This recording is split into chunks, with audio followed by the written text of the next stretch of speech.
500. They're just using so many nades early on Banana here. I don't know if it's really proving worthwhile. That looked like a double molly into sandbags. Yeah, speaking of a lot of nades, I mean, Heroic have dispensed everything to take this control back, so Pendulum swings both ways. And they've only really got enough for one execute here. 3 smokes and a Molotov. Not a single flashbang to work with here. This is going to actually be quite difficult for Heroic. Or maybe they maybe they've got a few flashbangs. No. All right, keep them. Okay, they've actually got lots of flashbangs. Yeah, I was tricking you. They actually have a lot of utility. Yep, they were tricking you. In fact, you know, they've just hit it back and spawned a little secret case of utility. 45 seconds left. Heroic still have plenty of time, but they're going to burst out onto this A site, and the setup isn't really designed to hold this right now. Dennis Law, if the balcony player falls, he is pretty much dead. So Patrick, it's got to be you, Patrick. Got to be the Patrick star to his SpongeBob on this site. 29 seconds. He's going to drop down. They're just going to jump on through, though, and Patrick, well, he is being a star, but can't quite get the second. Gabby is there for the trade, and Dennis Law fell without finding a single frag. So now it's very difficult, and yeah, with the smoke at library, can't even give it a look in. What'd you make of that one, Holka? Oh, that was a shame, wasn't it? Yep. Worst episode of SpongeBob ever. But yeah. Have you seen the AI SpongeBob? Oh, that's a bit scary. Yeah, it's a bit interesting. Bikini bottom for 500 right now. If they hunt, अगर ये hunt कर लिया ना तो कुछ नहीं बचेगा इनके पास में 500 के पास में तो easy 14 and 15. Breathing suit. Is it even a breathing 14 तो ही गया 15 easy. Giant bowl. So they are hunting them और उनका पट्टी अच्छे से. We'll attach a fish bowl to your head. We'll duct tape it around your neck, and we can go swimming in the sea or something. We'll try it. molly क्या? Please. दो गए. They've hunted down safe, Okay. and they get one from it. Heroic now heading into top gear. Just a pretty smooth sailing second half here from them. At 500. We know they are very capable of being one of those teams that can cause a few problems for the best teams in the world at times. You know, we've seen it throughout the years, but this is not the sort of showing that is going to do that. It's difficult to rattle the cage of Heroic. I think they're one of the best teams in group stages and in early matches at just getting the job done. Yeah, they're never really in doubt. Although I would have said similar things about कहाँ खेल रहा है अपना ships? this last stand 500, and well, there's no more standing for Rainwaker. Then saw with a P250. सभी प्यारा. Try and find something, but they are just running into the guns of Heroic. 15 assured. We can go for it because money है next round के लिए भी, but maybe he will prefer to save due to utility. Cash for the buy. ये मतलब नहीं है ना save करने का. Hunt करने का कोई round तो जीतने से रहे. To get rid of the rifle here, this is going to be so tough. Oh, man. It's just so well coordinated. It didn't need to be there. Like, what are you going to achieve with your ships, right? Like, run me through the scenario, because the best he can hope for is like a couple of kills. What does that mean? It's not going to give him anything extra. There was just no need to be there, unless he was just having a casual read through the books on the shelf. But maybe I don't think he learned anything. Searching for the knowledge to figure out how to come back into this. Where is it? We'll see if he's discovered that one way they can come back in. Just looking so clean now for Heroic. Just smooth sailing past the ships. Yes. Yeah, I really think if you gave me a list of all the teams, if I had to pick the one that I would be most certain is going let's through. go! The double P90 setup. They love it. Yeah, Shush running around the corner. P90 working out with the molly. And this is a statement of how this game has gone. P90 sprinting through CT spawn. Chips hasn't seen anybody. Gideon is still a bottom banana with the bomb, but everybody's dying. And they're getting a boost for the P90. Where does... Well, how demoralizing, but how beautiful for Heroic. The P90 running on through. Dennis Law, a last stab, but of course, it's the P90 that comes on through, and Heroic take the map. What a way to start your RMR run. A quick, convincing victory versus 500, and a round that finishes with the double P90 setup. Heroic's path to power starts strong. The first step's looking great, Holka. Looking great for them, yeah. And I gotta say, I do love that Heroic throw the P90s in. You know, the P90, it's not even as bad as people make it out to be. You see that little run and gun? It works Spirit out Aurora, okay. ये देखने का है ना. Some signs early in the game, it's just tough when you're going against Heroic. The coordination, the nades, everything there, and honestly, everything we wanted to see from Heroic early on in this one.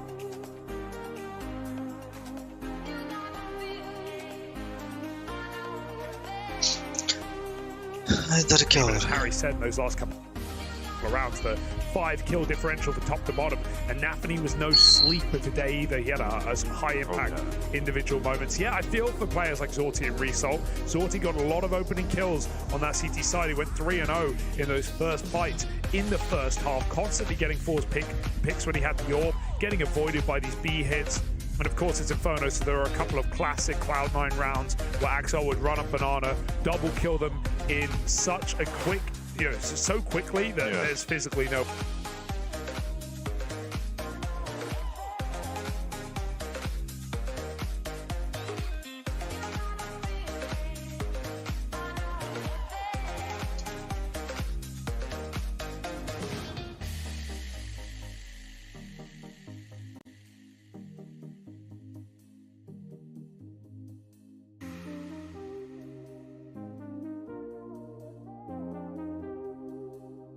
These matches interesting, no? दोनों के दोनों अच्छा है. इसके बाद तो ये देखेंगे, फिर ये देखेंगे. What is this? Who is Bit? I don't know. Maybe Bit. NPL2. PL2. But these two teams ना इधर मिलना चाहिए ना, because they are underdogs and they still qualified.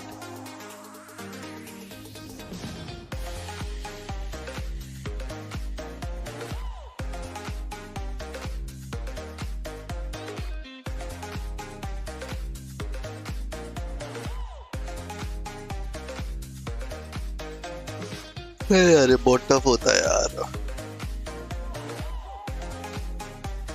Elite,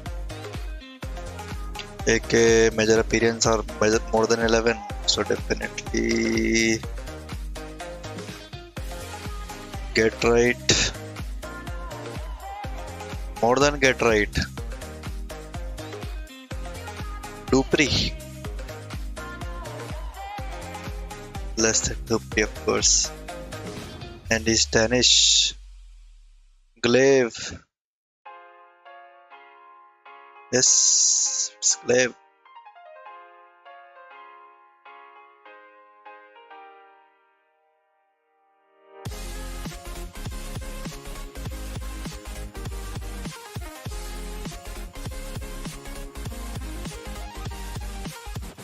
Easy.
Cause your time is now.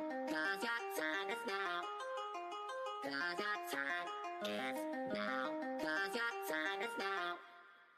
Cause your time is now. Cause your time is now. Cause your time is now. Cause your time is now. Your time is now. Cause your time is now. Cause your time is now. Cause your time is now. Cause your time is now. Your time is now.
venue the next day, and I see the makeup artist, and I'm like, you gotta help me. I didn't sleep the whole night. We somehow managed to get to the grand final. Everyone is really happy, and we're 9-0 up on third map. Easy. And somehow we managed to lose that. We were 9-0 up on T-side catch. I'm never going to watch that game back. Never. Never? Ever in my life.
Well, the first two games already out of the way, 2 convincing wins for 2 of the favorites coming through. Now we get into more of a competitive game on paper. This one's going to be hard to call. Spirit versus Aurora coming from the same region. It's going to be interesting to see how this one pans out. It's tough to call, but we have got a 16-8 victory from Heroic at the start of the day. We move on to game 2. How are you feeling about this straight off the bat, Lucy? I think it's a really exciting game, right? 2 teams that I think are going to match up pretty well on paper, teams from a similar region, and I think it's going to be a lot of excitement. It could be a pretty scrappy one. Yeah, when I was asking Aurora coming into this tournament, I just want to try and lighten them up a little bit, ask some real easy low ball questions, and just see what they were going to come up with. I was asking who they thought had the best aim in their team.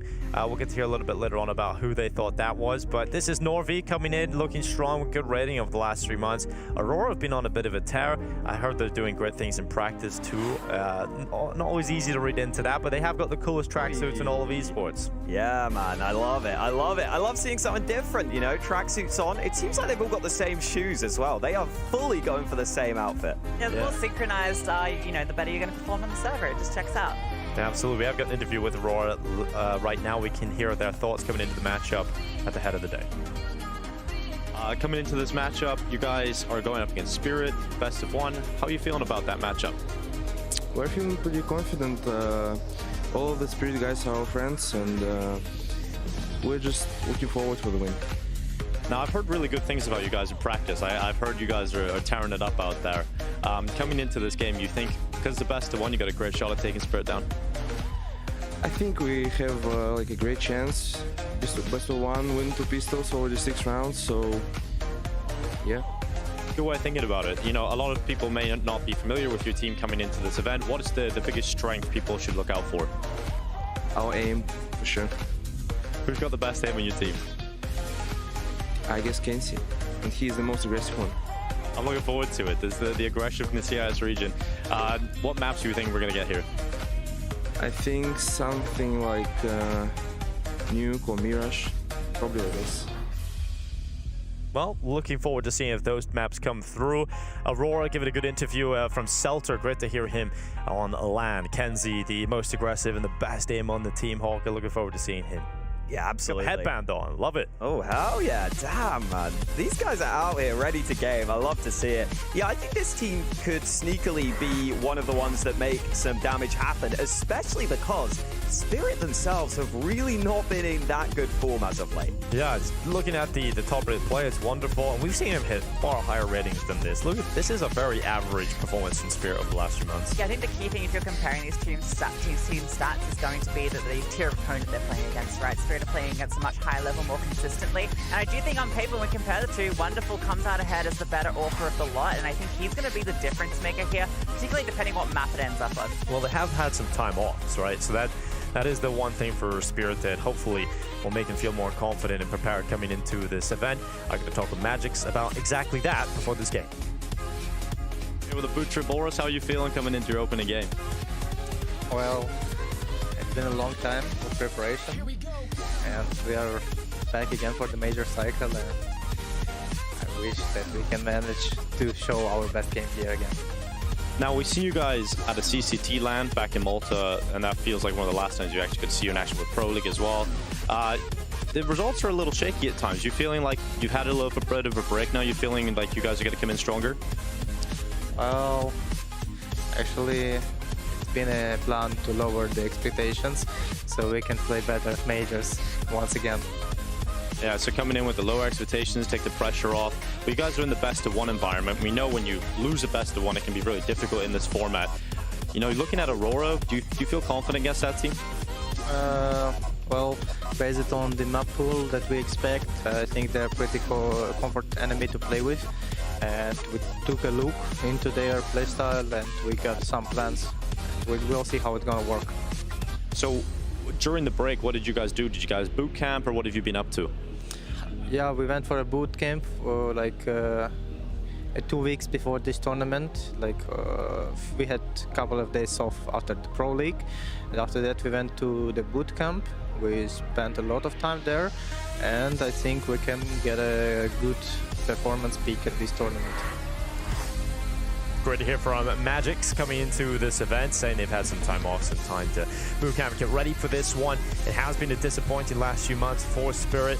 Magix towards the end of last year were looking really good with Wonderful, seemed to really start clicking for them, but this team always do pretty well at majors, Lucy, so yeah, maybe lowering those expectations, maybe that's going to help. We had the strategy, right? Saving the expectations for the major, I guess, but well, we'll get to see it here first in this matchup, right? This is going to be the real show of whether they have been putting those hours in. Well, so far they haven't shown up, Hawker. Yeah. Hopefully we see them show up on the server. Maybe the huddle's going on right now. That's what we've got to hope.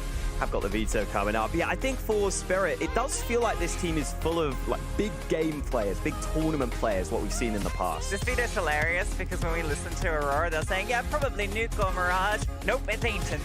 Unlucky. And I think now we go to Ancient. This is really good for the side of Spirit. It's a map they like to play in the BO1s at multiple competitions throughout the last year. I've got to favor them here. Yeah, I mean, yes. I probably do. Aurora's recent run of form kind of gets you excited though, right? I feel like they come in as the upset team. I'd say putting them above like 500 in that respect. So yeah, pretty excited to see what they can show us. I think they're one of the most dangerous upset teams at the event. I'd say so, especially because they might actually get a bit underestimated by some teams. Like, there's definitely other teams at this event that you would say are more of a name value for upsets, so I don't mind the Aurora guys. I think they can cause 1 or 2 upsets here. Look at the Unicorn odds as well, favoring the side of Spirit very marginally. Very marginal. That's got to be one of the closest matchups we've had, and I think if you were looking at this on paper, if you asked most people, they would be putting Spirit as the clear favorite, but that's very close between the two. The thing is, if this was a few months ago or last year, I would have said Spirit win this really convincingly, but now Spirit have looked so weak that I think they are, based on what we've seen from them this year, it is an even game. I'd say so. I really think so. I mean, it is kind of the question on the Aurora side as to how ready they can be for LAN, for example. Does that affect them at all? I think there's a very real question that comes there. We saw someone like Deco on 1 win, maybe not translate as well to LAN as we would want to see. So hoping for their sake that they are able to come through on the Aurora side. But yeah, I really think this could be a surprisingly close matchup. Let's see if Spirit can step up heading into this RMR. I want to see Spirit step up, though, because I feel like they were so fun at the majors when they were causing those upsets, when they were just coming in with no fear, playing their game against top teams in the world, doing it on big stages. This is a team that's very capable. Aurora versus Spirit starting now on Ancient Spirit's run to the Ancient major yaar, begins. bas And dikkat yahi Aurora hai. looking to try and give them a little bit of a hurdle to try and jump over right away. Look at this start from Spirit. They've got no one at A. It's a triple red house setup, but the hit is coming over towards B. Wonderful gets the information, falls on back, but they are not slowing down. Magix has to come up good here. His teammate on site is going to get overwhelmed, and here comes the bullets. Magix does get one back, but has to fall off. Yeah, Seltzer and Magix going 1-for-1, blow for blow. And a gathering of players coming around the side of the pillar, and it's going to be one for Siren and the other picked up for Seltzer, and he will stick around. He gets another kill. The intensity of this round for Aurora, you can feel it. And Chopper and Patsy having to reclaim the site in a 2 versus 3. And there's a quick shot out from Chopper, but there's still so many players you got to find in the site. They've got strong spots at the pillar and the cave. And Kenzie, the player with the best aim on the side, peeks out with a headshot. Nice, and Latic able to help him. Solid hold. अच्छा खेली, काफी aggression दिखाया अरोरा ने, डरी नहीं, बिल्कुल घुस गई एकदम से, मतलब ऐसा नहीं कि कोई मर रहा है तो रुक गया, पर घुस गए They have to come into this early. They have to get off to that strong start and make sure they make Spirit uncomfortable. And it could well happen because Spirit have been in poor form recently. Yeah, and you heard Seltzer in an interview, right? Win both pistols, that's 6 rounds easy. So we'll see if they can make that happen. But they've come in with a clear strategy out the gate. Well hit onto the B bomb site, despite the quick rotations because of that mid setup.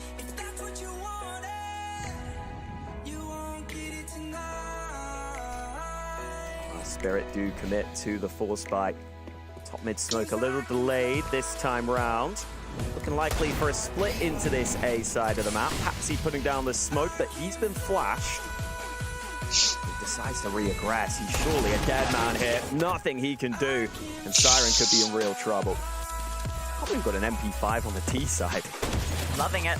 That's a tag coming through, and ooh, finishes the job off Patsy. A lot of damage being done with the scout, and this smoke is keeping them at bay. You've still got the player boosted up there. Yeah, Siren still has a really strong spot. Chopper swings out. Siren does make that boost work. And a second kill from the Deagle. And now we're looking at a 2 versus 2.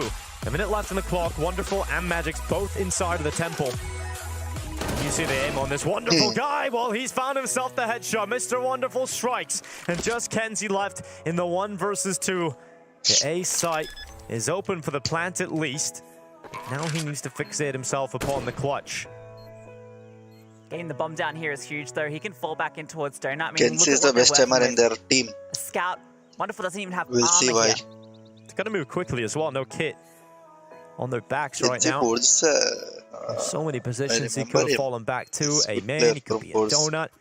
Spirit don't have the util to clear it out, but now they have a smoke. Magix picks it up, and he's got an AK. They can smoke off the bomb, they can smoke off the donut, and they can get onto it, but they have to do it now. There's no kit, so a full 10-second defuse needed. Kenzie goes out. One pick on the Magix, 5 seconds left on that defuse, holding through, and Kenzie will clutch it out. Close, but it will be Aurora's. I like that little detail at the end, though, from Spirit, where they actually left a gap intentionally on the side of the smoke so they could fight out Kenzie as he was spamming onto the bomb diffuser, but Kenzie was a step ahead and well handled. Considering it was the force bite, got a little scary there for Aurora. Yeah, good to see Kenzie coming through in the clutch, though. Definitely delivering for his team, even under pressure. And I think for Aurora, that did get a little dicey, and it's especially because they still commit into that A site after they get delayed so long. The players in Donut were alone fighting while the main players were smoked off. See if mid-round calls in the future can be improved upon. For now, though, Aurora going straight into this B-bomb site. Yeah, here they come, charging in towards Chopper. Oh, he's chopped down 2 with a 5-7. Damage dealt out on the 3rd kill, and he wants the rifle. I don't know how Chopper's got away alive here, and he nearly gets a 3rd. Luckily, Kenzie stops Chopper from getting more, but is it that lucky? Because the bomb is safely in the hands of Spirit, and they've just left it. This force bite looked incredibly risky, but, well, it works if you just try and run through a smoke into Chopper. He's ready for you with that 5-7, a massive double kill, almost a third. And how do you recover this bomb? I think it relies on someone getting active elsewhere. Lucky could be that man if he decides to push through Red House, and obviously that is being held. With the opportunity to find something here. Yeah, this could work nicely. needs to cause some chaos to make sure they can get that bomb back, but he's being watched for right now. Magix wins the fight elsewhere. This has gone horribly wrong for Aurora. The Butcher has sharpened his cleaver, and Siren cuts off the only player that could have done anything about it. Chop, chop, round done. I mean, listen, Aurora said, just win both pistols, get those 3 rounds. Nope, not in this one. Spirit stacked the right side. And I really feel like Aurora in these couple of rounds have committed way too early against these lower buys. You've got to be aware that there could be these stacks in play. You've got to be able to play for info, try and play between the sites more. Otherwise, you run the risk of that happening to you. And you knew you were either against pistols or against a force buy, right? That was the only outcome there. There wasn't going to be full rifles in here in play. So, yeah, that one trying to force an issue, and they're the ones that crumble.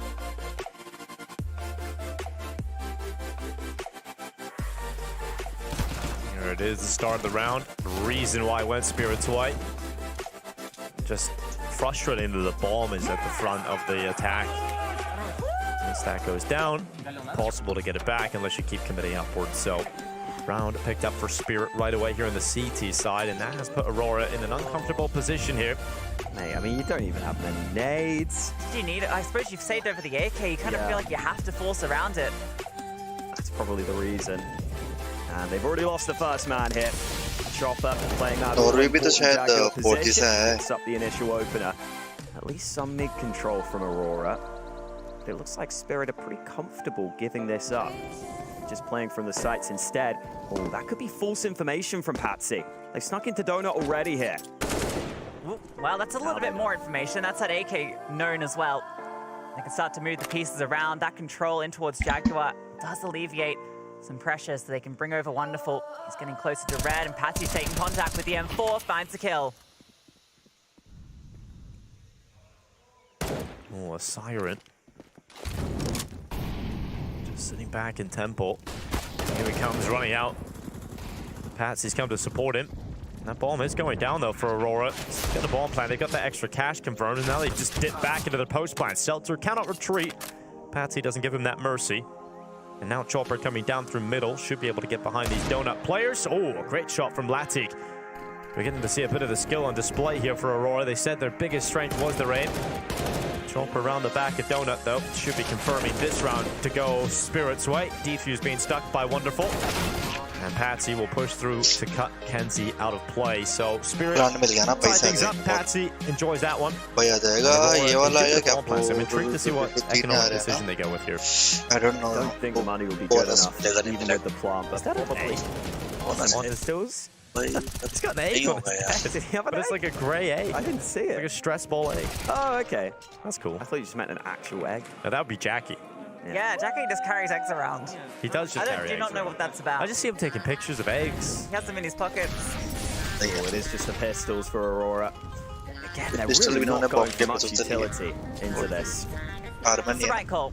You have to find the next round, maybe catch them off guard, but Patsy, he's not going to get caught off guard here. He's the one that's hunting, and oh, lines him up in the throat. Easy for Patsy. Nice triple kill. Let's go down, but that's the round secured. Mamma mia. I did sound like Mario there. Yeah, you really did. I went to see the Mario movie yesterday. It's inspired me. Some creative genius from that film, of course. So, absolutely. Well, we will finally have that gun round. And I would like to see more of an ability for Aurora to play across the map. Now that they're going to have lots of utility, lots of opportunities to put pressure on positions.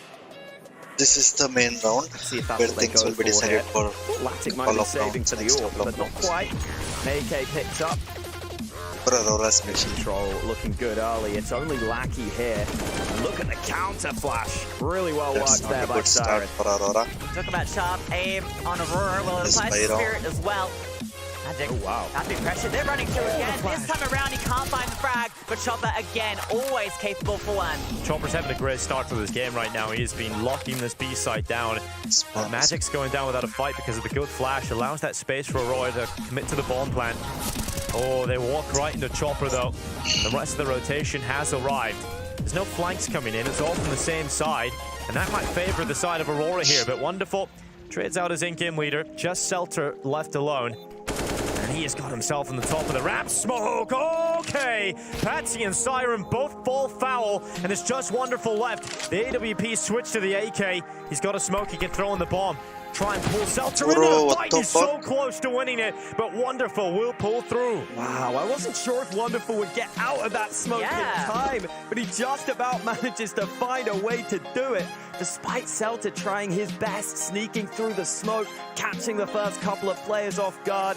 It's not enough for Aurora, but we're certainly seeing promising signs from some of their players. Yeah, it was wonderful from Seltzer to be able to pull that back. You can see Spirit were just convinced it had to be a K player just because of the smoke's position. And that smoke, I mean, Aurora's shown they're going to run through that. He was not even out. Didn't even look like he was outside of the smoke there. I know. That's crazy. That's why I said what the fuck, like, I don't know how casters are saying like he was out of smoke. Fuck, he was not out. Feel the hype from both teams. Just, honestly, every team is really going for it. You can tell at this sort of tournament. Yeah, I think Jerry was saying in his interview earlier today that that's what players, you get like an extra 35% out of them. Now, obviously, this is a stat coming from his mind, but, you know, I can get behind it. But 35% more, we'll say, out of these players. It just gives them that extra hunger when you're playing at the RMR, when you want to be immortalized in the game. Yeah, I feel like it's a mix of the preparation ahead of this tournament and then certain players just step it up in these big moments. Okay, they bought anyhow. Some of those players in the past. Definitely delivering right now. 4-2 but they don't have under pressure. Oh, it's very quick here from Aurora. If they get Siren tries quickly, to dish out the utility to slow this down. He will be under quite a bit of pressure himself, but he's found the perfect gap. Now he can look out to the left side. Siren!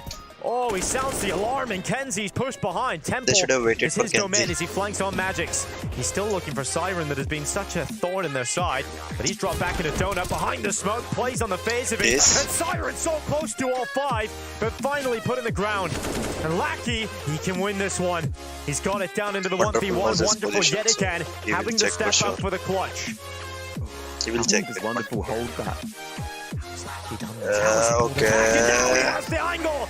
Wonderful falls and Lackey pulls back the round. What a game we're getting for ourselves here. So back and forth in these rounds. It looked for sure like it was going to go one way, then it swings the other. So hard to predict. Siren was just dancing around here, having to play to his tune, but it didn't seem to matter. He finds Shadow almost gets the fifth, and somehow Lackey recovers. What a clutch. Siren sitting there right now wondering what more can he do? What more is needed to win a round? Yeah, definitely, man. He was playing so well around the bomb site. Rotate had arrived. It's not enough. And you can see just how explosive the start to this game has been and how much emotion is being put into it because it's already a second timeout for Aurora. You can't blame them because it's been so chaotic. Mental now that they might have the edge in the economy, I think they want to take the chaos out of the game. It is still a buy for Spirit though. Aurora पे पैसे की दिक्कत है, but they are not losing. No. हमेशा broke चल रही है. अगर ये राउंड जीत गई ना अरोरा तो स्पिरिट ब्रोक हो जाएगी. इकोनॉमी में अरोरा आगे निकल जाएगी. तो इकोनॉमी भी बहुत क्लोज चल रही है. इकोनॉमी बैटल दोनों टीम्स का. Like he might be going fast as well once this initial utility barrage is dispersed. He's ready to be the point man.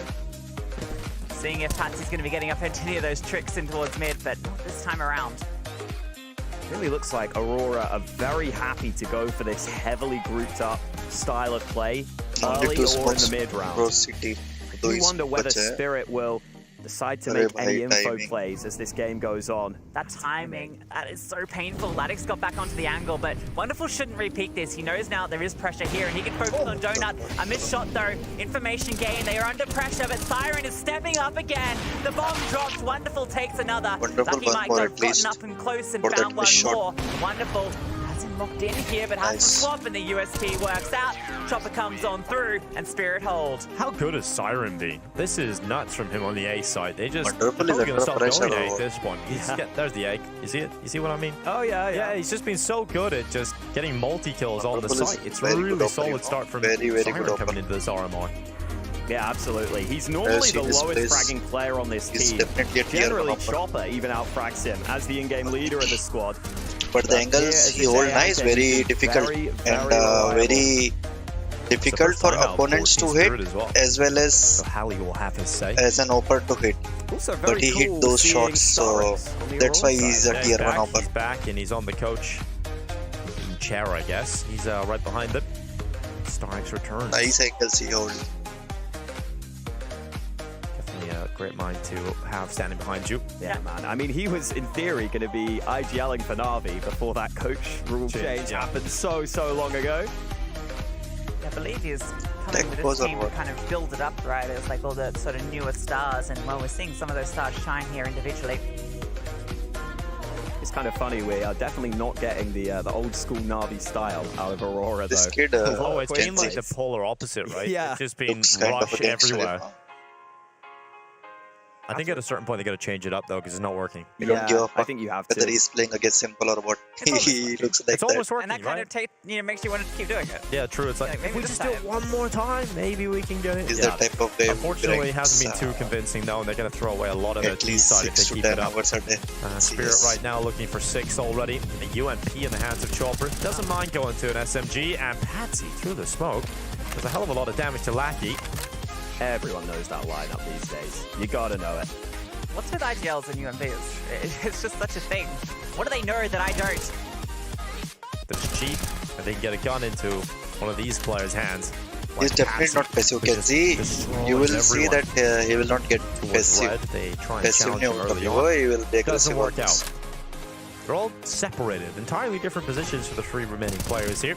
And Patsy's going to cut one of those 3 remaining players out So of contention. when you're in pro games, which is how the players know like what kind of player they are That's the way against. you play this round, right? You spread everyone out. If someone gets a surprise pick So with one of these pistols, you it's don't gonna have send to be Spirit a always little bit aggressive or scrambling, passive. and You that's need where to the be other pistols can dynamic. maybe catch a If timing, you're catch someone if off you want to guard, be suddenly good get a for few that, is what weapons, it simple all is. goes a bit crazy, But but simple is not in this also reality. very aggressive. This world we're living in most of the is time. choppers.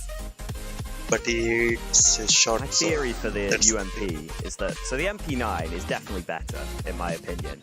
But I feel like the UMP is a little easier to control. sound So maybe if you're not feeling so good on the MP9, maybe if you're not meant to be the star of the team, I feel like it's much easier to spray control the UMP. You get some better long-range engagements, even though the MP9 is ridiculously good at range. Yeah. It feels like that's the question, right? Because the MP9 is just so darn good. Yeah, it can also be good for the UMP into the gun round. You get good armor pen. True. And I think that does help in those sort of more medium range fights. So we'll see. He's playing in and around that cave anyway, is Chopper. So definitely viable. So using SMG Don't there. give my man Or Patsy maybe he'll just ruin it confidence. all and He will wreck you out.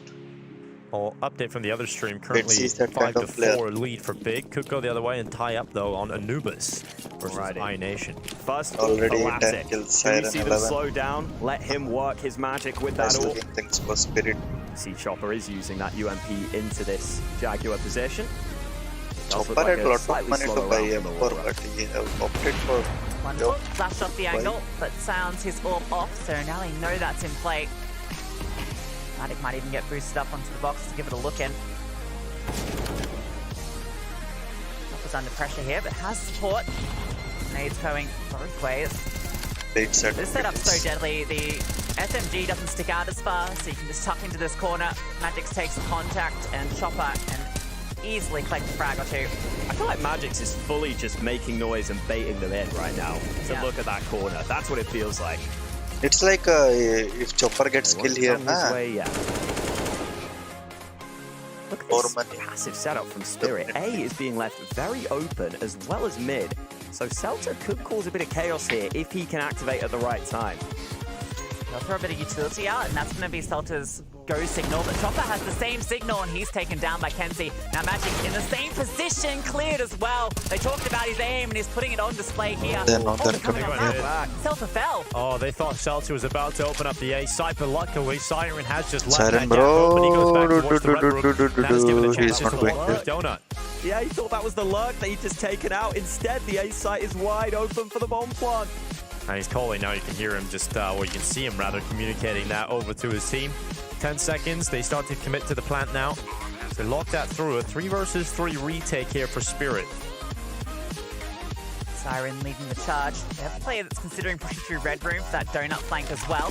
Flashbang to set up Siren, picking on out. Now everyone is set up on site or donut. They're grouping up all together now. Patsy, what a shot onto Norway. Oh, the second as well. Laddick falls. Kenzie on side, taken down. Patsy drops all 3. Oh, that is so sick from Patsy. That is so clean. The donut setup just gets absolutely wrecked. And then the third kill is even better, all in one mag as well. That's how quick he is, how accurate he is at getting these picks. He beats out the AWP, Deep Donut. That's a fight that the Rifler should never win. He uses one mag of the M4A1S. This is what we've been waiting for from Patsy as well. I feel like he has had a much rougher run of form recently. He's below a 1 rating in the last 3 months, which seems ridiculous when you know how talented he is.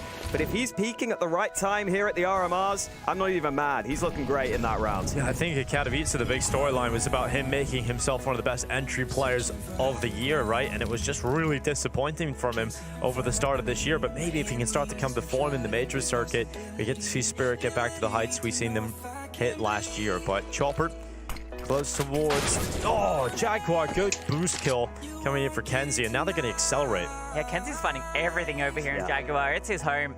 He's the tiger in wait. Well, Jaguar, I guess. Yeah. Double setup. Oh, wonderful force on off. Magic's position known as well as he drops the smoke. The reinforce the third player as well. Patsy makes his way over. Oh, that spam does not quite connect.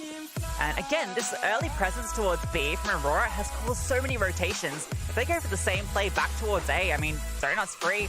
The A site very passively held. This is what I was waiting for Spirit. Mid-round aggression, because Aurora are grouping up quite early in these rounds. I don't think the info comes in time, though. If Siren gets a kill from this, I would be so impressed, but he doesn't. He does get overrun. That was the most expected result, given the fact he peeked the utility in his hand and got caught on the timing. Spirit can't win this round. It's got to be a save. And Aurora found the gap. It's the same round as before. And it just works this time. Yeah, this time Siren just doesn't hold. Yeah, that's the difference, right? Well, that's something for Aurora to work with here. Something for Spirit to adapt to. They've left it open twice now. This time it's worked. I mean, just in general, I've been surprised by how passive Spirit are playing towards mid in a lot of these rounds. Maybe they're just doing it because it's been working. And that is awkward from Patsy. They want to do some damage on the exits. Great shot from Laddick. Just wonderful remaining. Would love to save this up. It looks like they will allow him to do so. Aurora also aware of their own economy. Yeah, the mid question's an interesting one, right? Because obviously with the changes, it's a bit harder for the CTs to take that aggression early, but we did see them do it against the Eco buy, right? Yeah. The pistols. So we definitely see if they do it again, right? Because Patsy is very potent in that position. Yeah, it's just a big investment of utility you need. You probably need flashes from the players on the bomb sites as well to help you towards mid. And generally, you want 2 CTs committing out into that position. Well, second timeout taken. Spirit wanting to make sure everything is in order. I mean, it has to be about leaving that A split gap open, right? They've done it a few times now, so There's the egg. there it is. Full force confirmation it is.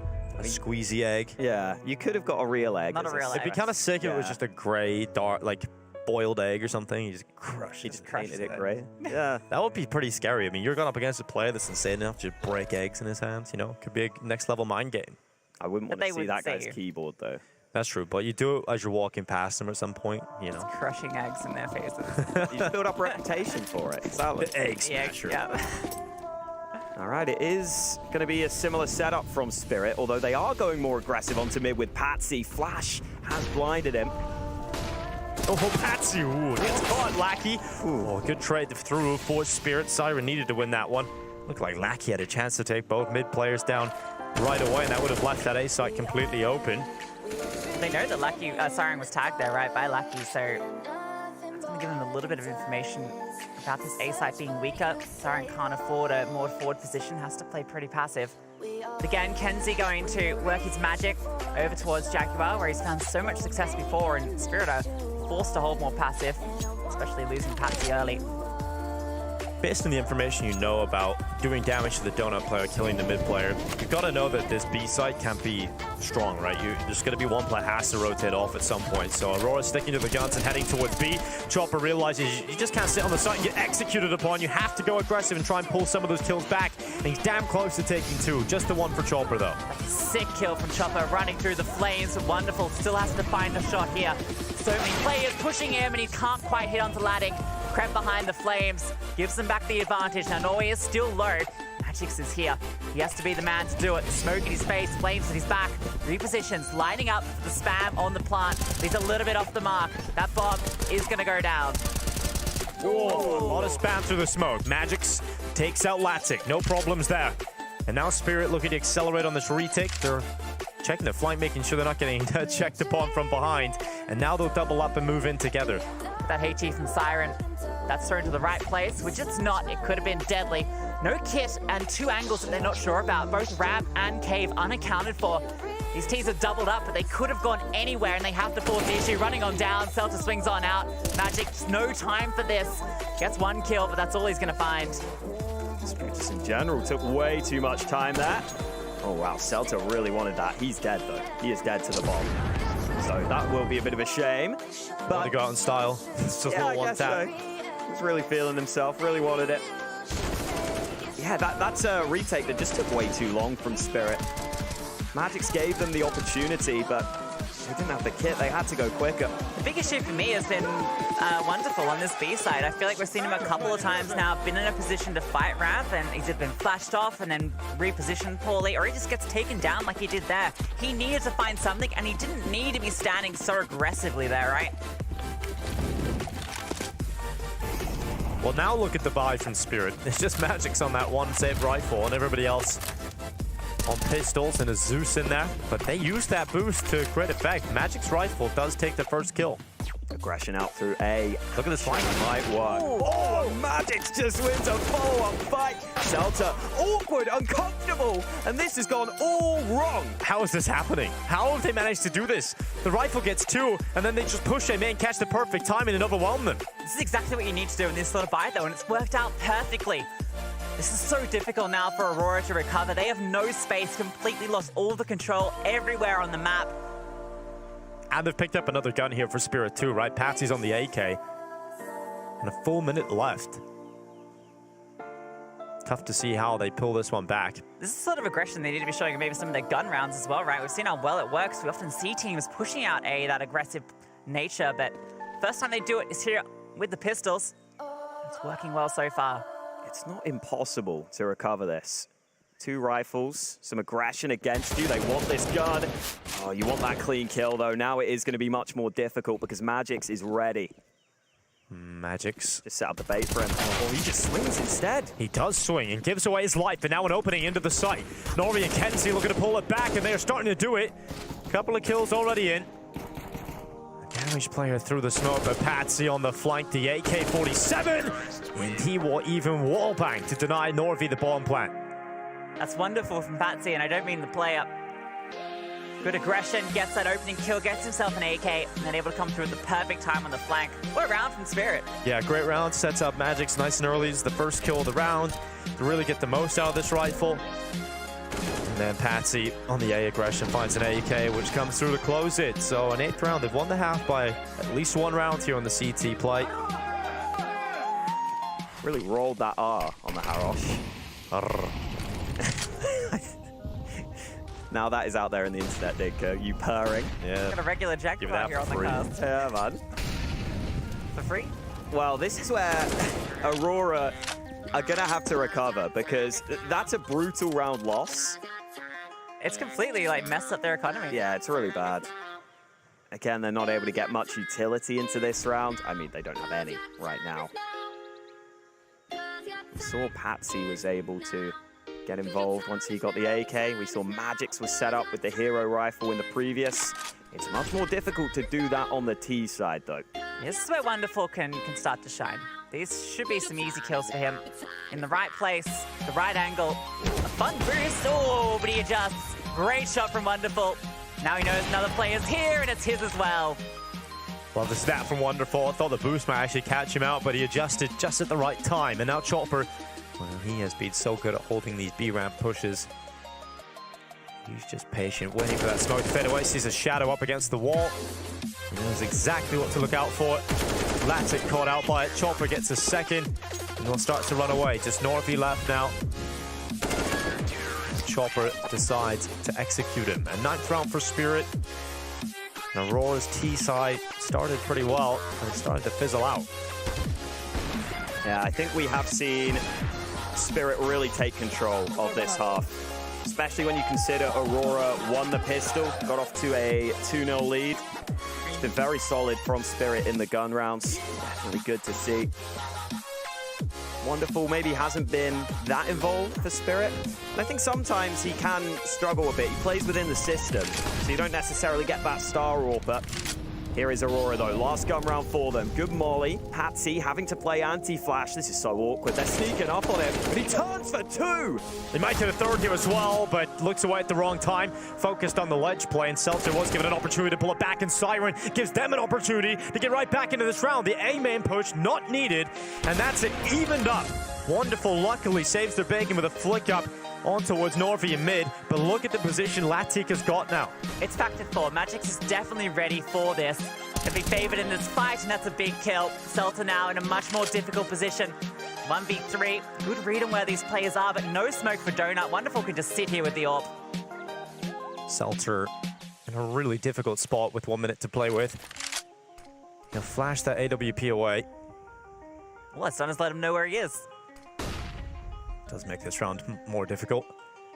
And peeks into Wonderful, who will confirm the 10th round for Team Spirit in this first half. A strong showing to open things up, led by Patsy.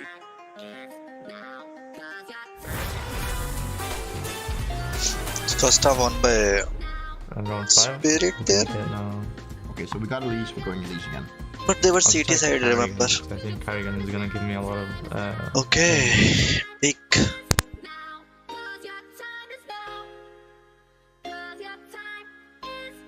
Throws a bit of weirdness into the round now. Suddenly, someone's got to be a brave boy and go across, go grab that bomb, and look to plant it again with Big already making that move. You're scared, hyped. Nails the shot on Akindo, knocks him out of the round. Tabson moving in, killing blow onto Vladen. And Joyb in a rough way, in a bad spot, gets one, but that's the end of the line. Smoke spammed out. That's why you don't see a lot of teams use that smoke as well. They'd rather use it on Temple and maybe on the back lane for CT, but it's cheaper, right? You only need one piece of util to cover all those angles, but it allows Big to play behind the bomb site, behind the obelisk, as some call it. And look at how oppressive that pre-pron is. Big flash their way through 3 times before the bomb ever makes it in. And they just play so oppressively. The mad dash to stop the bomb in the first place just means iNation can never plant. They know the Big are set up close. That's a really nice round for Big. Get rid of a force fight that had full control of B, seemingly. Take it over the top again. Joyb dropped this one over. But he can't see. He can't see. And they walk below. You often see that. Hype's reading that. Playing crouched, avoiding the boost, and hoping they walk into his crosshair. They'll only get one, but Vladen's low. It's up to the Keto show again. I'm tuned in. Yeah, I mean, who isn't? The ratings are through the roof. Everyone's talking about it.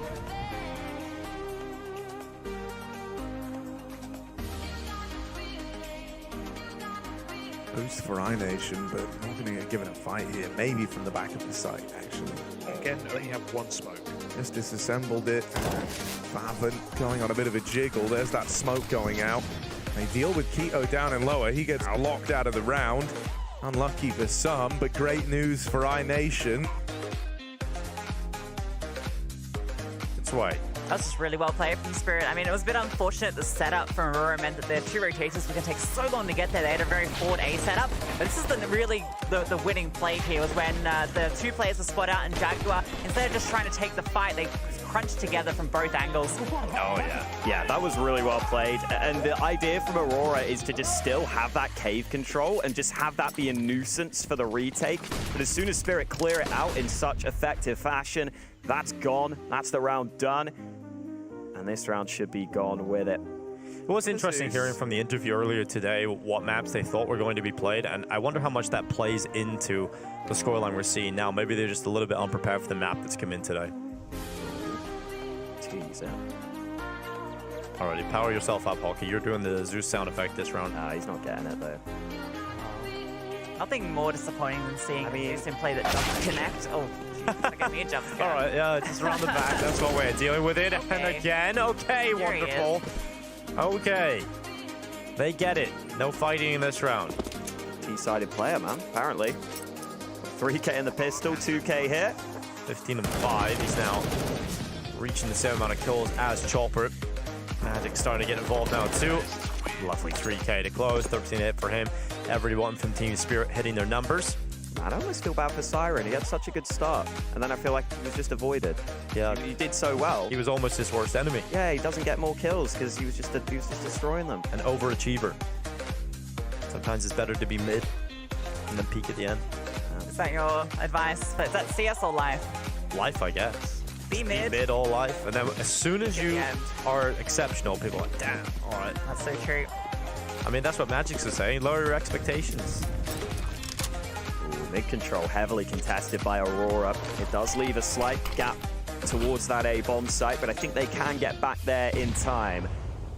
Bit of pressure out to B from Spirit, but it is definitely this A play. Yeah, this A play, and will it be good enough here from Seltzer to hold? He's got his teammate coming out from Donut. Oh, nice little smoke deploy. He's going to try and play over the top of it, and he will do it to devastating effect. Ooh. Siren and Patsy can't do anything about it. And this attack from Spirit has completely fizzled out. So got burned down to 3 health there, but he got back into the smoke in time. As you said, really creative way to help his teammate on the hold. This is where Spirit needs some of those big moments from individuals. Ooh. Wow. Okay, they gifted a kill there, and they've still got this flank. Seltzer's low as well. There's a real chance they can make this work. He has to scramble away. I thought he went back through the fire for a second. That would have killed him, but he gets away. He gets behind the CT smoke. Now 4 versus 3. For some reason, it still feels like Spirit have a great shot here, but luckily, they do have Kenzie on the score for Aurora. There are 3 players in Temple. This can be blocked off with this Molotov. The issue is they have to worry about this player in towards Donut. Wonderful. He's going to throw the flames in there, and that's going to give them a fair bit of space to work with. It's getting the plants hard here, because you're worried about getting beat for CT and Donut, and the fight does go the way of Kenzie. He's still low on health. Wonderful tries his best, but Aurora pick up that first round of the second half. So the issue with that A hit there is if you allow the player that's playing behind the default boxes the time, not only to deploy the smoke, but then to get into this one-way position, it kind of just falls flat. It needs to be immediate off the execute. Otherwise, that player there can do so much damage, and we saw exactly how that takes place. And he did eventually get blind. It was just a little late, the flash. So he was able to start that spray. He got the first kill before the flash even landed. So you can see that Spirit were at least somewhat trying to deal with that. It's not quite the right timing that time. Maybe they'll get the timing right this time because they're already out on A. It's super fast here from Spirit, but Seltzer once again gets a double kill through the smoke. Simon and Patsy have no chance at breaking through him. Chopper has to make the difference here. Quick flank through Donut. Lackey not looking the right way, and finally Seltzer put in the ground. Chopper finds the headshot from behind, and they've pulled it back to a 3 versus 3. The rotation is already here. They've even got that mid flank they can come into the late round of this play. There's nothing for Spirit to work with in the post plant. They just need to win out these aim duels. Chopper might have an opportunity here. He's spotted one. Wonderful clearing out, see if that flank's coming through, but knows that it isn't. Now he can play a little bit more passive. Magic's on the side. He's going to be the one that's a little bit thrown out into the wolves here, and oh my god, how does he get that kill? Unbelievable on the drop down. Noah sets up for his opportunity. Magix is able to, well, does go down to Kenzie. Chopper all on him. Yeah, sitting in Donut, smoked off right now. They're both behind it. He's gonna start spamming onto that bomb, but the time is just ticking too far now. Just sticking it again around to the left side. You gotta kill them now. You gotta do it. But Normie just sticks it. Kenzie covers them off, and that is a crazy round win coming in for Aurora. That's 4 kills through smokes in that round. That is wild. Oh, and Wonderful was in A main, but he chose to wrap back round to Donut. This is Seltzer, though. I mean, it's crazy to commit to that with the M4A4 because you are spotted on those traces. I thought he was going to get spammed back, but it's so clean on these sprays through the smoke. What a crazy round from Aurora, but it's picked up 12-7. Spirit's money now broken down, just the pistols. They'll have a buy in the next round, but the goal of this one is just try and do as much damage as you can to that CT economy and get a bomb plant. There's nothing here. Ooh. Okay. Ooh, Could be something. Yep. Kenzie surely not going to get away with this. That HE does slow down Patsy and actually sets up Kenzie for the frag. He's scared him off. They know he's low, so they just can keep fighting him. Kill as well. There was a push down. Look where the bomb is, though. They got to go back to the B doors. There's currently... Oh, that was in mid that he got that kill in Red House Eagle. That's huge. So that pulls one of the players away. Seltzer has to leave that A site and come back and watch red. Yeah, they can just slow this down and reset right now. The CTs want to take back control of mid, but Siren playing more passive. Oh, he had the right idea, but missed opportunity. And Seltzer will get to safety. Oh, swinging out, Siren. Forced into the fight. Seltzer able to draw the numbers back in favor of Aurora. Now we're looking at 45 seconds still left in this round for Spirit. There's an AWP. Oh, it's gone. They have just crossed out at the perfect time. Yeah, but Seltzer's still here, and we're seeing what he can do in the back of Donut. Timing. Slipping by now, and he repeats into Chopper, who had a rifle. He actually had a chance at winning that, but doesn't pick up the fight, and that should be it now. Unless Magix just hits the D immediately. Oh. Okay, Seltzer not able to do it. Okay, well, Magix wins that one out, and maybe it is a bit of magic needed. Makes out the bomb plant. Matic, considering the peek on through, actually drops the nade. Oh, Magix not hearing them, though. The USB comes through. He could have had the opportunity. That was a free kill.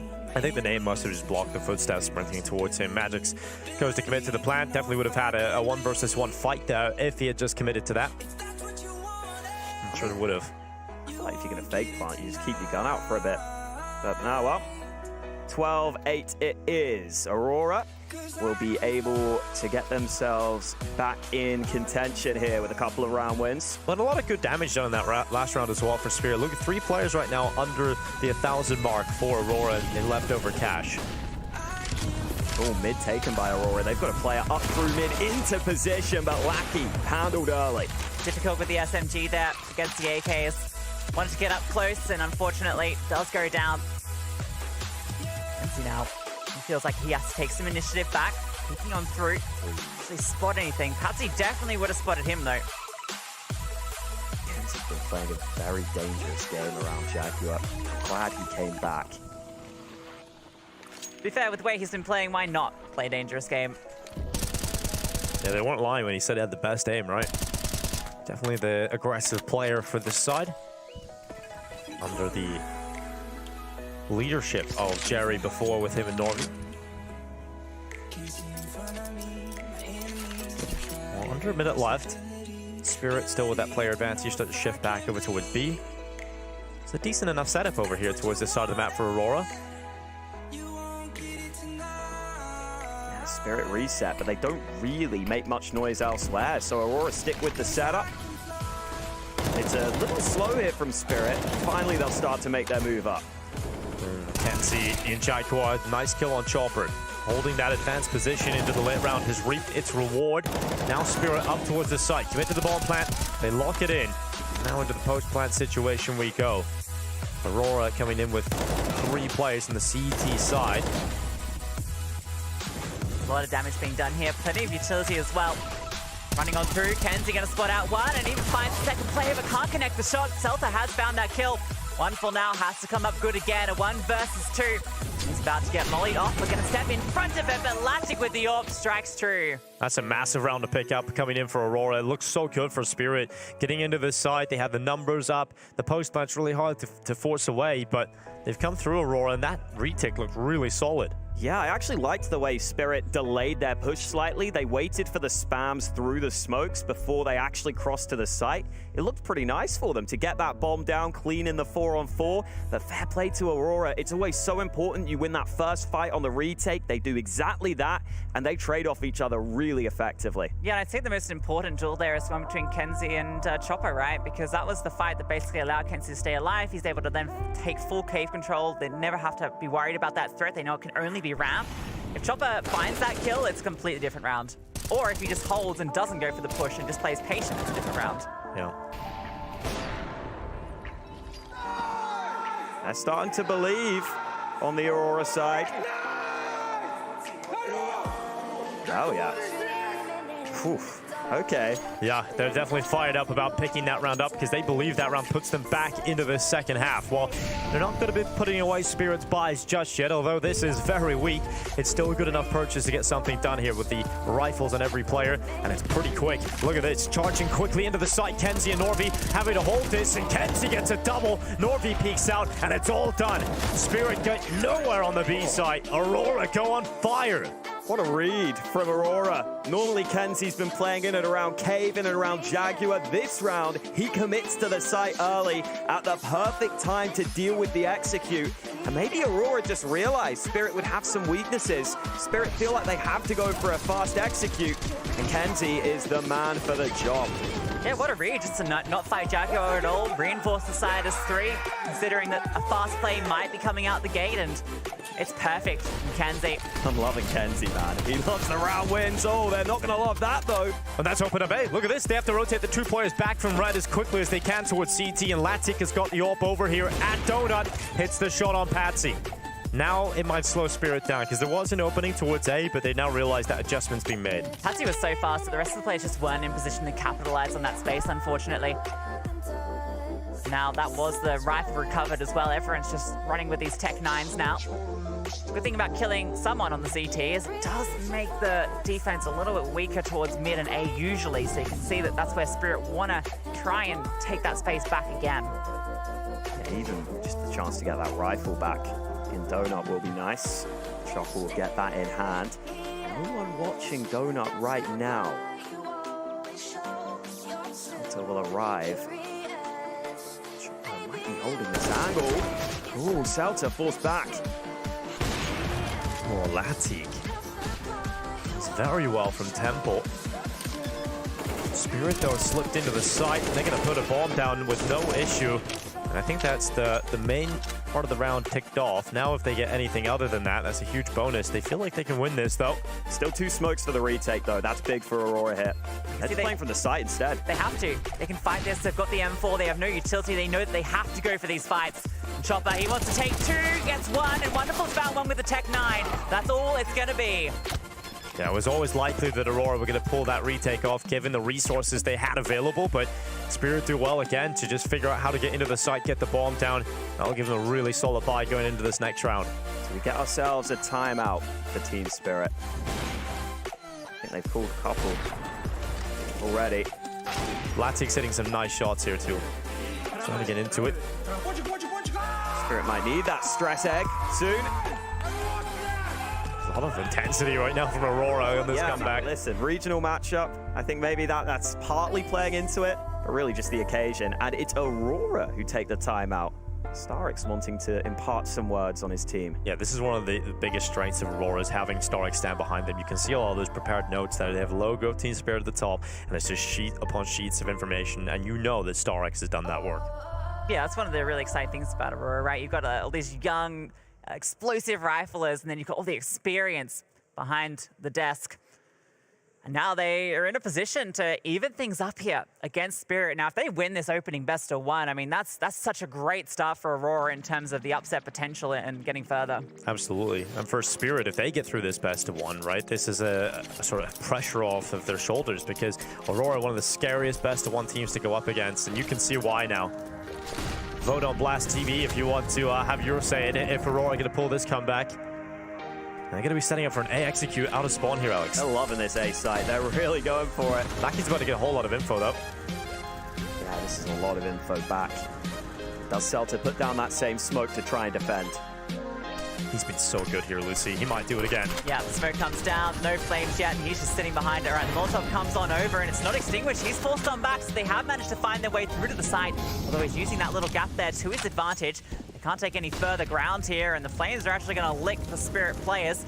Bomb needs to go down here. He can't quite find the spot, and Donut is now under pressure. Smokes are fading. Celta's dropped 1 with the bomb. Oh, it took a while there for Spirit to get to the site, and now it's really awkward because the bomb is loose. They're in their post-plant positions, and the bomb's not down. Now, where do you go from here? The plan didn't lead up to this point. Didn't include this issue. Problem solving on the fly for Team Spirit here. Siren, 44 seconds. Hasn't caught Celta moving forward to that corner. He's aware of the possibility, but They're not going anywhere with this. It's just a stalemate at the moment, a ceasefire. There's no utility, so, I mean, Aurora aren't going to budge. Spirit are just going to have to walk into some of these fights, and it's just going to be deadly. It's going to be 12-12 looking at this. It's hard to see a world in which Spirit even get towards the bomb now. Sion realizes, well, gotta go. Nothing's been offered up. As soon as I cross Donut, though, the firing squad is ready. And it's Norby with the first pick. Lackey hasn't even been detected. Seltzer just peeks out from CT. And that's the round. 9 seconds, not enough time to win this round. Chopper will go around the backside with a headshot, but they would have to immediately plant, and they don't have the bomb anywhere near them. That is the round picked up for Aurora, tied up 12-12. Yeah, it's really unfortunate for Spirit. Obviously, I think Patsy got a little lost there when trying to plant the bomb and just couldn't get it. Felt like he had that fight on the Celtic, goes down, and the whole round goes in disarray. But I think the issue here isn't necessarily that. It's just how long Spirit took to respond. You can see they were just waiting for a fight to come to them, but Aurora's never going to give you a fight in that situation. Yeah, and for Spirit, I do feel like their T-side has been an issue for them at times in recent months. This is getting scary now. Aurora really starting to believe in this comeback. They've been on fire for a couple of rounds now. And Spirit just keep feeling like this A-side play should be working. Even in that round, they probably should have got the bomb down. So maybe they just go back to it again here. Well, it doesn't work once. Or twice, or 3 times. What about a 4th time? Lucky here with the incendiary. It's gonna be the one in charge. Tries to get ahead of it. The spray this time not going the way of the tease. Siren gets one through the smoke.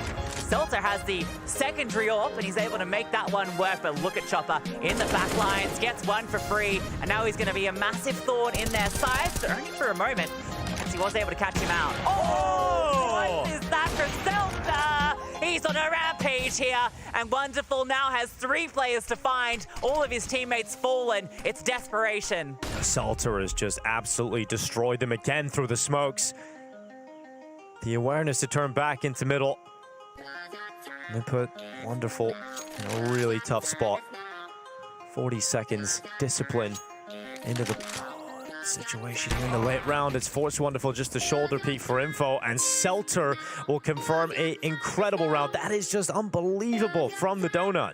Hey, Aurora getting away with a lot of these rounds now. We've had it before where they were spraying through the smoke with the rifle. That makes a little more sense, but the AWP shot. That's stupid. That is unbelievable. Perfectly placed. And listen, it is hard to get out. Yeah, that's right. Yeah, that is what I would say too. Absolutely. Oh, jeez. Man, this has turned so quickly. Spirit down to pistol, down around. They're coming out through mid. They're desperate here. Tech9's with pace against double AWP could be good.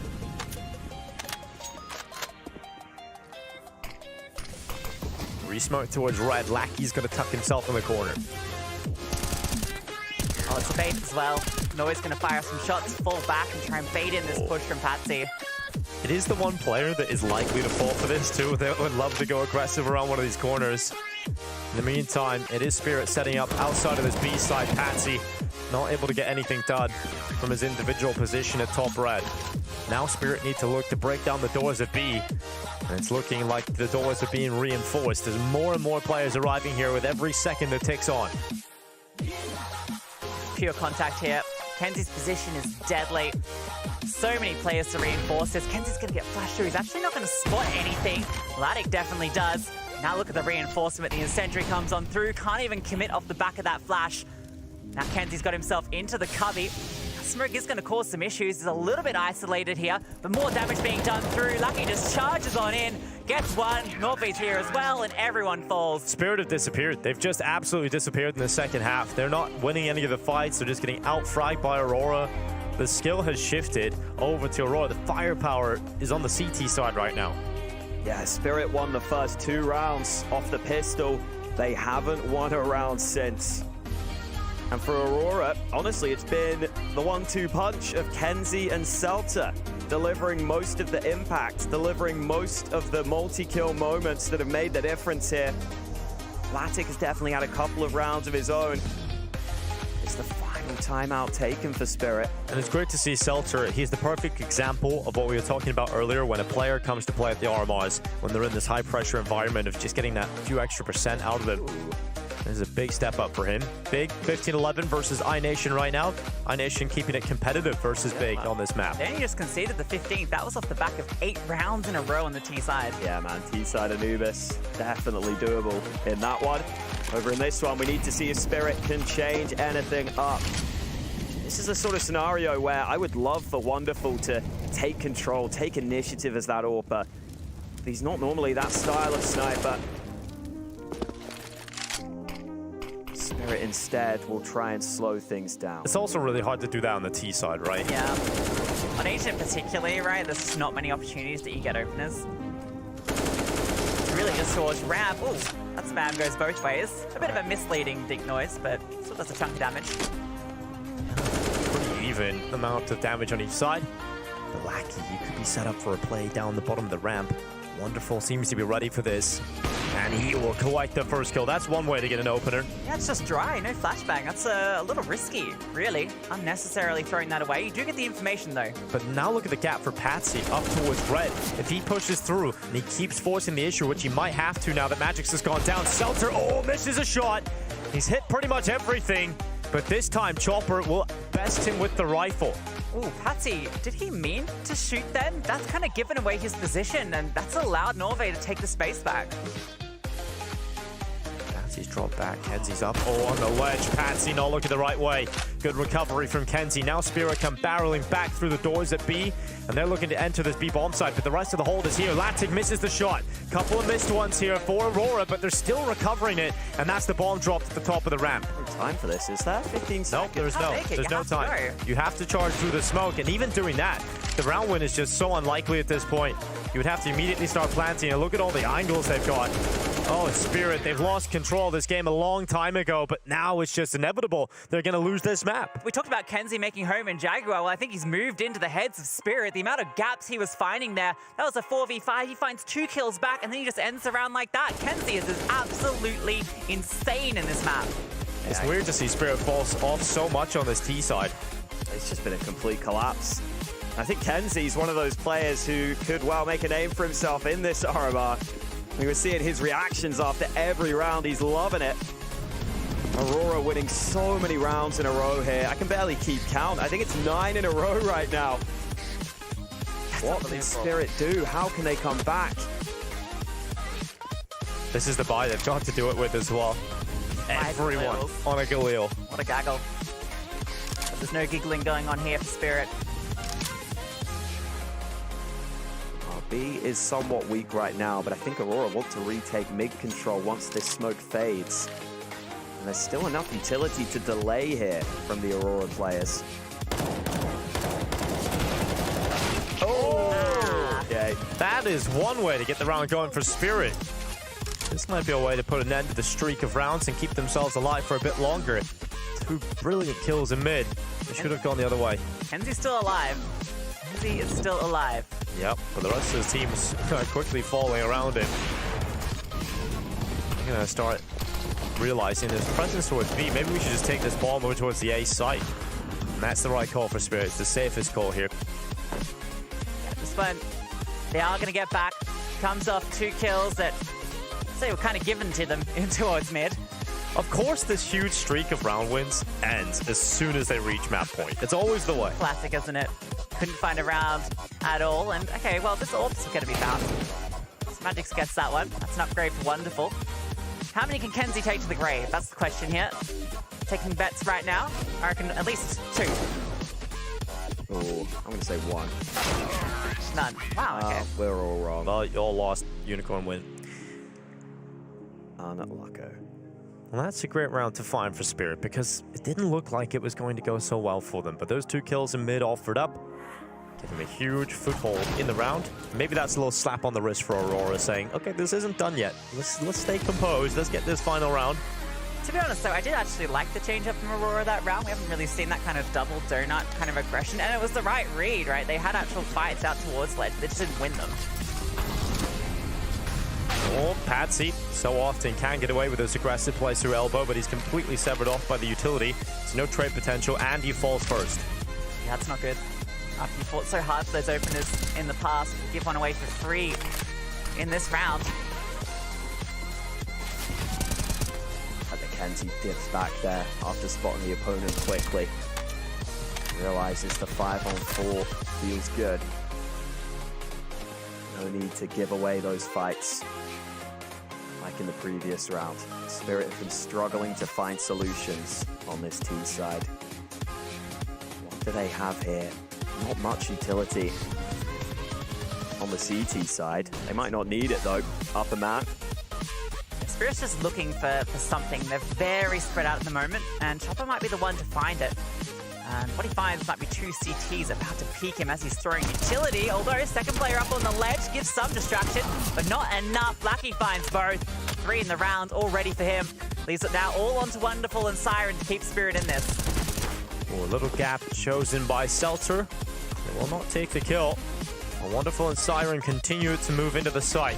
Their last-ditch effort to keep Spirit alive here in the most unlikely of fashions. They're going to go through Donut, 27 seconds. Time has been an issue for Spirit, and they now realize they have to commit to this plant. Walking it in towards the default boxes. Siren ready to flash Wonderful in towards CT. Switches out to watch for Temple, and Wonderful turns around. Somehow they're pulling this one back, and it is just Seltzer in the 1 versus 2. Sends Wonderful down, and Siren could be sent packing as well. Sits at the back of the donut. A strong position for this post plant. Seltzer doesn't have the kit, does not have the utility, and Siren is just jumping across and across. Seltzer holds with a headshot and gets onto the 10-second defuse. Aurora off on their feet already because they know what they have just done, which is taking an upset victory in their opening game of the RMR over Team Spirit. Aurora are here to play. The rumors are to be believed.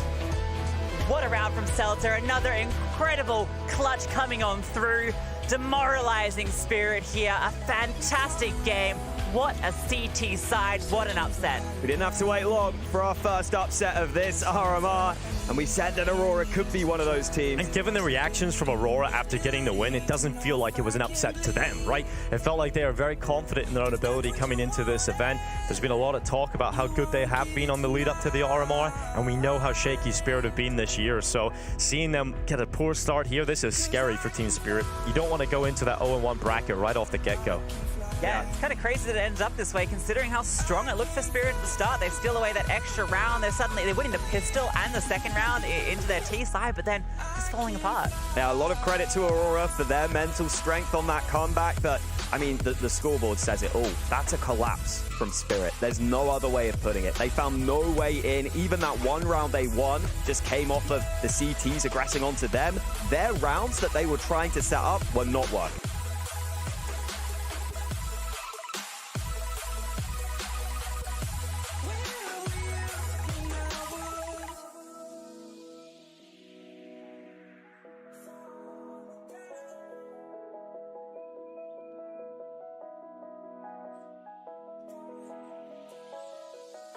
I'm crawling around, searching for higher ground. Can't see in front of me, my enemies have tried every possibility. Ability to know if I can bleed. If that's what you wanted, you won't get it tonight.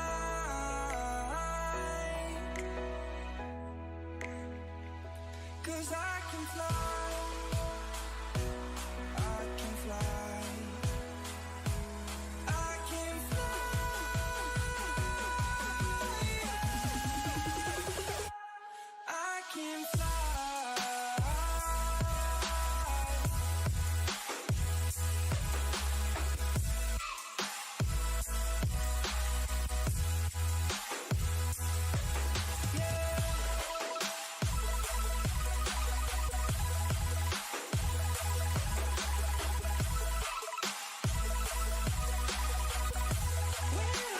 For 1 second.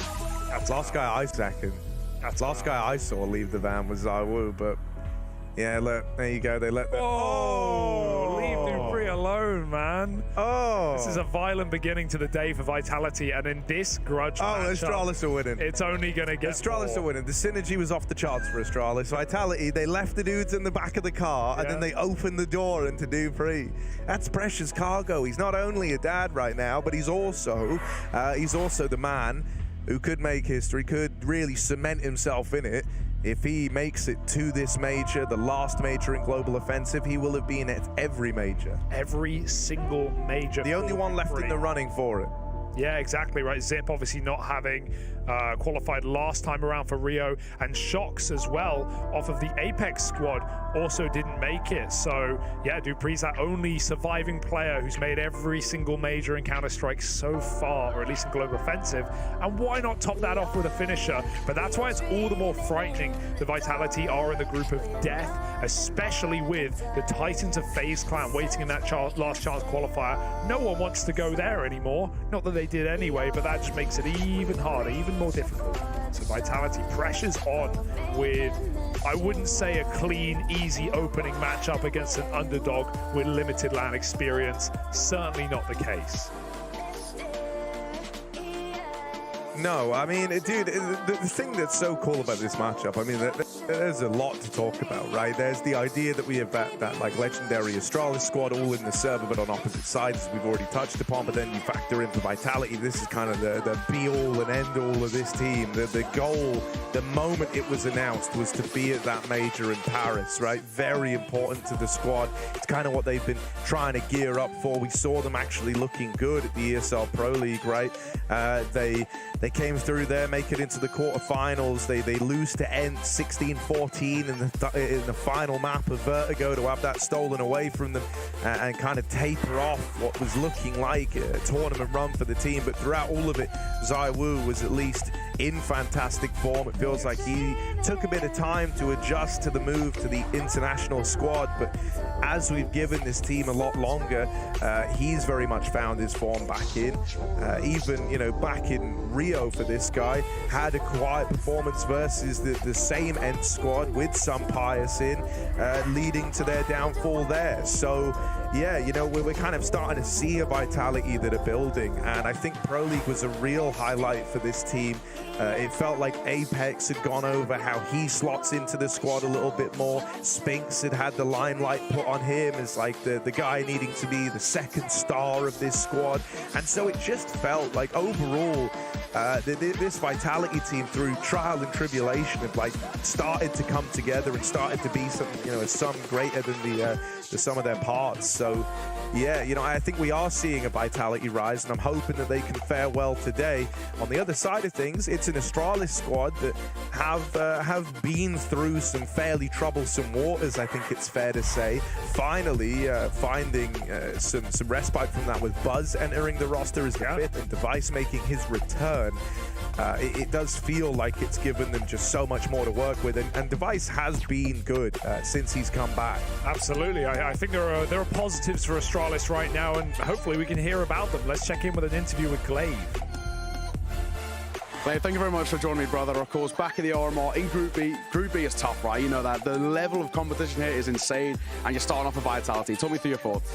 Yeah, of course, we know that it's a tough group, and we are starting out with a tough game, but we also know it can be really long group, and there's going to be a lot of matches, so we take it one round at a time and hopefully go 1-0, but if we don't, let's just keep it from there.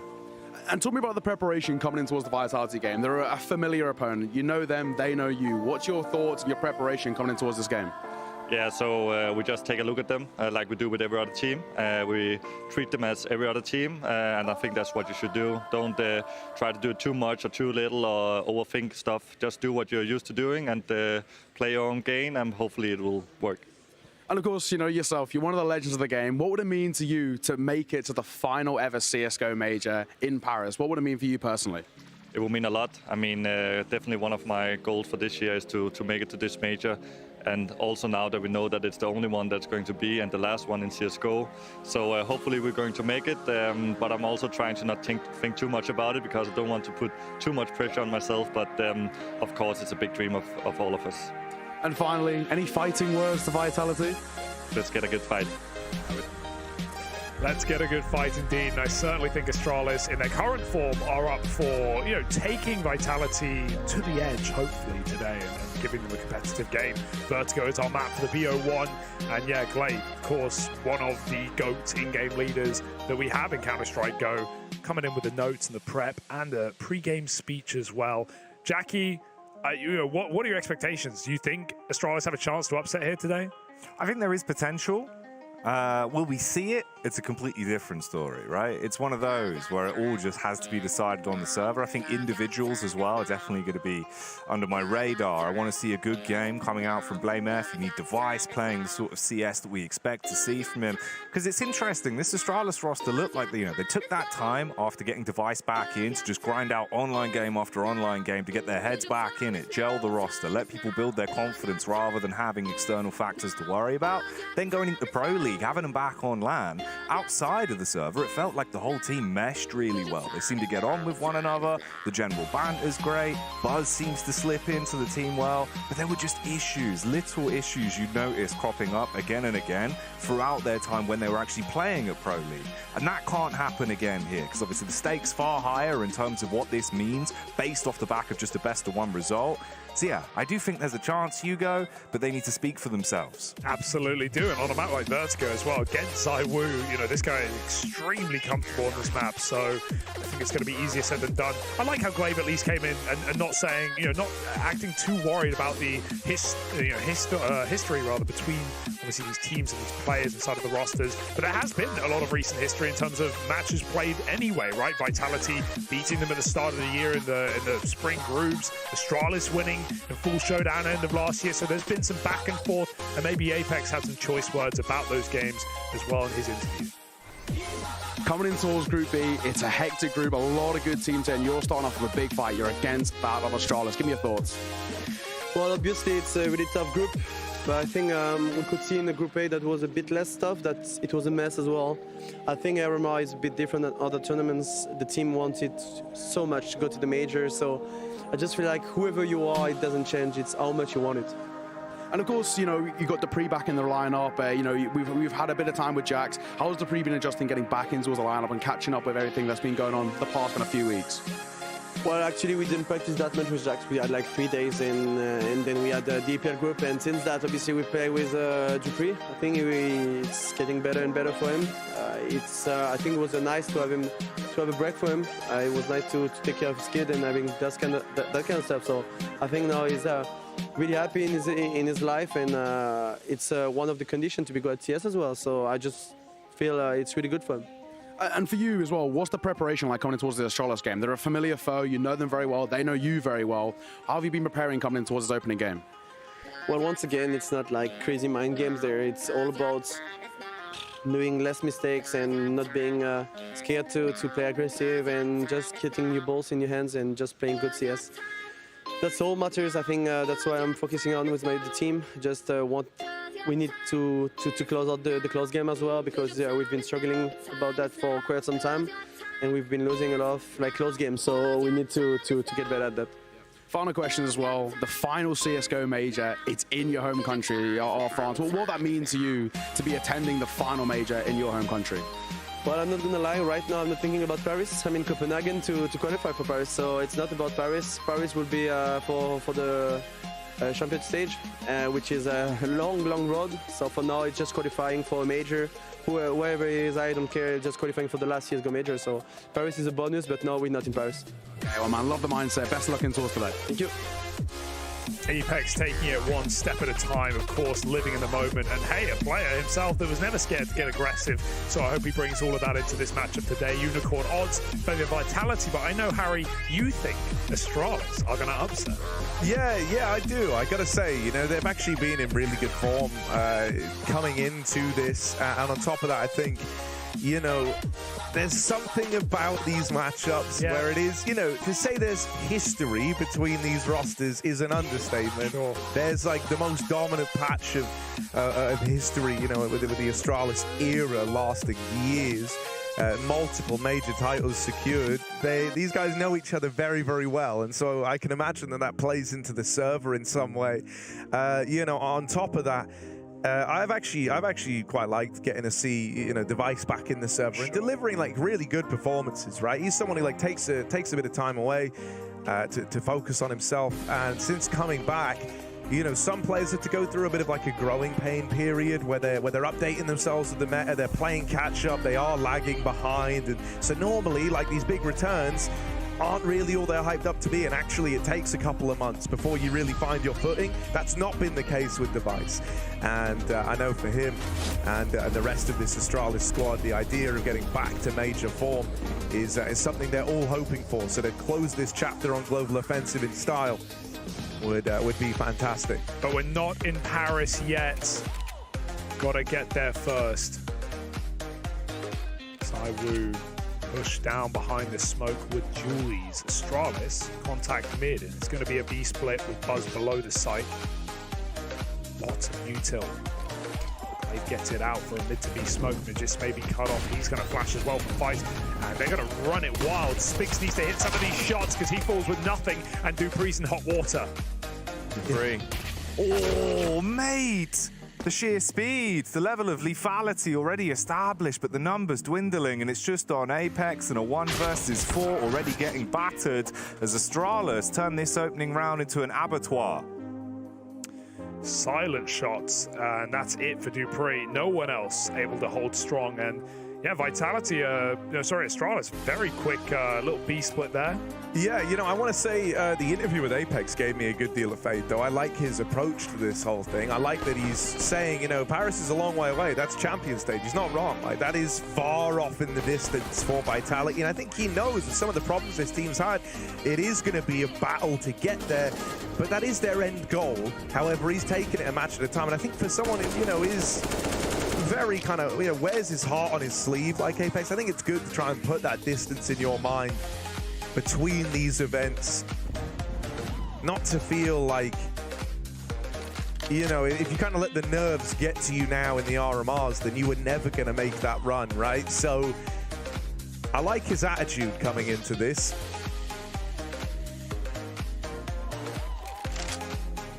I mean, obviously, with Falcons finding themselves down in the last chance qualifier, Vitality represent the best chance you have right now for a roster with French players in it to find themselves at Paris. Yeah, you know, never want to count Falcons out, but you just think with FaZe already there at a bare minimum and more squads to enter, it feels like a pipe dream for the time being. Astralis for now, give Vitality the long pipe. They take 2-0. Nice and clean as well. Blame able to clean up those flanks. Yeah, you want to talk the map on this one while we wait for the save? I think it's kind of interesting that we've ended up on Vertigo. This has been a really solid map for Vitality. They would be undefeated. If you ask them in their minds, they probably feel like they should be undefeated. The 1L they fielded was in that quarterfinal to end 16-14 on this map. It went the distance, the full 30 rounds in map number 3, and that was the first L in recent memory that Vitality have taken here. But I think it's interesting that this is the map that we've ended up on Astralis. No strangers to Vertigo either, even when you think about the individual pieces here. For guys like Blame F, this was always a bit of a consistent one for that old Complexity team. Even in that World Final at the end of last year, it was the one map Vitality managed to take against G2 in the quarterfinal of the event. Of course, G2 in incredible form and went on to win. Vitality won it in overtime, so they've certainly got the receipts. That and a win over Astralis. Yeah, I think the fact that this is where we end up means Astralis have come in like very, very prepped for this matchup. That's the one thing. It's like, you know that if Vertigo is left open at the end, Vitality will take you there. Exactly as Glade was saying, and you know, just it's like any other game, like any other team. Do your prep and don't play scared. Astralis, will they look to fake this A site with Blame? He doesn't have much left in terms of utility, so it might be the old seesaw that Astralis can return to. Right now, it's a gamble for Vitality. They've read it wrong. 4 players on A. Spinks does check middle, but here's the B util starting to get set up. Good grenades landing, but Dupree not really got the gun for the job. Molly to knock him off the angle as well. Space created, Vitality. French Killer Bees are on the swarm, and the MAC-10 is pulled out for Glaive to strike against the first, sending them teetering further back. Not really able to play the advantageous angles with these weapons they've got. At least focus set on middle, and Blame F gets his head blocked off by ZywOo on the Deeg. Yeah, so the ZywOo Deagle is pretty nasty. I hope that isn't him starting to pick up pace in this round right now for Astralis' sake, because I've seen him do some gross things here on Vertigo with that Deagle. Astralis breathing a bit of a sigh of relief here as Vitality don't look incredibly committed, but they do want to try and keep bodies near that bomb. They want to try and do damage. Magisk going to get hand-delivered a kill. Device, old mate, walks into his crosshair. Astralis with the third, but they are going to lose. Zip's dead, no? Some players here. Zip just gets out, but a lot of damage done, all things considered. 3 kills, forcing a good bit of reinvestment out of Astralis, and that's exactly what Vitality wanted. Yeah, chip away at them, capitalize later in the gun round, and that's where we find ourselves now. ZywOo can get the AWP, so why wouldn't he? The ZywOo V Device head-to-head, I'm thinking ramp peaks, and I'm hoping for that as well. Lots of different ways to approach taking the ramp as a T and angles you want to fight. So where does Device go? He looks for the gap through yellow. ZywOo is on short, so he's not far away indeed. And oh, Device. The timing on that, and now ZywOo's looking through the gap. They've traded angles. Flash goes in, gets them both off the angle. And right now we end in a bit of a stalemate for the ramp duel. Yeah, it is that like chess game of you know, similar to like Inferno Banana, trading the utility, dunking in some well-placed flashbangs. The wall bang. Don't like it. It's very close. ZywOo lucky to be alive right now, but he's still eager, still hungry for more. Device doesn't want to go back. He'll reset. Look for a pick elsewhere. Dupree on B without the rifle and without the head either. Buzz removes it quickly with a spam. That's a massive opening kill for Astralis to set up for an execute. ZywOo wants to show his ult, but again, he misses every single timing in this round. It's gone from bad to worse for Vitality. At least they've left ZywOo solo here. They can still fight for B. Yeah, and it really wouldn't surprise me if this is the game plan out of Astralis, is just to abuse this B site. I mean, we can touch on exactly why in just a moment, because the exec's coming in. Spinks, so low on health. That molly has really done a number to him. Brings him down low. Magisk holds the line, and Spinks trying to help out. Peppers one through this smoke. Trades immediate. Deep. Lave up close. Oh, the change of the guns, the reload. It's all super scary. That is a combat reload, and Magisk takes the space in with the reply. Blame F cannot win this round. He is just saving. Very surprising to even see him trade off the gun. You know, sure, he finds it, but it has 5 bullets. The reload in that position is crazy. He knows the opponents are right around the corner. His position was just so powerful. He could have set up and waited the smokes out. Mac 10 probably would have done the job in that spot. Instead, they hold strong.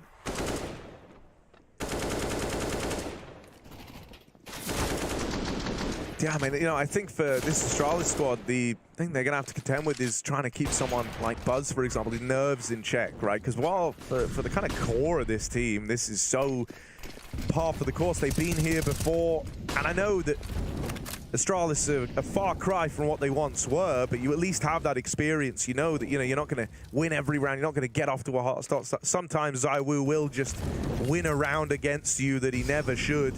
You know, that's kind of the effect they're having this guy.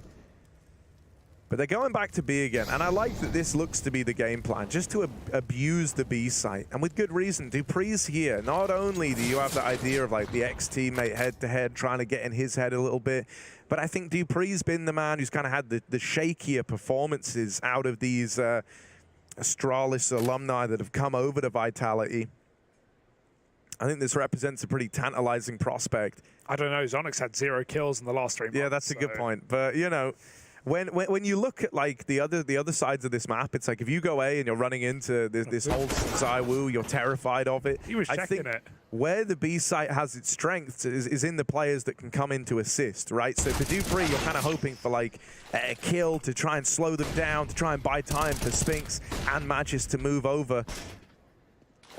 That was great space taking for Spinks there, because he's gone ahead of the flashbang to buzz through to set Glaive up. And oh, it's ugly for Spinks, but he still survives. 25 on the clock, and his teammates are nowhere to be seen. I don't really know what's happening here, because the bomb's in B, and like the rest of Astralis have A, and it's like that's pretty cool and all, but you can't win the round without the bomb.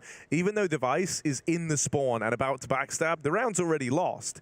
So this is like the most terrifying combat save ever. Well, they had Buzz get that kill onto Dupree, and I guess they just wanted to move with it. But Spinks taking space and not playing for retake is what flipped that round on its head. Glaive was not expecting a guy to be already at quad. So it was a very decisive move from Spinks to beat the utility and drop that bomb. But yeah, for sure, Glaive having the bomb on that swing there with no support, not ideal at all. Nice, boys. Uncomfortable round, but good recovery in the end there.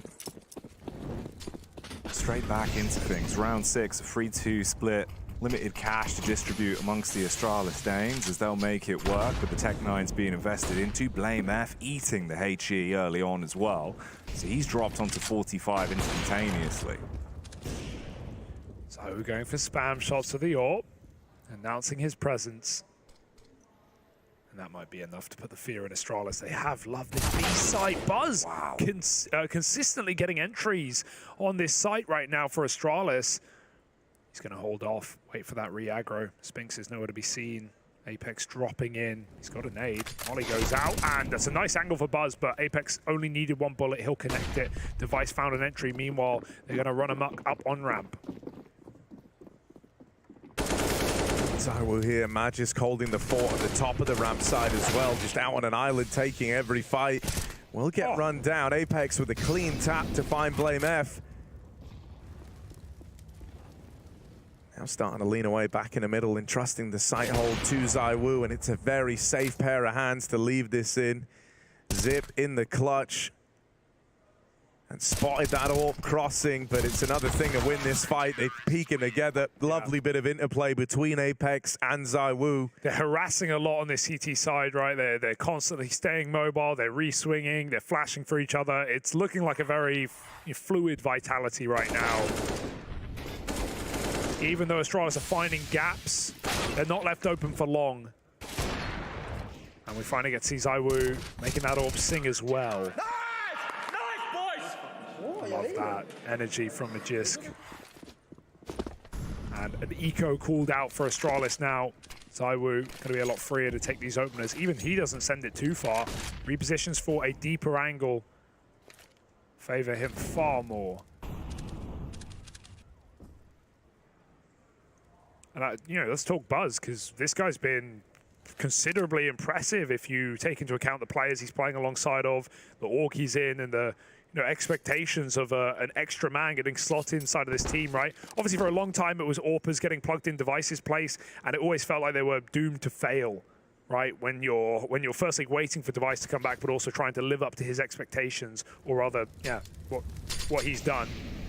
It was never going to happen, but Buzz, as a young rifler, has come through and looked very good in a short amount of time. Astralis' performance at Pro League was nothing to talk about, but Buzz individually held strong there. And so I think that could be a great sign for Astralis at this RMR.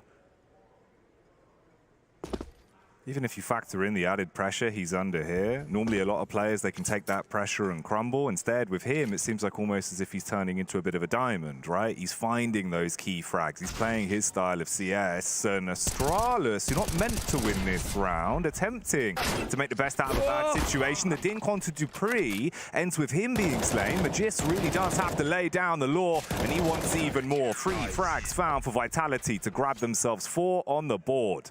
Yeah, uncomfortable for a moment thanks to Device, but Magisk will not let it get any further out of control, and 2 casualties is no worry for Vitality.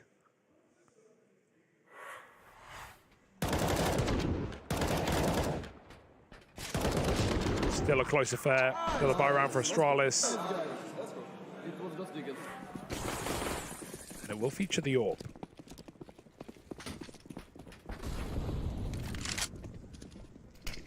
BlameF really wanting to take a fight at ramp. Aggro starts out of the man. Posted for a short side swing. The nade brings him down just a tad. And looking through the gap on yellow is this AWP of ZywOo again. Only smoke dropped in, but ZywOo gonna pluck them out of the round through it. Device scratching his head, never even saw what hit him. Look at this. And down Glaive right behind the smoke, will reclaim one. Dupree turns the tides, winning an important B fight onto Buzz. Glaive smoke spammed out. ZywOo gonna win that head-to-head versus Device. That's all you want, really. You just want these fights. You just want the ramp fights between ZywOo and Device, constantly changing it up, and, you know, applying different util and pressure, taking different spawns. These are the fights that you're here for. And ZywOo right now is winning them out. Zip, a lot of space in mid, but sadly no teammates to keep pressure on. So Vitality don't need to move, don't need to worry. Apex has this from the sandbags. I can't believe it took us this long to even find that one-way smoke under the ramp. It's such a powerful smoke with Glaive sitting in front of opponents and just crouched inside of it, and even ZywOo at top ramp can't see him. Powerful bit of util. Joining at just the right time, but this is a save. Zip with nothing to do and nowhere to go. Vitality will find 5. And back on your point about the smoke as well, it is interesting, Max. I think that like started cropping up like September of last year. Saw a few sort of players from the UK scene playing it in pugs, then started to see it crop up with like boys like Waro, stuff like that. It kind of spread out. Very cheeky. Yeah, because when I spoke to players about it, everyone was telling me, nah, you're not really ever going to see it in a pro game. Like, it doesn't really work. It kind of is just like a puggy smoke. And I'm thinking, really? Like, this seems mad OP to try and fight for control of ramp. Yeah, it's like the counter to the deep CT smoke that was already thrown, right? Yeah. You see players wait for that to expire and then drop their own. And, you know, I think, especially near the start of it getting used, people were getting confused. Like, where's this coming? Where's this coming from? But, yeah, it's very powerful. T's crouching in it. Orpa playing above it. We know how smokes work in Go. They can be deceiving at the best of times. But right now, your eyes, they can be believed. Vitality 5-3 up. Pistols are plenty for Astralis around that they can throw some pace into. Give it a bit of speed and put the pedal to the metal. We'll see how this will turn out for them. ZywOo again stationing himself with the aggressive cut angle to take the fight down ramp, but no joy as everyone is backing themselves off and setting up for what could be a bit of a late round B split here. Yeah, they've just loved this site, haven't they? Buzz has consistently gotten entries. More so with AKs, this will be a lot harder, and Dupree recognizes the threat, pulls back, starts throwing defensive utility. These are good flashes from middle, but it's a wall of smokes that Dupree looks to play above. Ooh, Spinks spamming through, and now they can set up for retake. This is perfect for Vitality. Even though Astralis get a bomb plant, Glaive will not survive the Molotov. And Astralis holding on to this is a pipe dream. Crispy Glaives on sale at B, and it is a fire sale of a discount. Device knocked down to 21 as well, playing the aggressive angle, has to hit heads with a tech, and again they use the fire to try and force him out of position, barely not burning, holding his own until Magic will go in through the back door, hit the head and take him out of commission. Blame F, same could be said for him. Oh, that is gross. Yeah, very smoothly done for Vitality. Not a single casualty. They use their util very well. Dupree, noticing he was getting eco-rushed, doesn't risk dying at top ramp. And that's so important because you don't want to arm Astralis in a round like this. He gets out completely, drops util. I want to see Magist jump-shotting with a USP. That's obscene. Insulting even. Bop. Oh, man. Doing it to his old boy Zip like that. Nice round for Vitality, 6-3. Oh, I like that from Magisk. He's got a lineup for the deep yellow smoke. And did it miss? I think it missed. Oh, okay. I take it all back. Could have been sick. Yeah, because that's a hard smoke to throw. We see players miss that from time to time. That wasn't, because it looked like the lineup, right? You're just running with it and you throw deep ramp, but that's not it. And yeah, you've got to hit a very thin pipe to connect that smoke. But unfortunately, lineup doesn't really work, does it? They line up. That's a team flash, though. He peeks a second too soon. Everyone was blind, but somehow he gets out worse. That's a real shame. He was not even half a second off of having both players full blind in mid right in front of him. No accounting for that one on Buzz. Yeah, this is just goes both ways for Astralis. They're really only left with the option to group A here. Device holding, hoping he gets given a peek here down the line. Oh, that was the chance. That was the opportunity to get involved on the AWP. Sails right by him. The nades have done so much damage. Astralis are all low. And I mean, this looks pretty ugly right about now. Oh, the jump up though. Feeds himself to the beast. Device can re-smoke as well. Magist does trade him out on top of the sandbags. These smokes are making things very uncomfortable. ZywOo runs back. Oh, it's a headshot angle. He cannot find that kill. Zip and Blame keep this round alive. And suddenly, Astralis, who looked dead in the water, have swum up to the surface. dupreeh, this is a great timing on a flank, but they're watching for it. Can he find this easy kill? Now the second waiting for him. dupreeh doesn't know, and he's right below. Blame with a clutch, and the closer. 3 kills from Blame F. Put Astralis back on the board after a 6-round absence. I don't know how they gotten out of that one. That jump up for Spinks was the first domino that fell.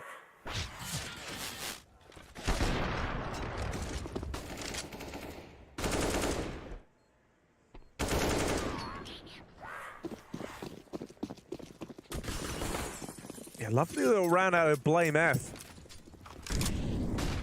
Just a joy to see. Device and ZywOo locked in this eternal struggle over at ramp. The Orbs won't find each other, but Device will nail a shot through yellow onto Apex, bringing him down low to open up this round. You're very content with that. Device even waiting, see if anyone gives him a peek, and oh, double swung, it's about to come through. The trade found by Apex, the man he tagged earlier on. And now Astralis hit the go button. You've seen that ramp aggro coming in. You know there's got to be a gap somewhere. Gap is not in middle with Spinks holding on to the rotate up through CT and construction. And the play kind of slows down now for Astralis. They tried to go quickly. They tried to punish the info that they had. The 3 players on that lean over towards A. That info now dissipates. Vitality have a time to move around the map here. Still following through with the B play, but it's into a bit more of a lean here, a bit more of a stack. ZywOo even posted with that AWP. Smoke is huge here, but Spinks is going ahead with a flashbang. 2 players lined up, and Spinks does well, but Blame, he's known for his clutching. However, up against the Frenchman, Vitality have a smoke in their repertoire as well. It's going to get thrown down on the bomb. ZywOo swaps off the AWP. Blame feels the pressure as ZywOo taps him out of the round. Vitality with a retake and respond very quickly. ZywOo even sniping with the AK.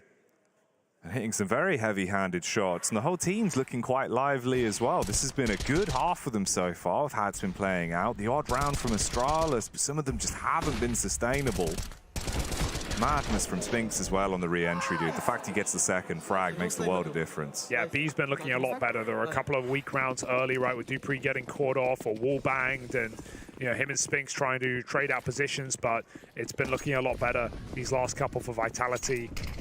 Playing a lot more retake rounds on B, fighting for ramp. This time it's a lot harder. That gap smoke has constricted Apex, and so he won't be going aggressive. It looked like Vitality wanted to make a double move on short. They're going to rotate a 4th player to that A site. No fear of Zip lurking in mid right now, but it has been a factor of this T half that is yet to really matter. So we'll see whether Vitality want to retake this together. It does look like it. Everyone moving in right now. Device in an awkward angle, but he does find that headshot. Getting behind the sandbags late in the round. There is 1 molly left, and it's on the man at the back of the pack, so it may never see the light of A.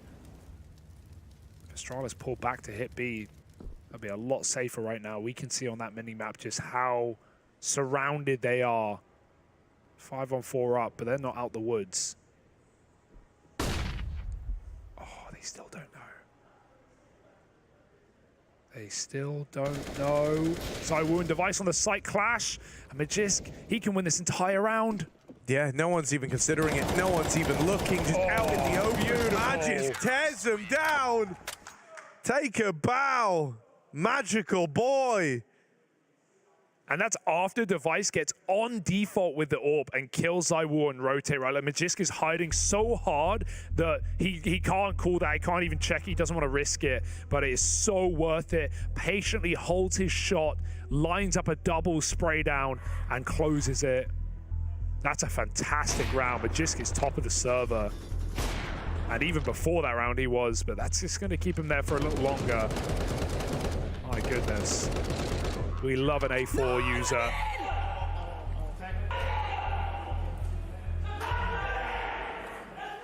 No, you can hear it on the Astralis cams. When Apex gets hyped up like that, everyone in the building knows about it.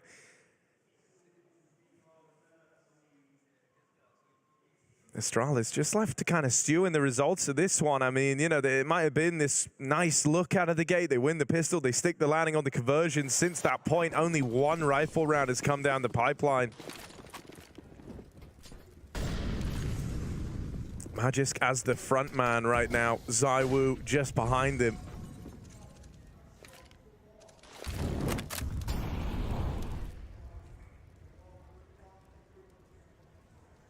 Glaive trying to take a bit of space here towards middle as well with the Tech 9 backed up by BlameF. If he can draw the crosshair away, Blame would be looking to at least find himself a trade. But Molotov dashed out from Magisk. Buys a bit more time. HE could have a bit more impact. And this could be naughty. Device just lurking with the Deagle. Apex walked right on by. Trigger discipline, and then the frag to boot with BlameF also making moves on Magisk. So now this is a 4 versus 3 that actually favors Astralis. With still 60 seconds on the clock, you can take your time with this. Yeah, they're going to group on B. This has been their best bet to actually getting bomb plants and getting themselves in winnable rounds. But of course, dupreeh is still here, hiding behind the quad. Astralis also don't have util to execute. It's one smoke on device. They probably don't even want to announce it at this point. dupreeh has to be so patient. Swings out just out of nowhere. It does force a team kill. BlameF putting Zip in bed. Astralis will get entrenched though. Bomb plant can come through. There's that smoke, and that'll buy a few more seconds at least. ZywOo lobbing in the util, trying to set up Spinks. This was the guy they said wanted to be more of a star, more of a limelight shone upon him, but he's not one for the stage, not in this one. Tag down low and out of the round now are Vitality. A man down in that retake. It very much hinged on Spinks finding success in that first look at the bomb site. Shame to just see dupreeh wild swing out there with no flash, no support. He had no idea whether they were in or not, and that's part of the charm, right? You're hoping to just catch a lineup as they walk upstairs, but even calling for a flash or a rotation, which was available, or waiting until you had some knowledge that Vitality or that Astralis were there, that could have been a massive multi-kill. Instead, the B site is certainly the way in for Astralis, and they know it too. Huge eco win. Yeah, that makes a lot more sense from BlameF's POV as well. A little bit of banter about it. Content they took the round. Straight back into the 14th here with an 8-5 split. Aggression again, being set up early towards ramp. ZywOo with the early flash, wants to go for the peek in, sees the leg, flicks up, blows away Glaive, trade from Blame. He'll slay Magisk and do a bit of a trick of his own. Makes him disappear to put him back into a 4v4. That is a massive trade, right? Even if you can't take down ZywOo, you've taken down the man who's been causing all these problems on A site. Astralis are suddenly in no hurry. They can level out in a 4v4, allow Vitality to feel the pressure and burn some util early.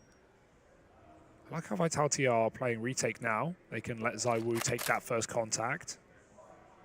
No better man for the job. Could even get curious and try and do a flank, something that Vitality haven't shown in this entire CT side. Apex is essentially floating now. If dupreeh wants a flash, he'll assist. If Spinks needs help, he'll trade. Pressure is on ZywOo, but also on Astralis, who've yet to make any moves. They start to move up ramp. Blame heard the flash coming. And so the fear is there. Astralis have to announce their presence by mollying sandbags. It's let them down already. They're going to be able to throw and execute here. ZywOo now back in CT with a far better angle, but there are the smokes that will contain Vitality to their own spawn and to a retake. Yeah, util on the bomb is big though, right? With so little time left and still nades, you know, HEs and incendiaries in play. Like, Vitality could win this one at the time. If they end up dropping the bomb, nades come out way too soon, but another molly is nice, slows this down even more so, and the backstab still being given room. These smokes have now faded, the bomb is now dropped, and this is Vitality taking this round. Nothing but Device to do. Wow. In the 1v3, the util is fantastic to keep displacing that bomb, and they keep it up long enough that those wall smokes drop. They get out of the round. Suddenly, it's open sight lines into the bomb site. Is that 3 mollies or 2? Three, yeah. 3 in a row. Unbelievable.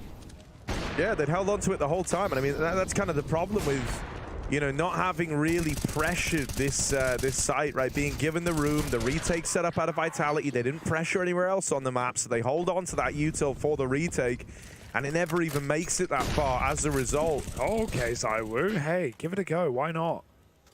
This head-to-head between him and Device rages on, but it may be a rifle in this round. Device going over, looking for this pick. ZywOo getting curious instead. Right-click flash, ZywOo eats it alive. Device, oh, he sees him on the fade. That flash for Device gets him the frag. Could not have been better timed as Spinx is stuck behind the Molotov, or rather in front. He is forced to confront his opponents here in middle. Zib gets tucked in. Spinx seems aware. He needs this kill desperately, or they lose all control of middle, and Spinx will survive. One more man gone down as well, and Spinx start in middle. Leaves a 4-on-2. The Vitality should have no issue sweeping up. Big blame F though. Benjamin Bremer himself looking to see if there is physically anything he can piece together off the back of what he's been left with here. A 1 versus 4. Limited utility, a smoke and a Molotov, AK in his hands. Ooh, Apex with the timing on the jiggle as well. Gets the information he needs. The rotation call comes in. And not only are you now forced to try and win this clutch, you've got to win it against the stacked site of A.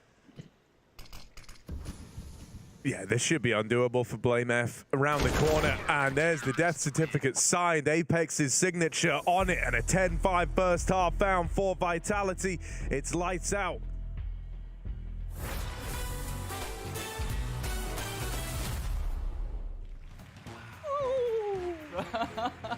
So I just immediately like... We saw some raccoons. He started talking trash a bit about Copenhagen Flames. And Oh, no way. Hey, I'm gonna catch one. It's time for the Gauntlet Challenge. What is the Gauntlet? No. It's the f***ing goal! No way, this is last place. It went really badly. I wouldn't say it's good, because I would say it was great. Let's go, baby! As Cadian prepares to take on his toughest challenge yet, let it be known it'll take more than a hero to beat this one. We know he can lead his team to victory, but can he go at it alone? It's time for the Gauntlet Challenge. It's time. It's time. Let's beat Dupree's ass, yeah? Okay, so what does the Launder show have for me here? Rings off, you know. Step 1. Let's go. क्या बोलना है भाई? Okay, let's go. This is the one, guys. Off to a good start. We go for the quick entry. No look. What? Buck. Everybody saw that. No. Delay क्या? No. It's the f***ing goal! Okay, I think there might be some system to this is where the boxes will hit or what. I'm not sure. Oh no. No. I failed the bunny hop so bad. We need just a little bit of luck here. Little bit of luck. Let's go. Quick. No. That's it. We're done. Dupree, he doesn't know what to do about this time. It's too strong. Yeah, I'm number 1 now. All right, guys, let's give it up for Cadian. Come on in, Cadian. Well done. Take a bow. Calm down. It was good, but calm down. I'm going to ask for your signature in a second. Yeah. You're really burning calories on this map. To be completely honest, I was just chilling. I knew that Dupree don't stand a chance. Dupree don't stand a chance. You heard it here already. Well, why don't we make it official? Let's see if he lived out his dream of beating Dupree. To find out, we'll have the assistant, roll out the leaderboard assistant. Come on, let's keep it moving. Don't go out all night. Don't be alarmed by how long it takes me to write this number down. Just be happy it happened. The submission here from Cadian to the Gauntlet Challenge to see if he could beat Dupree. Did he do it, folks? That's right, they finally gave me my own show. Watch The Launder Show exclusively on Blast TV. Let's go, baby! And as always, it's been a blast.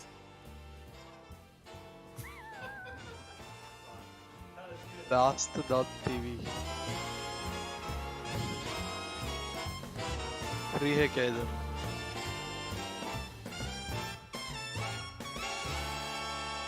भाई teach को copy किया मैं. Right, we're back in. Vitality with a commanding lead over this map right now. 10-5 up at the end of that first half. But that's not the only surprise. Over on the other stream, right now we have Monty 13-3 up over Ents. It's not even a contest. That's also a map that Ents are undefeated on in recent memory, one of their best. And they have a 7-map win streak going strong there that looks like it's about to be broken here to open up their run at the RMR.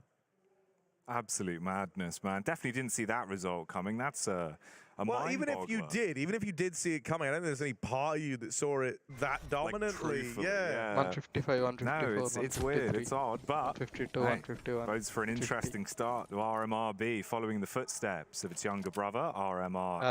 But for right now, we're going to slide into the second half pistol. Vitality being the tease for this one, and big old Buzz. Will he have a light year performance here? It's not an easy site to hold on your own, as we learnt from that first half. His entire team stacked on A, and, well, Vitality stacked against him. Boosted up is dupreeh. Flashes start to fly in. Now they know his position, and dupreeh nails that headshot. That is essentially, possibly, even the round. Yeah, Glaive has kit double flash. They were prepared for this retake, but a man down with nothing done, and with deep position taken, plus the flank covered. Oh, this might be cleared. Or it might be everything for Magisk. All on the flank. 3 headshots. Magisk is having one hell of a day. 1 HP and a hat-trick of frags in a matter of seconds. The pistol prowess from Magisk has sent the emotion sky high for Vitality, because they needed that one, they wanted it, and they did it in damn style. That's a crazy spot to hide in, right? You don't see it very often, because if someone does try and clear it, you will die every time. But that's the gamble, right? That's the risk. You're not expected to be checked. And Magisk goes absolute beast mode. He's had a phenomenal game of trigger discipline. Vitality with a pistol in their pocket.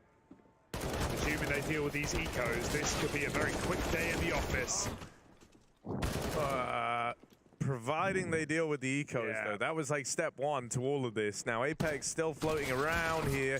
We'll get the better of Blame, and ZywOo's found Glaive. So, they wrangle it back under control. And now it's just Zip, who's practically begging to get spammed here. They hear the molly tag him. They've even seen him cross onto Tetris, so they know where he is. They know they have A. They're still looking for the fight at B. Why not? But they have A. Just kill him. USP. Let ZywOo make a lot of respect. They're trying to let ZywOo get the kill with his MAC-10. Shameless money stat with the hunter. ore. Come on now. Zip, don't give it away to the MAC-10. Find a way to get the AKs to shoot you, and Spinks will. They were trying their best to let him live there just for ZywOo, but I think he realized that he was being flanked. So, yeah, it's a small difference, that $300. But, yeah, you never know. Yeah, I just think as well, like, when that's how you're getting to play around out, when you're saying, hey, I know you're on the other side of the map, but come here, we'll make $300 more if you kill him. I think that speaks volumes as to how Vitality are feeling right now and where they sit in this game. Dominant. Attack timeout for Astralis. Chance to try and talk this one through. They've got to put up one hell of a defensive side here, or else it might be over before it even gets going. Yeah, 2 of the legendary players of Astralis in Glaive and Zip down bottom of the board. 9 kills between them. Not exactly having a fantastic start. Does not bode well for Astralis, but a rifle round can change everything. It's this one or none of them really, though. 12-5. Astralis have 2 buy rounds in the way of the end of this match. Can they put their foot in the door? Even if they can, do they put their shoes on first? We'll have to see. Got that one way on that. Vitality use it right back. Spotting over the top. Glaive looking right through it, but Apex finds Device on that fence line, and Glaive has to pull back. Stream Still पे looking for भाई. something ahead of the gap smoke, but just as how Astralis did when they found this Apex, they chill out for a sec, they let the kills come to them, and ZywOo will find his. Sends Glaive falling down. One by one. They just let ZywOo feast right now, and Dupree can come in and offer out a helping hand. Vitality finds 3 Apex, and then they walk B. मेरा आवाज आ रहा है भाई, मेरा आवाज आ रहा था. That was, I don't know, man. That just looked gross, didn't it? Like it's desperate. Like you get 3 1v1s into the pack of you from the top of ramp. Like, yeah, of course you're gonna hang around and take every one of those fights. Buzz against the world, though. ZywOo's low. Might be getting told to save. I don't have the heart to tell you it, Hugo, but Buzz trying his damnedest to make the play happen. Oh. Spammed out, of course. Smoke spam going the way of Spinks, and there's a reply from Zip. He gets it down to the 1v2 here, but dead. Spinks will not let them in, will not let these clutches happen. He puts both players who get a couple of kills on the board there for Astralis in body bags. And so Vitality win that first rifle round, step in the right direction. Now, really, really good chance to win this out. And dude, I don't know, I really hated this sequence of events over towards Raptor. The first death on Device, I think, is very forgivable. He's like trying to play over the top of there one way. मैंने अभी unmute कर दिया फिर मैंने. तेरा आएगा ना awkward लगेगा कहेगा बस. Sort of blindsided on the back of the spam. But then every peak past that point, you know, you understand not wanting to अरे नहीं है भाई. concede the 4v5 for nothing. वो round हार गए ना तो response, but normally pistol पे आ गए वापस से. Other avenues on the map, maybe look to regroup. Instead, you end up with like अगर 3 ये हारा तो क्या really scene है uncomplimentary, disjointed pushes. And it's like, yeah, no wonder. ये round हारा तो easy 15 next भाई है. नहीं अभी तो मैच हारा तो कोई दिक्कत नहीं है. Peekaboo from Apex. मतलब 3 हार गए ना तो दिक्कत है. ये तो पहला ही है भाई.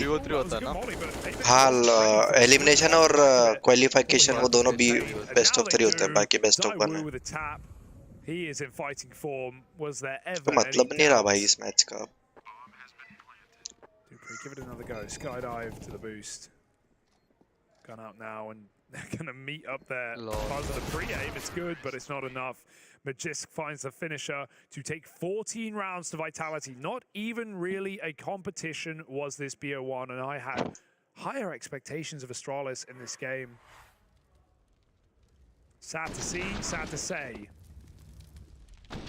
Yeah, reassuring for the Vitality squad, who I think are, you know, one of the teams, one of the main focal points heading into the Paris major, right? You wanted these guys. अरे मैं कह रहा है अगर apex चल रहा है ना, एपेक्स मार रहा है तो इजी जी विन है वाइटैलिटी का. अगर तुम वाइटैलिटी को हराना है तो first you need to kill Apex, like Apex को टारगेट करना पड़ेगा. और जब एक बार टारगेट होता है ना तो फिर वो स्ट्रेस में आता है, और जब वो स्ट्रेस में आता है एपेक्स तो फिर वो टीम को स्ट्रेस में डालता है. मैं नोटिस किया भाई बहुत. ZywOo नहीं आता स्ट्रेस में, पर बाकी ये जो मेंबर्स है ना, स्पिंक्स वगैरह ये सब स्ट्रेस में आ जाते हैं. तो you have to target Apex first of all. But उसका kill ठीक है रे, 13 kills है, positive KD है. It's a good fight for him on the fade as well. Tries to push up the short side now that smoke's gone, and then runs into the Device AWP tag. Followed up onto Dupree, brings him down low. This is the best spot Astralis have been in yet in this second half. Now Zip is on a real island here down towards the base ramp. He has a bit of support from Buzz. अभी positive start है. ये round जीत गए ना ये, क्योंकि first apex मारा तो apex थोड़ा चिढ़ेगा. अच्छा जा रहा है राउंड तो ये. अरे एक और मार दिया क्या स्पिंक्स ने? Very much so. Blame on a flank. There's another 1-for-1. You'll take these if you're Vitality, just given the low health. दोनों 14 and 23 HP है versus 100 HP. Blame में pick तो ले लेगा. He's got the cross on the stairs. Dupree has been dismantled, and Spinks, it's all up to him. He's already found 3 frags, but Device is creeping on. Trapped between a rock and a hard place, and Device will be the one to smash him in the face. So a tight, close round. constantly looking scrappy, being traded back and forth and finishing in that fashion to at least give Astralis a little bit of a lifeline, but it's not going to make it that much easier. It's 14-6. Yeah, some nice shooting from Spinks as well, right? Even clearing Buzz off that top rail. Yeah, I mean, honestly, I think even the fact that that round's close and you're kind of envisioning a world where Spinks could even attempt a 1v2 in that situation as well. He does so well at like... Spinks अच्छा player है भाई. He just need confidence. The whole time, by the way, like as he's Spinks ENCE का star था भाई, और ENCE top ENCE एकदम टट्टी team लगती थी ब्रो, सच बताऊं. एकदम घटिया टीम, मतलब और मेरे को पता नहीं वो नहीं होता था कि इनकी ENCE इतना टॉप पे कैसे आ रही है, लाइक टॉप 10 टॉप 5 कंसिस्टेंट अच्छा खेलने लगी थी. तो मैं नोटिस किया कि इनका प्लेयर है स्पिंक्स करके, वो बहुत कंसिस्टेंट और बहुत मारता है. तो भाई बहुत अच्छा प्लेयर है वो.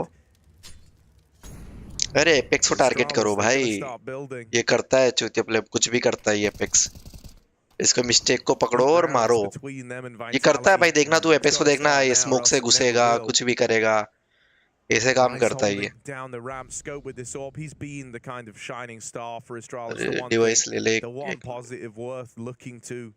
So let's see if he can keep that up. Wants to do pre-lining up. Is it the smoke under the ramp? Or are they going to get on his head? Oh, it's a little flash instead. भाई साहब. Blistering shot and an even faster pace as Zywoo runs up the ramp. Boss का बस head दिखा होगा और ये भी ले गया. No one ready for this. Why would you be ready for this? अरे nice ग्लेव. And keep this round intact for now.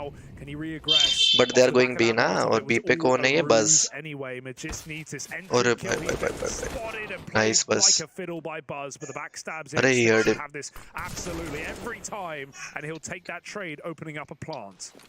Zywoo arrives. They need this round Astralis to put pressure on Vitality. Individuality will shine through. Zywoo on the bait play as well. Tap the bomb initially to see if he could get the face to come in. Are they knows Glaive is coming? He's stepping his way no, up to success. They know. Zywoo मार देगा Glaive को. Covered. नहीं मारेगा, अभी थोड़ी दिक्कत है. For Zip on the Spinks, and he's got to get nice. As he'll just hold W and clean up another round back to back for Astralis. Great realization for Zip, man, because those are scary rounds, right? You hear that tap, you don't know. There's still time for that to be a fake out, so. Yeah, he just runs him down, much as how Device did the previous B hit when Spinks was in the 1v2. Full faith every step of the way. And Astralis, they hold on to yet another round. Great shots from Glaive as well. I mentioned how him and Zip were the struggling too, but they've had a lot more impact in these couple of gun rounds that Astralis have been able to put together. It's still a monumental climb back. And that's what's in the back of your mind. अभी eco वगैरह कुछ होगा इसका vitality का, और ये जीतना है और इसका नेक्स्ट राउंड जीतना है. 2 राउंड जीतने हैं बैक टू बैक. अरे भाई को अच्छा भाई किया इन्होंने, कितना बेकार भाई है भाई. Buzz was kind of only going for openers on B. He wasn't really late playing this bomb site on T-half. ऐसे राउंड पे तुमको थोड़ा क्या है प्रेशर डालना है, और अगर ऐसे राउंड उन्होंने निकाल लिए ना तो you don't have a chance. But चलो कर रहे, अच्छा कर रहे. They know his position, इसका पता है उनको. Zip getting sprayed, but he's got something to say. And a 5-on-2, this half buy for Vitality getting dealt with nicely. Yeah, could get weird depending on how this fight right here goes down. Blame F is the only guy, even. अरे मस्त लग रहा है sticker इस gun पे यार. Next nearest is construction in middle, so this could look to give you a way into the A play. Vitality will never discover this man. They're instead routing back over the bridge, up in the top of ladder. Easy for Buzz. Do pick kar raha kya? We're going to try his hand at a peek here, but that's the bomb gone. And Vitality, I think they decided to save this AK a long time ago. Spinks going next भी भाई होगा ना, वही मारना होगा. did the Zywoo thing over अरे वो भी के सारे राउंड मारने होंगे भाई. 14 है the round a little bit later. But with that not happening, Astralis find an 8th, starting to close the gap here. Slowly but surely. I'm not worried yet. I'll say that much. I'm not worried yet either for Vitality, but where it does get a little more concerning, I think is that we've seen Vitality struggle closing out games before, right? It's like getting to 14, getting to 15 sometimes even doesn't seem to be the challenge. It's finding those last few elusive rounds. They even hunt Spinks down right at the end, but they don't manage to take that AK off of him.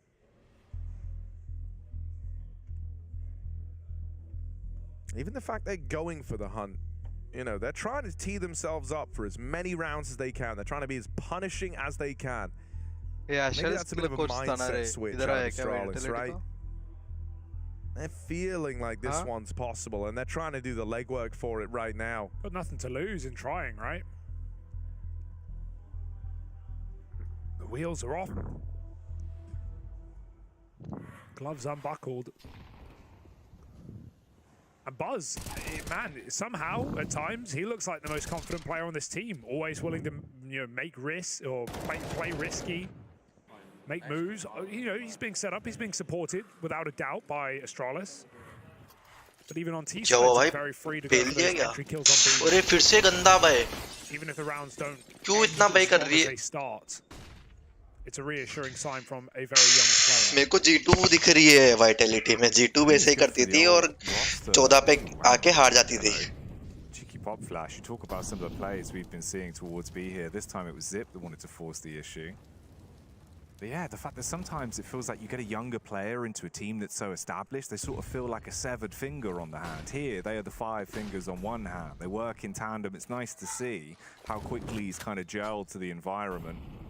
For Vitality now, though, of course, it is just the 2 rifles they've got to contend with, one of them being the Galil, the other on Spinks, who loses a single digit of health to the HE that was dunked on them. भाई ठीक है इस match में काम कर सकती है tactic but बहुत बेकार चीज है ये जो कर रहे हैं ना मेजर विनिंग चीज नहीं है भाई ये इनको होल्ड करना चाहिए और सामने भाई Astralis है जो कि भाई अब ऐसे काम करने ही नहीं चाहिए इनको इकोनॉमी बिल्ड करनी चाहिए कुछ भी कॉल दे रहा है apex So it's irretrievable. You don't even get to kind of juggle the gun around and give everyone a turn with it. Welcome to the shooting gallery over at B. Where did the glow come out? How they had that? They more that. How did Zaiwu just nail that shot on a default? Yeah, he double tapped Tech9. Yeah. That's crazy. चार HP कर दिया उसने. Dead now, of course, is. And so Astralis, they brush aside that one, right? The little saved AK round, light purchase around it. अभी भाई होगा अच्छा भाई ये वाला. Two very close 1v2. इधर 15 और 10. और इधर 15 और 11. And an eco. क्या 15 और 11? स्कोर अगर Vitality जीतता तो 15 है और Astralis जीतता है तो 11 है. So Vitality gonna surely. किसके बाद eco आएगा? Let Zaiwu work the AWP. Go for an early pick. There's the under smoke. Aim. Taking matters into his own hands. I love this position. You're often, if you're facing this, you're caught jumping up. लेमेफ की position काफी of है मतलब पकड़ सकता है वो of guard पकड़ सकता है इनको बहुत क्योंकि Astralis ये पोजीशन खेल नहीं रही बहुत देर से. An angle down ramp. Passive खेल रहा है ना Astralis और नहीं भाई पुश किया क्या वो smoke under the ramp waiting for more and this is how Astralis were looking early in the half as well taking these dry fights and losing out more often than not. Device takes a safer angle. 3 smokes up a close wall. Glaive's going to spot it but maybe too late. Device has to hit that shot. Glaive nice turns Glaive. around and helps out as they attempt to trade. Apex had to give that a go but it doesn't work out. 4-on-3 now. Astralis regain control. Yeah, the one way is even nice. It means the Vitality can't like look to peek the ramp and see what's happening here, right? You'd be paranoid about. ये अगर Vitality हारती ना तो बहुत mental के लिए बहुत भाई दिक्कत होएगी इनको going forward in the next matches. Playing it, this buys you a lot of time, right? Because बहुत ज़्यादा issues हो जाएंगे इनको. Anywhere else, Vitality might be a little deeper up ramp now. They're a little faster to launch this attack. Zip coming in with a backstab. Wait कर रहा है भाई Zip next. Starting to piece together exactly where this round is going. He has got 30 seconds है ना. on a platter right here in at the sandbags. There's even divisive Zip. दो ले जा. हाँ ठीक है भाई. हो गया round निकल गया. Lived up to his side of the bargain, and even though they see this all, nice. 11 coming. in a row now for Astralis. Yeah. They are building back into this. I just saw Zonic's stressful face calling for the timeout there. He did not look happy with that round.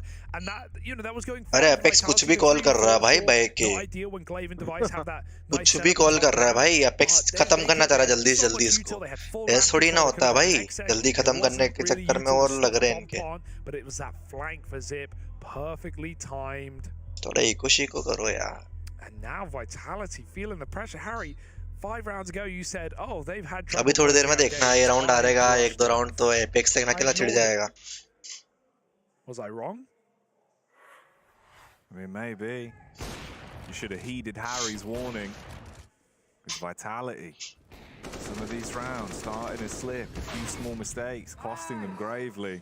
And Astralis' energy levels are building back up. Yeah, you know, I think it makes sense that we're seeing this happen on their CT side, right? I think when you look at the individuals, you have a lot of like rock-type players where they will just hold a line and win these fights, right? I think where Astralis actually suffers is in having playmakers to open rounds. In terms of the numbers, it normally ends up kind of falling to the device, as weird as that sounds, but I think that's just a consequence of the AWPA, right? Like wanting to try and make plays to open up rounds, just hold these lines and peaks come to them. But more often than not, Astralis are a pretty slow team. And I think it hurts them on T-Hops, but I think on CT sides, these guys have a tremendous amount of stopping power. So seeing them embark upon this after such a one-sided first half, like that was where the world अरे इसे issue कुछ भी नहीं है बस जो next bye आता है ना वो वीकर होता है यार. अभी 1200 है एपेक्स पे 1650 है मैगिस पे क्या भाई करेंगे भाई ये. मतलब गन तो आ जाएगा पर नेड क्या आएगा. और मे बी हेड आर्मर ना ले सामने M4 बने से. Zip was one of their fraggers back at ESL Pro League, man, and that was someone who was struggling a lot in the kind of, I was going to say, I don't know, you know, the post-major grouping of Astralis, right? Like the post-champion Astralis. Zip felt like he was the guy having most of the struggles, but we've seen a bit of an uptick in his form. He's been playing better, and he's delivering that in the game right now. He's come in on some really, really nice timing plays on this CT side. And so for Vitality, the nature of this game has changed, right? They're playing versus a different team, it feels like. The opening moves that they once had aren't landing, even when they've had man advantages. Astralis have been able to claw their way back in. And so the pressure is getting applied now pretty literally by the Danes. 13 faces of confusion for Vitality. What is going on? How are we losing this? 6 in a row now for Astralis. Beckons the question. अभी देख इनके force by से क्या है जाइवो पे OP नहीं है. अभी ये फोर्स बाई नहीं करते ना इतना तो ऑप होती जाइवो के पास में. Aim a little bit higher for that one though. Zayu is like op without op is a god. Spawn. What's Dupree lining up? An A-side smoke, I think. While Device has. Zayu hell कर रहा है side. Oh, I think this might be elevator smoke. नहीं कर रहा है. Device कितना forward है. Allows him to take middle. Zayu's 2 mid पे खेल रहा 2 B पे खेल रहा. At A. That may not be the end goal here.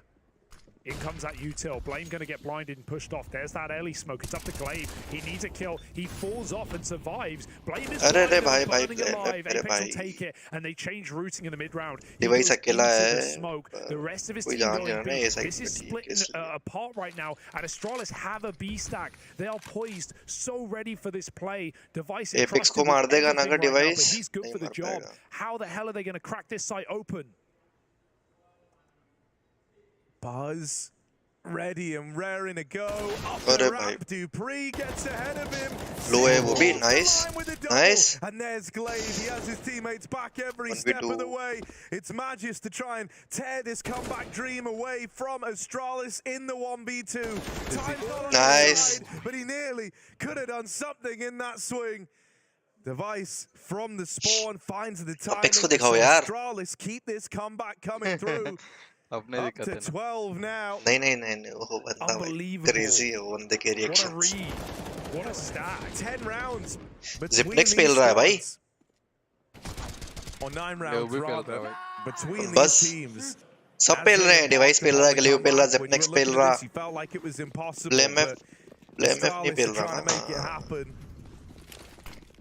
ठीक है भाई. Our Vitality, nothing of their name. Blame And a man Fiku down Cobra. already. Blame F gets the opener.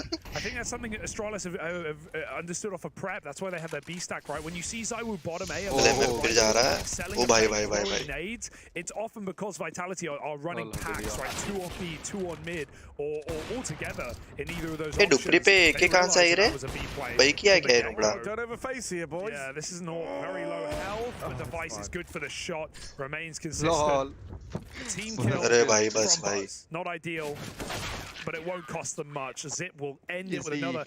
कितना 13 हो गया ना? In the late round. 14. And this is इनका फिर से बैठा और Vitality का हाफ बैठा फिर से. No tilt here for Astralis. Full eco तो कर ही नहीं रहे भाई ये. अब किया ना रे. कहाँ किया फुल इको? डीगल ईगल थे सब पे. Looking like the stars. Zip had 4 kills in the second half. He now has 21. हाँ लॉस बोनस से थोड़ा वो चीज है. Bottom to top. अभी देखते हैं ज़ाइबू पे वो पाती या नहीं आती. This has been kind of his story as of late. और दिक्कत तो क्या ना क्लेव जानता है इसको कोच को तो उसको पता है क्या बोल रहा होगा मोस्टली जोनिक क्या बोल रहा होगा उसको पता चल जाता है. Games like this every now and again. And that's cool to see because, you know, for a while people were kind of calling for his head. He was subject to a lot of scrutiny within this team. So it's nice to see that he's bounced back in terms of his individual form. Vitality. This was 14-5. 8. फिर से open है device के पास.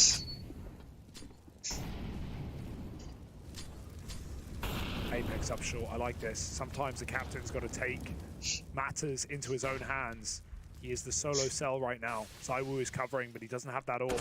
Apex making noise before the flash comes in as well, trying to catch Blame. Reacting off of that. भाई mid पे है एक जना है अपना देख रहा है. अरे बच्चा भाई मरता हूँ. This is fantastic for Vitality. They need to capitalize on his position. Nails the headshot. You give the AK to the right guy right now, and he's keeping Astralis alive. He shouldn't be winning that. They knew where he was. He had 2 guys bearing down upon him. Spinks, his bullets got soaked up by Dupree chasing that kill. Spinks will still find one in the meantime. Buzz, he's someone we got to keep an eye on. Buzz को help चाहिए भाई. The youngster keep up this performance. Nade in the ramp might find it instead. नहीं गया ना damage नहीं है. Spread between 2 players. Vitality are all wounded, with the exception of Spinks. They still just want this B site for Magisk. If he gets an entry, they can pull back from where they're going. They're leaving right now. Barrel spotted. Magisk. Magisk is going to sell this one. They want nothing to do with it. They've got all of Astralis' attention right now. Even Device. पे कौन खेल रहा है device? Device अच्छा नहीं वो B जा रहे हैं. बी और मिड जा रहे हैं. Yeah, bombs grouping in mid right now. They want to try and commit to this B hits. The Device with the backstab might have to offer something up as now this mid hit on the cards. Over construction, too strong here. Blame F could stop this if he can find the bomb crossing. Here's the chance, but Apex won't let it happen. 1 kill from Device in the right place. अरे भाई हगा device. But Magisk has read the flank, and so finally Vitality get that elusive match point round. Blame killed Zip, man. Blame completely killed Zip. He sold his position so hard. He had to win the round off of that bait. He was stuck back in CT. He pulls back 1 foot, 1 centimeter, and Zip gets backstabbed. And Blame only gets 2. हाँ जीतना था. बस पहले हगा और फिर device भी last में. Device का क्विक वो था भाई. क्विक शॉट था तो चलो ठीक है. पर भाई मानना चाहिए भाई tier 1 ऊपर. They lose the round. And my big worry was Buzz, man. क्या तो खुश हो रहे हैं भाई Vitality वाले. जैसे जीत गए हो. Really matters. We talk about that, and this was the fight that decided so much. The flash was there to set him up, and you could tell that, like, because he'd been flashed for it, because he knew it was a good fight for him, he fully commits to that spray after missing the first few. And yeah, like, those are the deaths that are frustrating. Those are the deaths that can cost you. It's a high pressure moment when you're this deep into a comeback and Buzz crumbles under the pressure. Vitality onto 15. 1 away from closing this out. Play. They've mollied him out of the corner into this. भाई कितना spam आ रहा है भाई. नेड आ रहे हैं, spam आ रहे हैं. But they are full on harassing. बेचारा 2 HP रह गया. Sets of nades just to make life hard for और स्मोक क्लियर होते ही खत्म है भाई, निकल भी नहीं सकता। अरे भाई एक मार दे, फिर भी काफी डैमेज दे दिया भाई उसने considering his HP and position. हाँ इजी किल था बट काफी डैमेज दे दिया वो है। That's literally his only play. If he waits there, there's no way he takes a player with him. And he almost got Dupree, but a little bit too much to ask for Astralis. 29 rounds. And Vitality might have conducted something just to end it. Device has to be. ए पे 2 बंदे हैं, device का अच्छा position expect तो करेंगे obviously, but बहुत depend करता है डिवाइस पे। ये मरेगा, अब लेम मरेगा। उनको पता है शायद डिवाइस का पोजीशन क्योंकि साउंड दिया था इसने। पर सारे आगे ना स्टालिस के इधर। अरे वापस जा रहे हैं वो, भी जा रहे हैं वापस। They slow this down. Zywoo's coming back. Device has pushed in with it. भाई 17 सेकंड। वापस से पे आएंगे, बी नहीं जा सकते ना। Even with the time they've got, they're not going to make it. They can't do it. They need the kills. 10 seconds living. अरे बी जा रहे हैं क्या? नहीं ये टाइम ही नहीं है। हाँ जिपनेक्स अकेला है ना। अबे तो ये क्या पागल है क्या? 11 सेकंड थे और ये 11 के 17 सेकंड थे और बी क्यों जा रहे थे? ये जाते ना। अरे बी पूरा क्लियर किया ना। अरे तो भाई टाइम ही नहीं था ना बी पहुंचने का, नहीं समझा क्या? ये गए तो भी मतलब इसका सपोर्ट भी नहीं था। चांस तो था ना भाई, समझ रहा है? क्योंकि भाई तो आना ही अगले राउंड भी, चांस तो था। ये तो बिल्कुल ही चांस नहीं था, मतलब यही था कि सब किल मिल जाए। ये वो किल के लिए खेलना था इनको, प्लांट के लिए नहीं खेलना था। But one player out of position, that player having the bomb, and Device having come in with aggro. मेरे को समझ नहीं आया क्या कॉल था क्या नहीं था। Might not have felt like it in the moment, right? Just one kill dropping the bomb still with like 20 seconds left. But it goes on to win them the round. That rotate back to B costs Vitality dearly. But here we are, the full 30 rounds. Zywoo दिखा। Astralis make this an overtime affair. Device pop नहीं है। He went for a hard swing up ramp right there before the flash for some respect. Now they've had a lot more control. They've not been able to get this for free. Device is relegated to a rifle. Not what you want right now. No orcs in the 30th round. दोनों पे नहीं है ना अब तो। Smokes set. 3 जने हैं। There's a molly at least on Glaive. Buzz jiggling B, but it's Blade to regress, try and force that opening kill. Side by side with teammates as well. Sight, this can get very wrong. They can block each other. They need to move. Regress back to the short side. Glaive takes some control. He will, like a captain, die with his ship, go down into the murky waters. He's got to take a couple with him. Side दे दी इन्होंने। वोली भी नहीं है इनके पास की।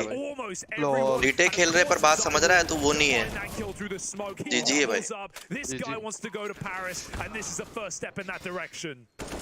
जीजी है भाई, कुछ यूटिलिटी नहीं है ना ब्लॉक करने के लिए। एक बस के पास है, क्या ब्लॉक करेगा? निंजा करने की कोशिश करेंगे ये। पर एके और निंजा मेरे को तो बहुत मुश्किल लग रहा है भाई। ज़ाइवू की पोजीशन बहुत स्ट्रॉन्ग है और भाई स्मोक भी वो हुआ बिल्कुल। जीजी है भाई। C4 भी नहीं मिल रहा। What the fuck bro? अरे भाई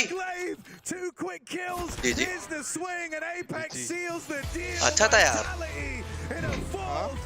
अच्छा टाइम था पर लास्ट में हक दी है। मस्त मैच था भाई। उधर तो हार गई होगी, एंस हार गई उधर।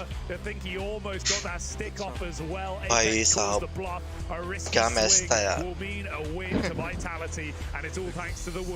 Coming in with 2 massive entries to end that map. It is not clean. ठीक है भाई। It's not pretty for Vitality, but it is certainly a step in the right direction. 16-14. Astralis, nothing to be ashamed of after they claw back a game that felt done.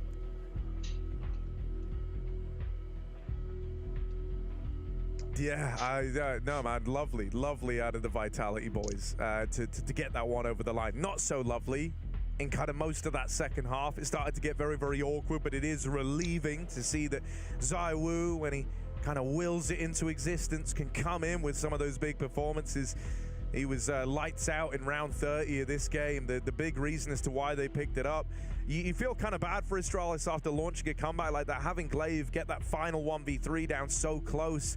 But as they kind of, go and, they're giving each other little hugs, man. It is great to see the camaraderie between these players as well, right? Like, legends in their own right. Yeah, I mean, in a lot of these games, especially when they have such a history together, you're normally left with this feeling of like you're unhappy either way, because for the longest time, we're brothers in arms on the same side of the coin. But Vitality get the dub. That's what matters here.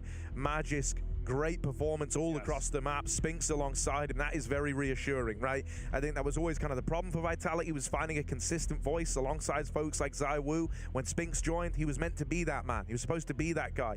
And they put a lot more onus coming into Pro League on setting Spinks up to succeed. Magisk, I think he's always kind of been the right-hand man to this team, so having him looking good alongside Spinks and ZywOo, that is the firepower trio of Vitality. That is the three that are gonna put up big numbers, and so it's very reassuring to see that in the server today.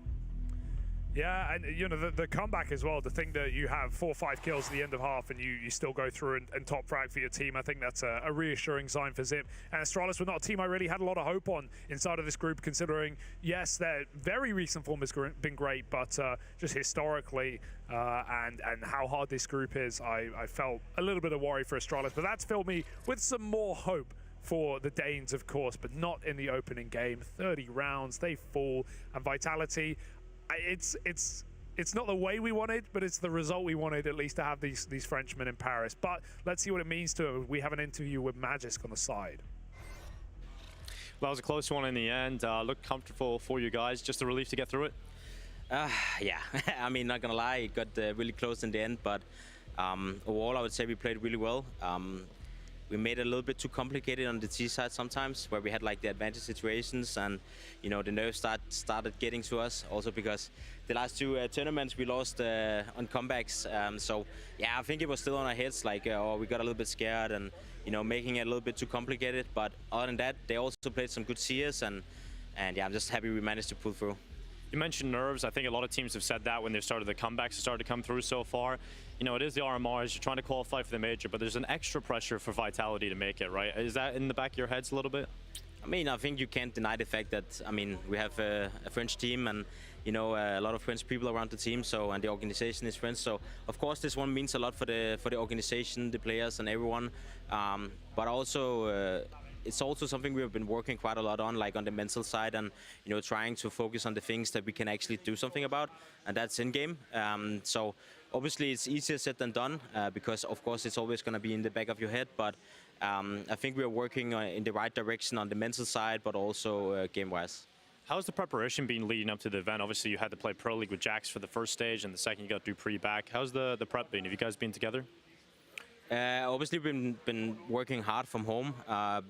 We wanted to make sure we also have really good energy for the MR, and in general this is the most important tournament. So for us it's important that we manage to work hard, but also have a lot of energy coming into this tournament. So there was no boot camp, but long days at home and stuff like that. So yeah, we've done everything we can to be having good energy, but also been grinding the game. Perfect. Thank you so much. Good luck.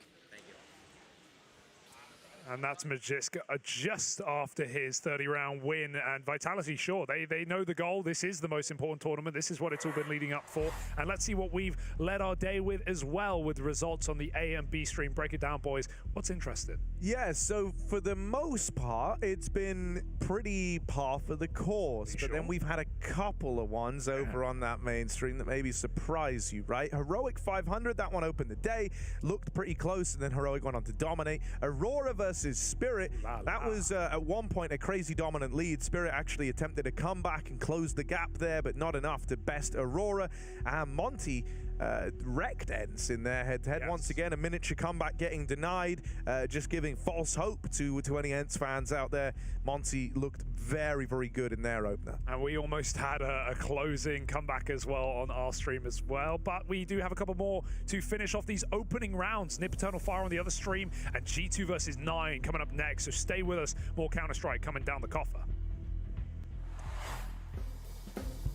I remember more Monesi clutches. Right, yeah. You know, it's weird. It happened in Abu Dhabi.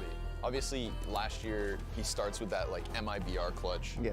But, you know, in Abu Dhabi, he had, like, a similar clutch from the same position and nearly the exact same kills versus outsiders. Right, Yeah, I thought that was so weird. Where I was like, I've seen this exact moment before, right? He had the one good clutch against FaZe as well. For me, that one is the best because he played it out the best. Okay. I think it was last Lisbon groups. I'm also thinking of like the Inferno clutch as well when he stole bomb from outside of apartments. Yeah, it was against outsiders as well. Yeah, right. Okay, yeah, two clutches, same maps. He's just crazy in clutches. Yeah. Like even practice what he pulls off, it's I don't know how, but he just somehow makes it work. You can't talk G2 clutch without bringing up Monasin.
G2 have arrived to the building. The #1 ranked team in the world are taking on the Polish side of 9 here at the RMRs. Disappointment at the previous RMRs. They did not qualify for the major, but this time they are looking ready. It was probably the best thing that could have happened to this team, bowing out so early in the qualification process, because they came back and looked strong to close out the previous year and are now the #1 challenger in the world. So I'm feeling pretty good about G2's chances coming into the RMRs, but the team they're playing against, Lucy, 9 are no team to just underestimate, rather. Yeah, I think we saw that most recently at the most recent Blast event. I mean, they have just been really impressive, put their name on the map. They already were such a name within the Tier 2 space with huge victories. They've qualified, obviously, for this, coming in first. They qualified for Dallas in first. They came second at ASL Challenger, so they are just on an absolute tear. Absolutely. Definitely a team to watch out for here. It is a tough opening matchup for them, but we kind of were saying that earlier with some of the teams who are able to make it look competitive. And I think for 9, the name most people will know is Hades in the middle there on the AWP, but they've got a lot of pretty experienced Polish players on this squad. Yeah, the cool thing is, since adding Hades, I mean, they were on like an 80% win streak or something. It's been a massive swing of form for them since that addition. Well, Hades has been incredible, and I'm looking forward to hearing from him ahead of this matchup.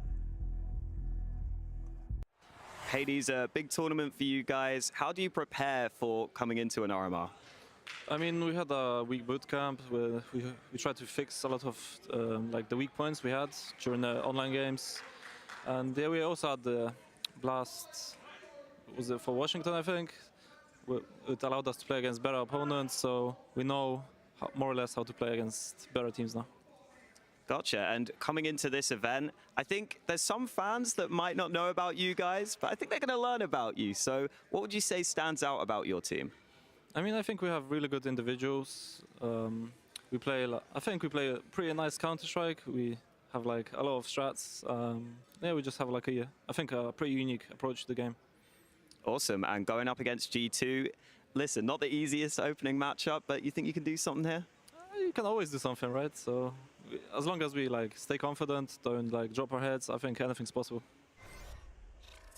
Well, great to hear from Hades, who in 2021 decided not to re-sign with Wisła Krakow, and what a decision that proved to be as he went in to stand in for Alurenz, has made a real career out of that move, and now he's back to a full Polish roster, looking to bring Poland back on the map at a major, Lucy. Yeah, and it feels like they're in a good position to do. I think they come through as one of the favorites. Now, obviously, it's not the best matchup to kick things off if you are going to be one of those disrupting teams. G2, poor seeding coming into this based on their results last year, right? Yeah, G2 having to struggle a little bit to get through this, but I don't think they'll be having too many issues against anyone in this competition, at least on paper. Their Pro League performance wasn't exactly convincing, but they've had some time between then and now to reset. Holka, coming into this, I mean, look at that star-studded roster. It's just incredible. Yeah, it's wild. Especially someone like JKS putting up those numbers from his roles is so impressive to me. Nico and m0NESY, obviously the two main men on this roster, and you know, HooXi doesn't need to do much. He just sets up the stars. Well, he's the brainpower behind the operation. We'll hear what he has to say ahead of their opening game. HooXi heading into the RMRs. How's the team prepare for an event like this? As prepared as we can be, I think. I think it's always different when you get into the environment of playing official again, and we haven't played too many officials last month's time, I would say. So, yeah, normally we have to get a few rounds like to get back in the groove, but I'm pretty confident that we are fully prepared. Is it scary seeing some of the other results in the other RMR, or are you feeling okay about it? No, I'm feeling okay. It's pretty expected that that everything doesn't go as expected when it comes to like favorites, with all the pressure that is on with RMR and Major and the tier 2 teams. They are playing better and better, and they are hungry for the win. So it's definitely expected that there's some upsets here and there. I've heard a lot of hype about Nine behind the scenes. Are they a team that you're excited to play against? Yeah, I think they play well from watching them in Antistrat, and also just looking at their results. Like especially on some maps, they have crazy statistics. So yeah, I'm looking forward to the game. All right, finally, are there any sneaky teams you think might overperform expectations in this RMR? I think Nine will do it after today. Ooh, okay, thank you, and good luck in the game. Thank you. Nine will do it after today, and for the Poles, they hope they can do it right about now. Here's the veto. We can take a look at the map. We're going to be taking this one too. Yeah, I like hearing that, you know, HooXi's definitely respecting his opponent if he thinks they're going to cause some upsets after this game, specifically.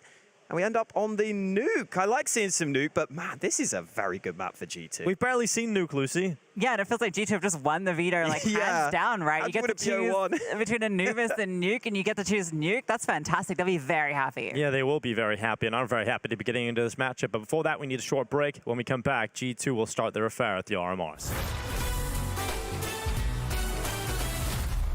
And round 5, who do we get now? Okay, so we got Elise, we're going Elise again. I'll just try Carrigan, because I think Carrigan is going to give me a lot of hints. GKS, Justin Savage, Justin Kill Savage. He's older than 24. AK-47, more than 5 majors. And it seems like he is not European. It could be Nitro, but at the same time, I think he's been... I'm going to try Nitro. That's exactly the same result. Not so familiar with all the NA players, so it's maybe a bit tougher on me, this one. Okay, let's try Nico. The team is not Liquid, so no one from Liquid could be it. Maybe Rush? We can try for Rush. Twist is Canadian, so not that guy. Naf. But then again, it could be Naf, but at the same time, but maybe Canadian, I'm going to try Naf. HooXi. Wait, it's not Europe. Electronic. More than 8 majors, and it's not even close to the Russia or Europe. Russia is not it, but I have the age range pretty clear now. American teams, it's Liquid. Liquid? Only Liquid. It's not OC. Stop thinking Liquid. I'm only thinking Liquid. Who else is playing in North America? And he's played a lot of majors, it seems like, so it seems to be like an obvious name, to be honest. Stewie2K. He's from America, he's retired already, and he's younger than 27, imagine. Maybe he's playing Valorant. which was the roster that Cloud9 won the Boston major? It was Stewie, Automatic, Rush, Skadoodle maybe? No, it's because the weapon is AK, so that wouldn't fit. Could it be Tarek? Let's try Tarek. Let's go. Why was that one? That one was really hot. Yes, it's Tarek.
G2 versus 9, we have our map, we have our teams, and now we have our odds from Unicorn. Favoring G2 coming into this one, I don't think many people can go against that, Lucy. No, I think it's going to be a case with pretty much every matchup G2 will get throughout this entire RMR, but I mean, 9, it's just been unfortunate this is the match they draw straight up, right, because of the seeding, because I feel like they're going to be the most disrupting team here.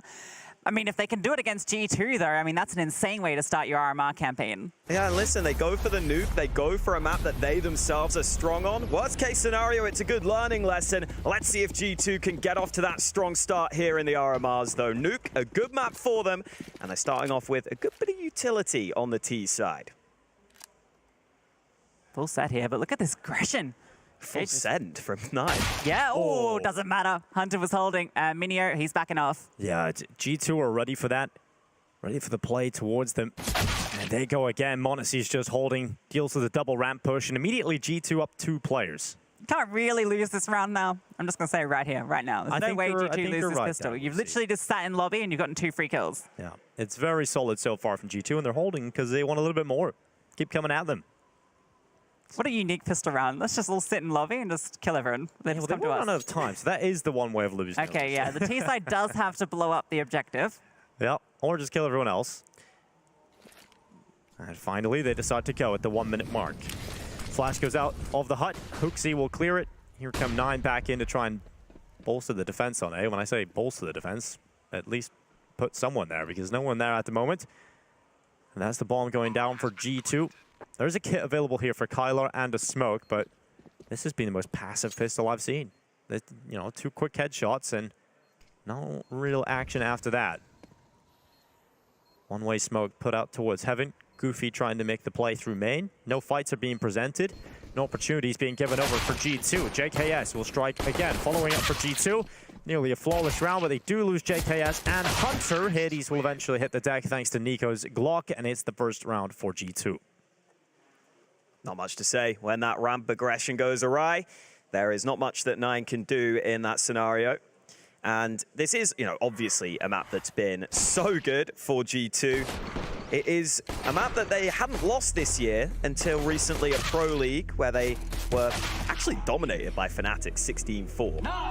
Up until that point, they had 10 map wins in a row on this one. It is a map 9 have been getting some decent wins on lately, though. A win over Big, a win over Fnatic themselves. So they've lent into their strength on the 9 side, rather than trying to make G2 uncomfortable. I'm not sure if that's the way to go here. I don't mind it from 9. It shows confidence, at least, which I'm glad to see. I've got a philosophical question for you. Oh, God. Oh, here we go. We had the discussion, well, you know, the point there that, you know, you either win the round by killing all the enemies or blowing up the target. So what do you really, what's the T's objective if both of those end up being a win? Do they just want to cause chaos? Chaos. That is it. So. Destruction, basically. I think it is destruction, isn't it? That's kind of the goal. Nice little yard smoke setup. I think the fact that it is Nuke, you can look at it from two perspectives. You can think, wow, how cool. 9 are so confident in themselves, they're willing to play G2 on this map. And then you can also look at it the other way, like, damn, 9 are playing G2 on this map. Yeah. It all depends how these first 5 or 6 rounds go. I think that'll determine our inflection on that particular statement. Ooh, Hunter slips down main and now looking to use all this control towards outside. Hades is watching from CT spawn. Hunter seems to be aware of that, but not going to check it, and Hades immediately assassinates him. I mean, the MP7 versus the Scout at that range, that's a pretty crazy duel that doesn't even get to take place. So G2, they are being given ground towards ramp at the very least. Hunter was kind of the lurk on that component to strike from behind. So space being taken. Hades out in the yard is removed. JKS catches off Minio as well. So a couple of kills gifted on up here. G2 still have time to move. They've caused all these rotations down to the lower level. Yeah, I think that's what they were trying here. Put the presence towards B, allows Nico to activate towards yard. We know how. Look at this, push round ramp. Oh, Goofy could have caught them, but JKS ends up watching it and stops the pistol from getting too close to them. Yeah, I mean, the bomb is coming back to B, but it's fine. Yeah, Nico was down here looking comfortable in behind them, and that is G2 off to a great start. Thought he might go for the knife there. He had the option too, but I think G2 probably here at the StarMar not taking a single chance. Everything's there. There's no risk being taken here. Yeah, they still seem to feel confident heading into this one. I think G2 know better than most because of the last RMR. Yeah, exactly. You can't underestimate a single opponent coming into this. Yeah, we heard Hooksy saying he's done his anti-stratting for 9. Thinks they play pretty solid Counter-Strike. Oh, there won't be much chance for 9 in this round. Always a pleasure to watch Nico on yard. If you are new to the game, Nico is just so good in this position. Oftentimes creates so many entries. And that yard area on Nuke, it really opens up your options. When you get this control, it kind of forces the CTs to react to you. So definitely something to keep an eye on as this map continues. They know Hunter's up here. Trying to hunt him. Will the hunter become the hunted? No. Not at all. USP is not good for hunting. He finds the key to success in this round, and it's all coming down around them. A 3-0 start for G2. Not an issue so far on Nuke. Now we get into the real round. Yeah, that's the start you expect. Yeah. No money for 9, no problems for G2. But the problems will begin now. Do have that AWP out for Hades. I think he's probably the man to watch here for 9.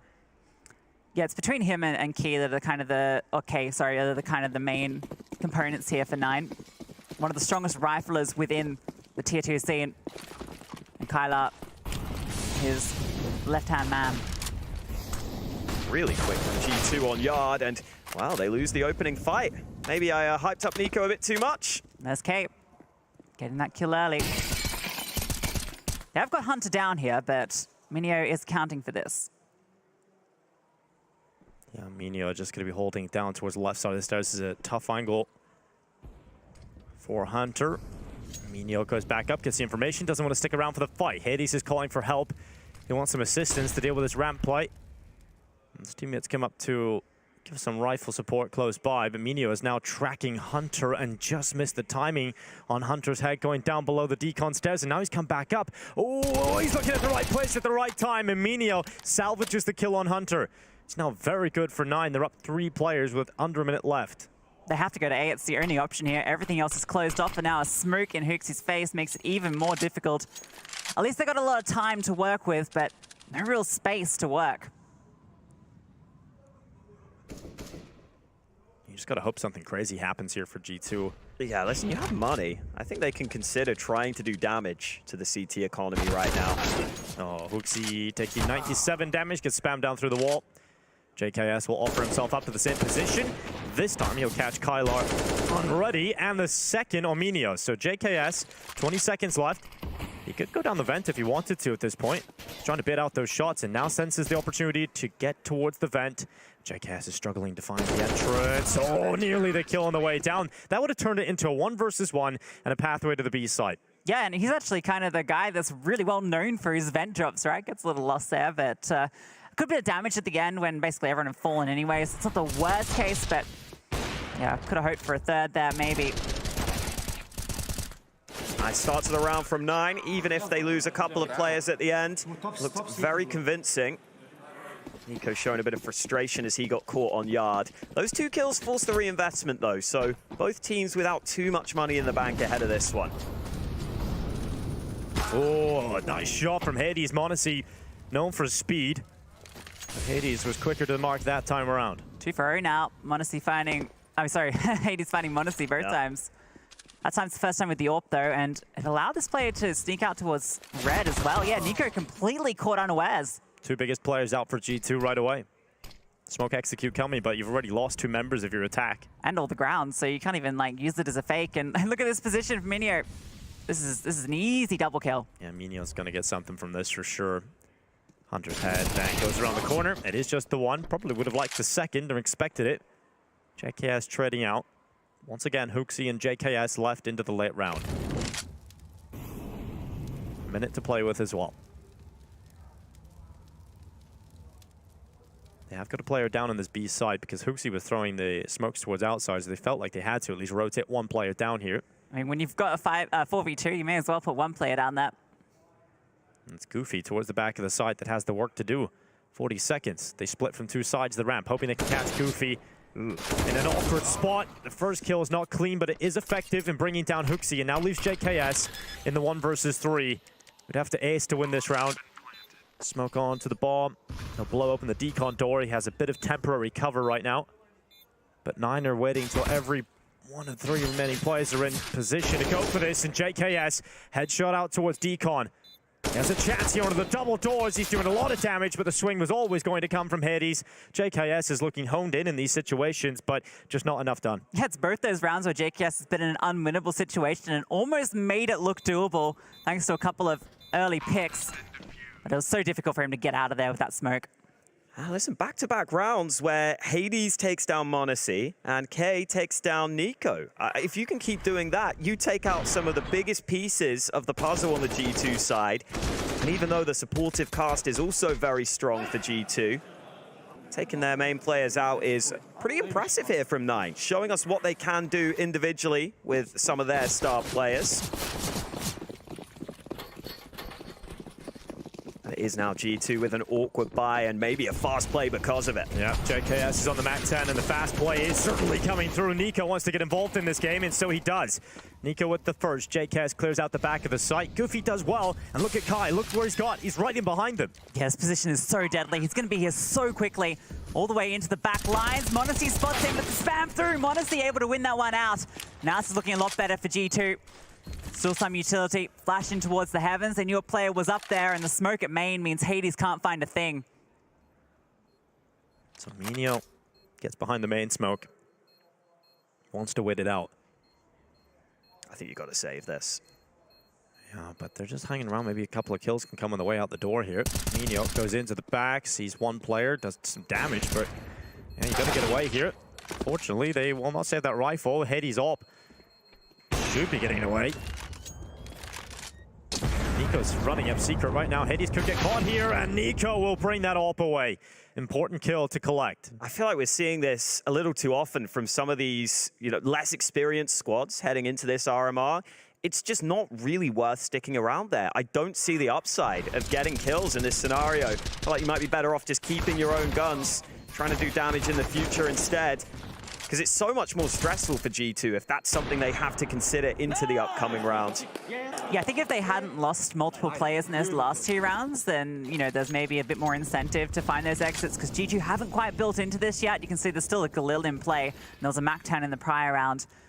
But in the end, it is going to be 9. That a reset off the back of that. They would have had the buy otherwise. Yeah, they would have had the AWP out for Hades. They could have absolutely done something with this. G2, it felt like it was a desperation player because they ran out of money, basically. They were on the final line, but with that round working out, speeding it up into the A rush, they've been able to recover that money, get m0NESY back on the AWP. This round should be even better for establishing some economy. Kylo does have a Zeus, and he's in the vents, so I'm ready for Hawker to bring out the Zeus noise when that one comes through. Why am I the designated Zeus noise? You're just that guy. Apparently I'm that guy. Zeusman. Dr. Zeus. Alex Zeusman, they call me. Well, Nico's getting left here. Oh, this is what you love about G2. It's like with the wall of smokes, Nico will often just walk right through them in towards Garage, and then he does his best work when he's in this position. I thought Hades had him dead to rights there. Nice warm-up round for Nico here, though, right? Bit of aim practice. Feels like it. And right now, 9 are left with a couple of deeks. Maybe they can put something together. Chance there for Kai, but he's going to drop into the site. Hunter swings, and Kai removed. It's on to Kylar and Minio to see what they can pick up here with just the USP and the P250. It's a 5th round for G2. Yeah, just leave Nico at yard, let him work.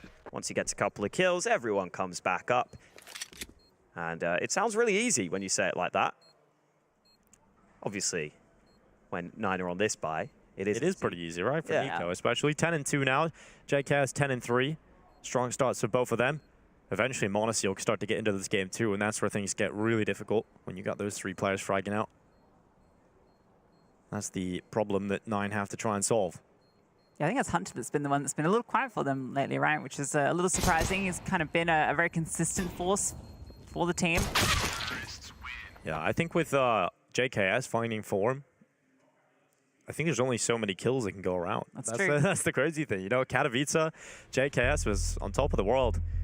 Chatted with him at Pro League after, and I asked him, you know, we're expecting that to continue. He goes, well, you know, that was a really good event. That was kind of an outlier. We're expecting that to drop a little bit. And it did. Yeah, it happens. We have got a time out for 9. This is a good time for it. They had been winning a couple of the opening fights previously, and that was with maybe some switch-ups on occasion. So I wouldn't mind seeing if 9 want to go for something different, a bit of aggression somewhere, perhaps. Didn't quite work out for them in the pistol, but now there's been a few gun rounds on the board. See what they decide to throw into the mix. Everything back out for the CTs. G2, they're the ones on the roll at the moment. There they are, but here's 9 back to the buy. Hades on the AWP again. Ooh, I think Hades got run boosted into main to get there quickly. Oh, and it's worked. Monacy down again to the hands of Hades, but it's again a quick flight from G2 out towards this top side. JKS looking to pull that kill back, and he will do it. Sees the top hut player and calls that over to Hooksy. And G2 have effectively made their way towards the site, but the numbers are even, and Hooksy's damaged up. And Nico, oh, he was in a tough spot with the bomb, but he jumps across the bullets being thrust towards him, and he'll get into the site. Nico had to find that because you could tell Kay was ready for that fight. He wanted to take down Hooksy, and Hooksy was pinned on in. Are actually giving this a little bit of a look in. Kay's gone all the way around. That nade, that's going to drop right on Hooksy. Oh, he didn't throw it. That would have been a confirmed kill. He's going to watch that back in the demo and be sad about it. If you get that kill, like, that's going to entice you. You know, Kay's gone onto the T roof, which is actually... Oh my god. He's got the kill on Nico. Now they can strike. Hooksy's going to fall. It's one player left. Hunter dinked up, damage down, and Kai will find him. 10-second defuse to stick, but what a brilliant round from 9 recovering it. How does Kay even find that? Instead of going through lobby, he goes over T roof. It's such a long rotate. There's no kid in play, and he gets away with the kill. Oh, that is going to suck for G2 there, and not happy about that. Basically doing to G2 what G2 normally do to other teams. By winning rounds they have no right of winning. K sneaks in. This last player gets dinked. It's easy peasy. And Hades knows how much that means to the team. 3rd round confirmed. Looked so good for G2 up until that point. Saw the Hades' position early. He was able to get that pick. These fast A plays have looked good for G2. This time straight down the vents is JKS. Yeah, get him down there. This is actually quite important. Look at the position from Hades. He's low as well. It's being damaged up. Nico with the headshot cracks open the first kill of this round, but Hades gets aggressive towards Red, and that aggression pays off. He's not ready for Hunter, but he's given some warning shots, and Goofy helps him out. I don't understand why you don't send JKS through here to deal with Hades. Now he comes. JKS is through. Hades is now eventually caught. A little bit late into the round, but still effective, as we now establish the 3 versus 3. Yeah, it's a little too eager from G2. Normally they're so composed. In that round, they try and force the fights on yard too much. Minio's going to catch him here. Minio's got a perfect timing, window broken open, no sound needed. And he's right behind JKS, strikes on him and drops back. And as you were pointing out, Hawker could get a second here, but Hooksy covered him off. They just seem to have no idea where the opponents are at any time. Goofy, again, Hooksy caught unawares. These repositions are catching both teams. As much as this is a frustrating round for G2, m0NESY is still alive, and he can clean up messes left behind. He can win this, but it's going to be really difficult considering they've both doubled up on the bomb and the weapon that he has to wield. The AWP, it's great for a lot of things, but walking through smokes and getting 2 quick kills, not exactly the weapon for the job. But if you want a fast AWPer, this guy is the fastest you can find. 20 seconds. Molotov goes in. He's standing in the fire. Now confirms his position. He'll throw a zone out, but the time is ticking further and further as m0NESY's distance from winning this round increases. His own fire spreads, and he can't win the round anymore. Has to win by elimination. He's looking for that kill, and unfortunately for m0NESY, the players vacated the control room. It is Goofy just hiding away on the rafters, and m0NESY realizes he needs to get away. Can't die after the time. Wants to keep the AWP, and just about will do it. And he's kept the AWP in his hands. Holding that angle when he could have stepped away the last second peek. Yeah, that was a bit of a weird round. It was definitely a weird round. Yeah, definitely the way to put it. I think G2 got really lost in that round, honestly. Like, Hunter swinging so wide on top of Silo, it's just so risky. But you had JKS in the vent, right? And you knew where Hades was. I mean, JKS just needed to work around there, and Hunter just doesn't need to fight that. Just keep them interested, but you don't need to be standing out wide in the open. Oh, wow, where is that? A wallbang from m0NESY. It's just the aggression into Hut that's been dealt with early. Exactly what G2 would have wanted here, because there were some weaknesses in their buy. Nico caught out by Key again. He's getting the better of that fight here, even though Nico's having a great game. Sometimes Nico is unplayable towards Yard, but they found him a few times. They just canceled him out of a few of these already. They're coming back outside, and Hades, sure, probably isn't going to get too much done here, but it's the information he's going to pick up on this play. Oh, and Hooksy actually walks with nades, so he is going to get something done. 1 kill through, and they're nowhere near each other, so it's untradeable. No ground outside. Walking with your knife out, you know, these are some small mistakes that we wouldn't expect from G2 here, considering the gravitas of this event. That was such a ballsy play from Hades, though. Yeah. It's so risky. If there's a man on top of Silo, you're immediately getting traded. He's made a few of those, hasn't he? He's got away with a few. That's what you need when you're the underdogs, though. Look at him again. Side of the smoke. Catches JKS. There's still a player at CT Vent, and m0NESY is going to be completely preoccupied by main. So even if he does kill the main player, that CT Vent player will peek out, and that's exactly what happens. m0NESY and Hunter collapsed upon, and G2 definitely looked shaky at the start of their major campaign. Yeah, and you're right. It's just so nice seeing Hades play with just pure confidence. I feel like for the longest time when we've seen him at this level, we haven't got to see the best out of him when he was on ENCE. I don't think he felt fully comfortable on that team. But it's almost a similar story to Acor. When Acor stepped back to Gamer Legion, he's the main man, and suddenly you see the confidence plays come through. And that's what Hades was saying in the interview with HLTV before this, that he wanted to gain his confidence by going back and doing that finest trial, right? He wanted to rebuild his confidence, and he seems to have found it. Absolutely. Seeing it on display here, coming out ahead of m0NESY in all of those opening duels as well. And that's a big name to be beating out every time, considering the words we use to describe m0NESY. One of the fastest in the game.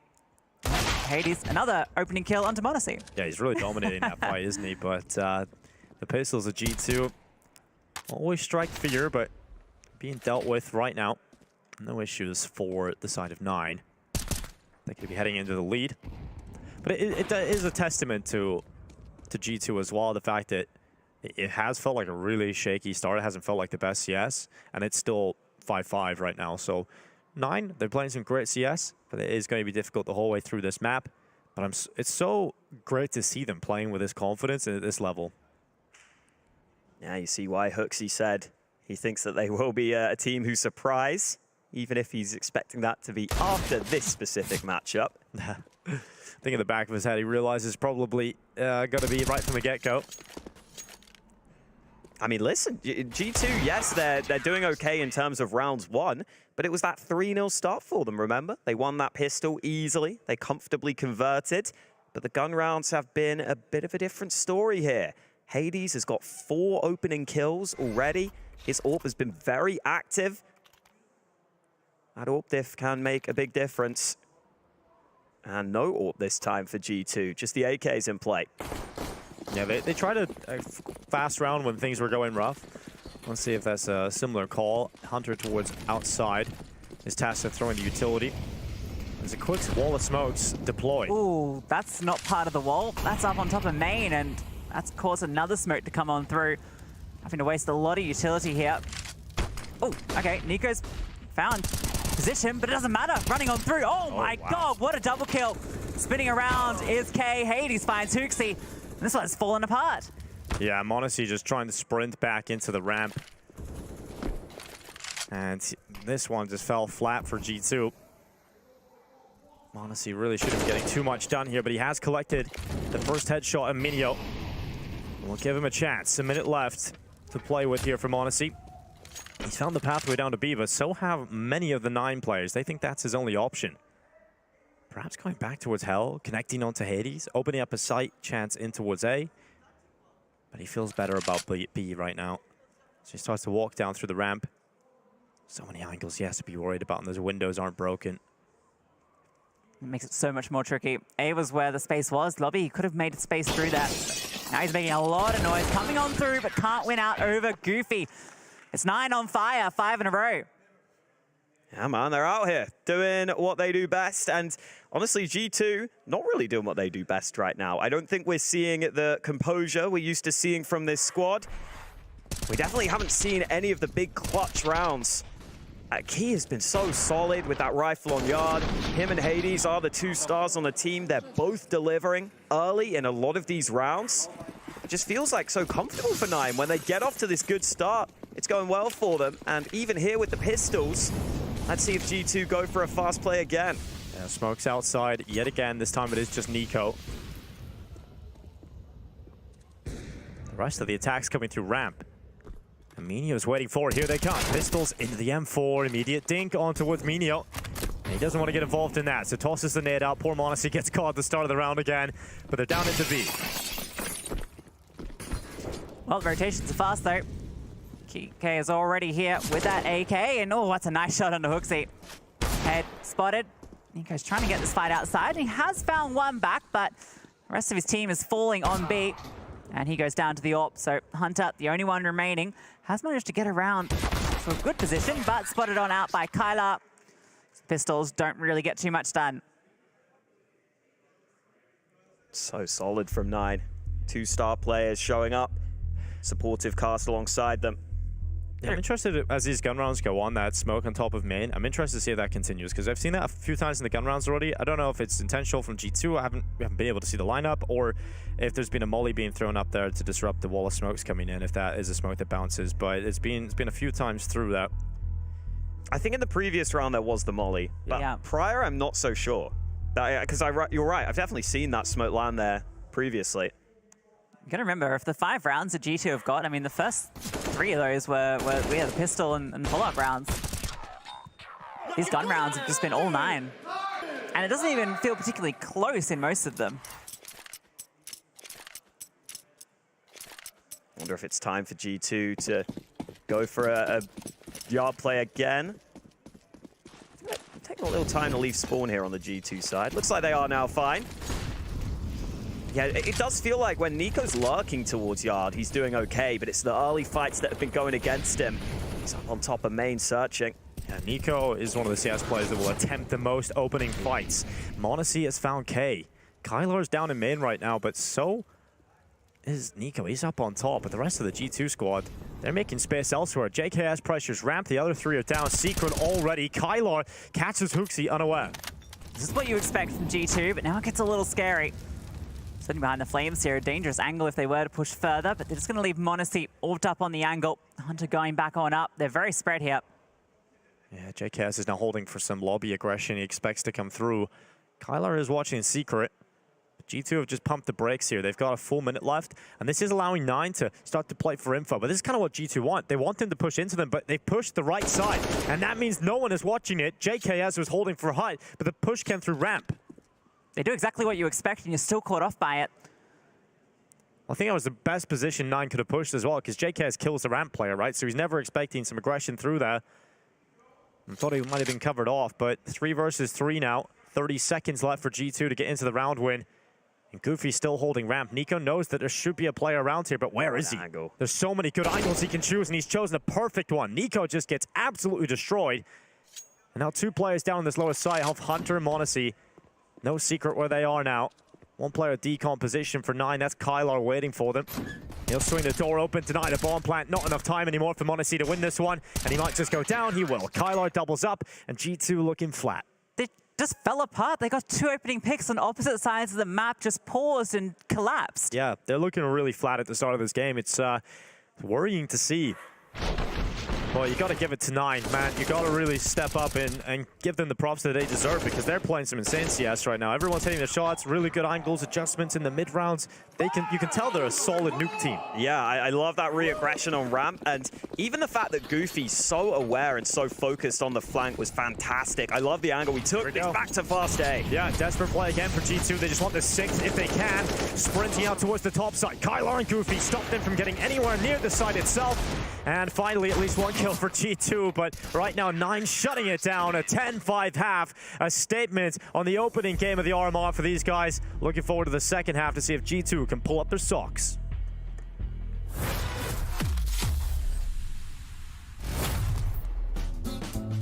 I think it has to be last 4 finals, I think. That's 4 finals in 2021 in Copenhagen, in Ryan Arena, with the last dance of the French team. That was like so fun to play. Just we did the final against Navi. We had a lot of fun moments playing against Australia just before in semi-final. Like just, I said that a lot, like just making quiet the crowd. Yeah. It was pretty fun, to be honest. I just had a really good moment back in the day when the French team stopped at some point, and we had that World Final in Copenhagen. I remember I didn't want to cry, but it came out without like asking. It's still emotional for me to talk about that, because that was a really good moment with the French the team, and most likely with Xtaz we had like a really good like chemistry together, and we did a lot of things, good things together. So, but yeah, it's a good memory.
The Polish power of 9 looked to give G2 a loss at the start of their major campaign here in Copenhagen.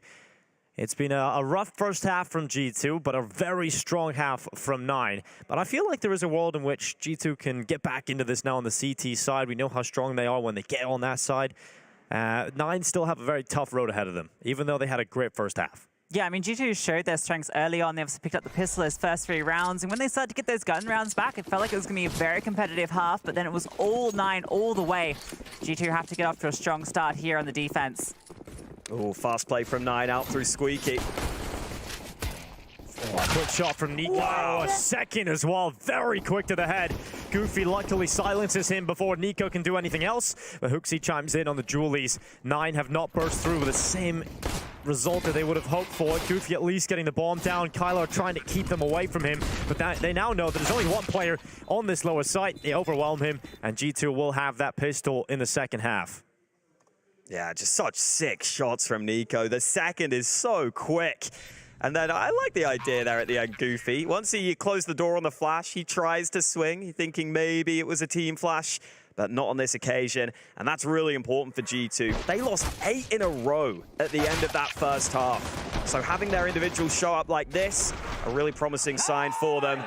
And I think you can see the release after such a bad end to the first half. They realized they needed that. Yeah, I think if you lose the pistol after coming off an 8 rounds in a row lost streak, you're going to be feeling pretty rough. So big boost to the morale. 9 still going to invest into this one off that bomb plant. Knowing a reset here would be absolutely brutal. Yeah, the force buy is huge because of the difference of that bomb plant mix, right? You can get the rifles out, you can get a few Galils in here. Didn't get the most amount of kills, so we don't see any AKs, but definitely still packs a punch. Minio jumping off of main around blue.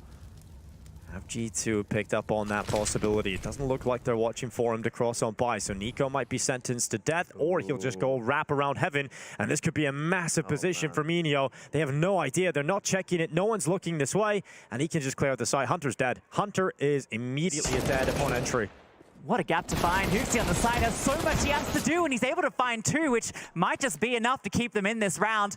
Monacy's looking for Minio up above in the heavens. He might just be finding that fight as well. He's tucked into the corner. Monacy's honed in on the angle, spots him out. Look at that position from Monacy. That's a man that's peeked that angle before. Yeah, he knows so many different angles. This guy is insane at figuring it out, but here they come back. Hades and Goofy trying to hold on to the plants. It's just Goofy from CT Vent, but Monacy makes the difference on the retake. Takes out the most important player, which was Minio up at heaven. He gets the angle, reads the exact spot he would take. Nico, don't leave him hanging there. He's done so much. Yep, there we go. There we go. Yeah, just waiting. Yeah, listen, that's a huge recovery from G2. And that's the sort of round they win when they are at their best. Because if they lose that, they would have been in a terrible position. But Hooksy overperforms on the site. Not always necessarily a massive fragger, but when he needs to be, he can deliver impact kills. And that peak from Monacy, that clear into heaven. I mean, I think he is honestly the hardest working player in the game right now, Monacy. You see it every time he plays. He comes up with something new. And 9 still have enough money for a half buy here, so they're going to try and keep the pressure on. Yeah, why not? The pressure has been absolutely building here against G2. They're the ones feeling the heat. Even though they have the much better buy here. That's just going to be fast out onto A. The flames come on through. They're trying to overwhelm. Hunter is just fully flying out in the open, still able to recover for a kill. And Monacy arrives, drops the bomb. Yeah, but it's still 3 versus 2. 2 players coming in from heaven here for G2. There's a shot at winning this for 9 again. Damage with a nade. One-way smoke thrown out for Monacy to try and move around the heaven position. But the bomb goes down. They've got recovered rifles, and they've got a good post-plant setup. This is really difficult for G2. Got some util left. 2 flashes. JKS has another smoke. He's going to dish that out towards the one-way yet again. Monacy's going to drop the flashes into the site, trying to clear out beneath them, and not comfortable angles to try and fight. And JKS just not looking like he can win this one. Monacy falls, and so does he. He just drops off the ladder, runs towards spawn. And what a round to find for 9. Just that speed into the top site. Hunter completely blinded, forced out of the angle with a Molotov, and every single player for G2 hit the deck. I mean, the flash was just so good, right? And Hooksy on the site is having to fumble with the smoke while that molly comes in. He gets caught in a really uncomfortable position. There was a player who tried to push through main to help as well, so they really were desperately trying to hold. But you see the G2 don't really get any good fights there on the site. What a huge round win for 9, as now G2 are back under pressure. And they know how important that round is. Yeah. Look at the money for G2. This can get out of hand so quickly. This can really start to go in 9's favor. to an extent where they might just close this map out convincingly at this point. They're playing so well. Hunter hops up on top of the garage, and he might be able to spot Mania, but the timing hasn't worked for him. It's completely false information as well. It doesn't spot a single player out here. Thinks that they're fake smokes, but there are 2 players down in secret right now. The best he can call for is maybe they called a timing, so to just try and be aware of it, but can't confirm that there's players down there. This is such a rough round for G2. I mean, that M4 is the best thing they have. They fully invested into this. I mean, these nades might start to give it away. Oh, Hooksy, dangerous game, but peeks out with a shoulder, throws the smoke down towards door upon contact. 1 minute left. They're coming up the vent. Hooksy's about to be put under a lot of pressure. Looked like they were just getting into the vent. No one actually making their way up it. Monacy's down here. The door at Decon can swing wide open and reveal his position. Ooh, they're rotating a couple, actually. Nico and Hunter might join. Oh, no, they're sticking on ramp for now. But I think they might rotate down just in time. This could be good for G2. If they can get the players into the B site just in time, this is competitive. This could go all wrong for 9. Okay, he's moving forward. Is Nico caught first? Has it. There was a second player close by, and Hunter peeks at the right time. The timing works perfectly for him. 20 seconds. They're committing down into lower now. Monacy's calling that. Calling for those rotations to come back. Don't go anywhere. Come to this B site. Monacy drops off, realizing he can take a risk with a P250, but Hades will double up. JKS catches him. Time is ticking. 9 seconds left. Goofy burns away JKS. They have enough time to plant the bomb, and it's just Hooksy with the Deagle. It's unlikely he's able to do anything here. 9 should confirm their 12th round. You might be able to catch the timing on this player in control, though, and that could be a way into it, but the lack of a kit's going to make it so hard! Oh, the Giga Chat strikes, Minio falls, and Hooksy, he can still make this possible! Hooksy gets both! Unbelievable! Okay, Hooksy. I'll never doubt him again. That is incredible. He's in such a difficult position coming in with a Deke alone. No supporting utility. No supporting cast. All of his teammates are dead. And he flicks the Deagle headshot. He gets back into the site. And they are chuckling about that because Hooksy's pulled off a ridiculous round. I mean, the first one felt like a jump scare more than anything. Yeah. Okay, yeah, boom. Pure reactions. Wow. Oh my God. Gotta laugh that one off because that is ridiculous from Hooksy. Oh, and these are the rounds G2 win. This is what makes them so hard to play against. But he's not normally the one that's getting those rounds. Holy. Even Monacy's surprised by that one. Yeah, Nico had to give him some props, but a timeout, you have to take one after that if you're 9 because you know that fires them up when they win a big clutch like that. Let the adrenaline cool down a little bit, try and stifle that momentum slightly. But that's a tough round loss to stomach. 4-9. They got themselves in such a good position. Just couldn't close it out. What a round to win for G2. I mean, the buy is still fine for 9. It's really good for them. They've got the AKs out with the AWP. So, I mean, G2 have got to stay focused here. But can 9 mentally recover from a round like that? I feel like it's the underdog teams that struggle most when they lose rounds. They feel like they should have won.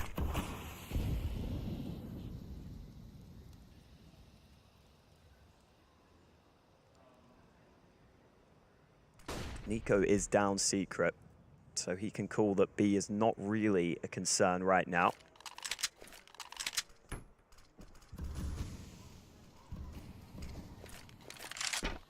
Oh, he's got a one-way too, so if they come anywhere near him, he's got a kill. Lovely from Nico. And once you realize that one-way smoke is up, you do not want to peek. You can't go for the trade because you're just so unlikely to win the fight.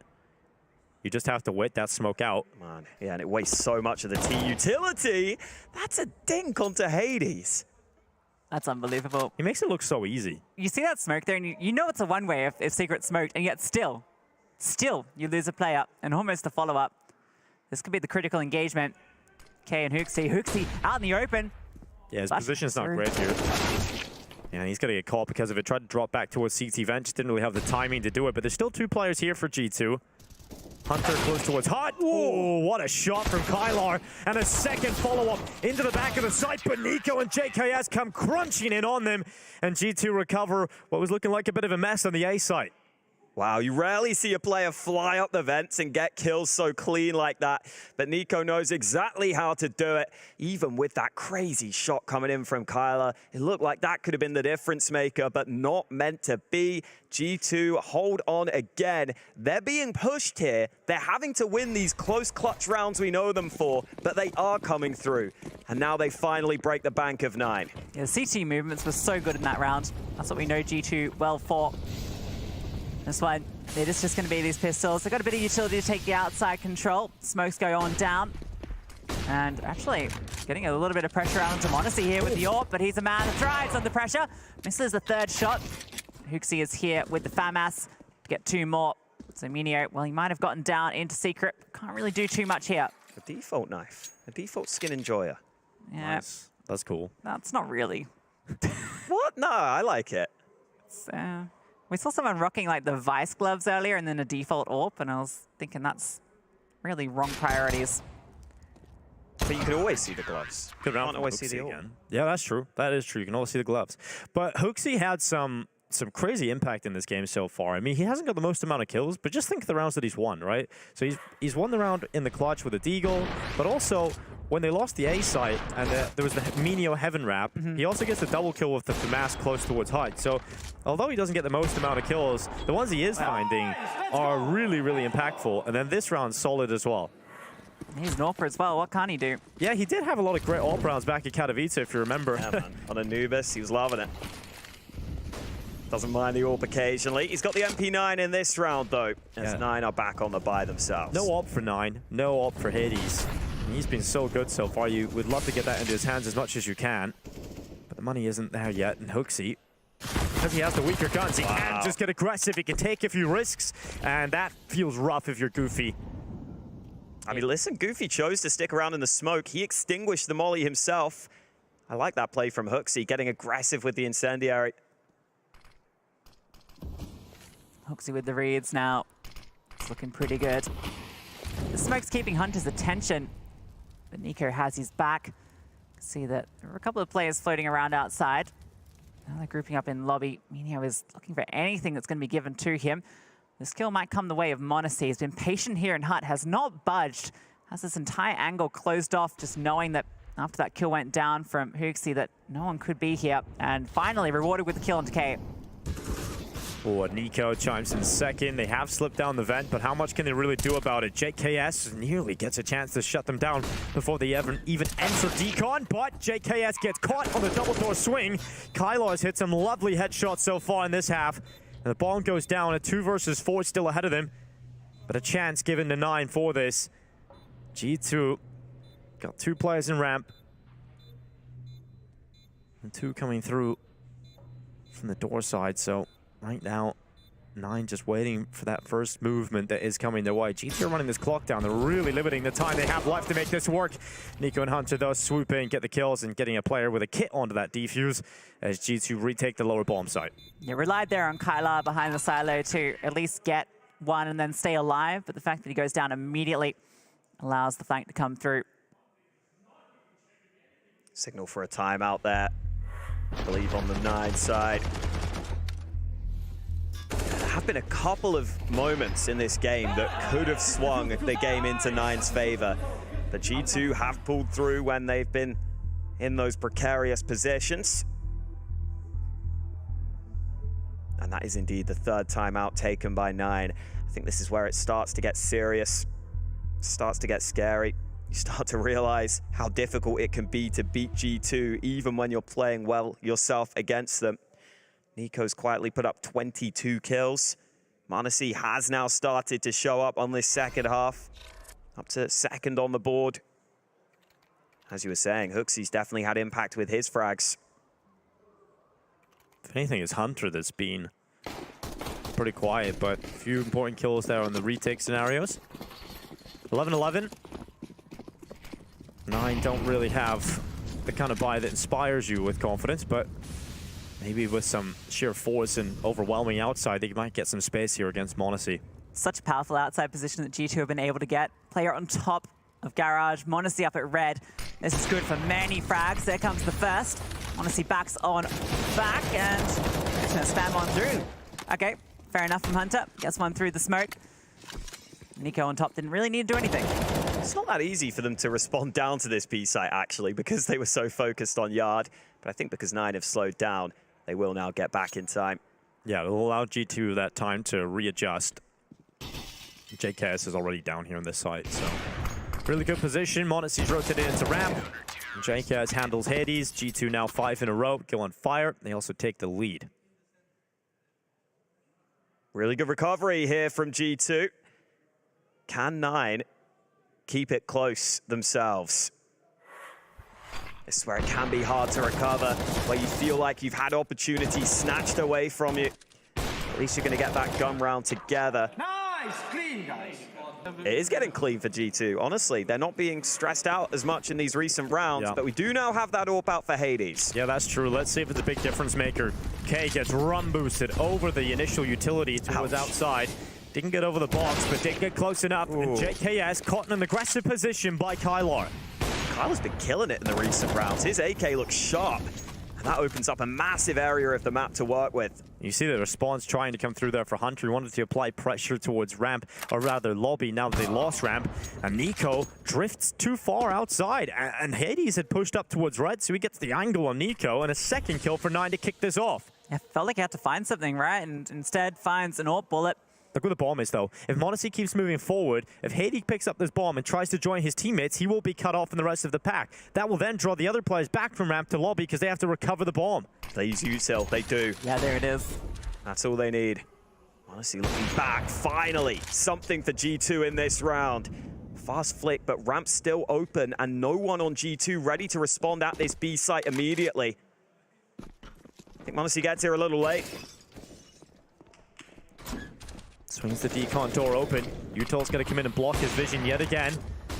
He's got to wait it out and wait on his teammates to come down here. And on difficult terms, G2 will attempt the retake. Hades, with that kill, that should be it, really. But we've seen Hooksy pull off a ridiculous round on this lower side already. Yeah, this is where you save. You have to at this point. There's no chance getting in when you've just lost too many members. And Monacy goes up the vent. Doesn't want to get caught by anybody.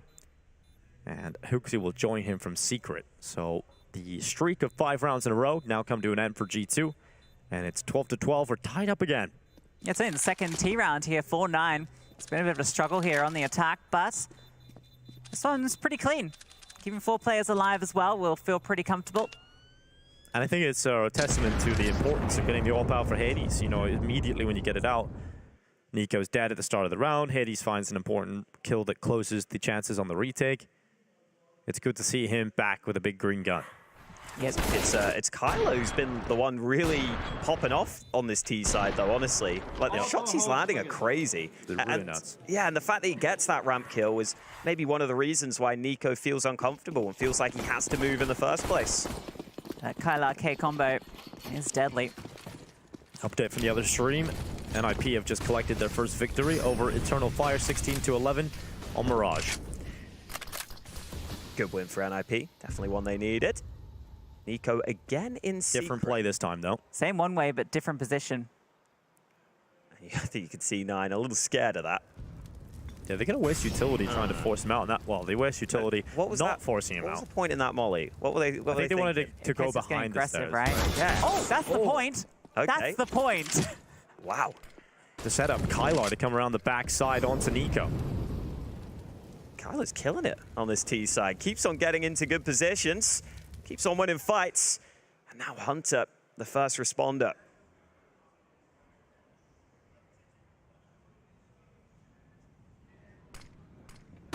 Flash goes forward. Hunter gets caught on the stairway. Goofy runs over and smashes his head open. And now with 50 seconds left, the initial move works out perfectly for 9. They capitalize on the play around the backside of Nico. Hunter falls second, and they now have the B side. The G2 can't afford to really do anything here unless they find something. But the way that 9 are spread out should be already in a good position that G2 are evacuating immediately. You see they have plenty of money, just courtesy of those rounds before, but now they're getting to tail end, want to keep as much of that as possible. And it's a pretty split vote over on the Blast TV poll. A lot of 9 fans starting to believe. I think with that kind of round, that's a statement of they can play really complex T rounds. and find the gaps in G2's defense. That was great from Kylar. Yeah, they're doing a pretty good job at finding those gaps. But I wonder if G2 can stop that from happening. It does feel like when you get the more standard rounds played out, G2 have been better. And I like that G2 have been very conservative in the way they've saved their guns here. I think they want to keep making sure they always have gun rounds, because they should be confident on this CT side that they will be able to shine through. Definitely getting a little close for comfort now, though. Kind of surprised we've only seen 2 timeouts from G2, considering how their T-half went. But good to see it coming through now as we get into the later stages of this best of 1. And 9 have just taken the lead off of 2 very clean T rounds in a row.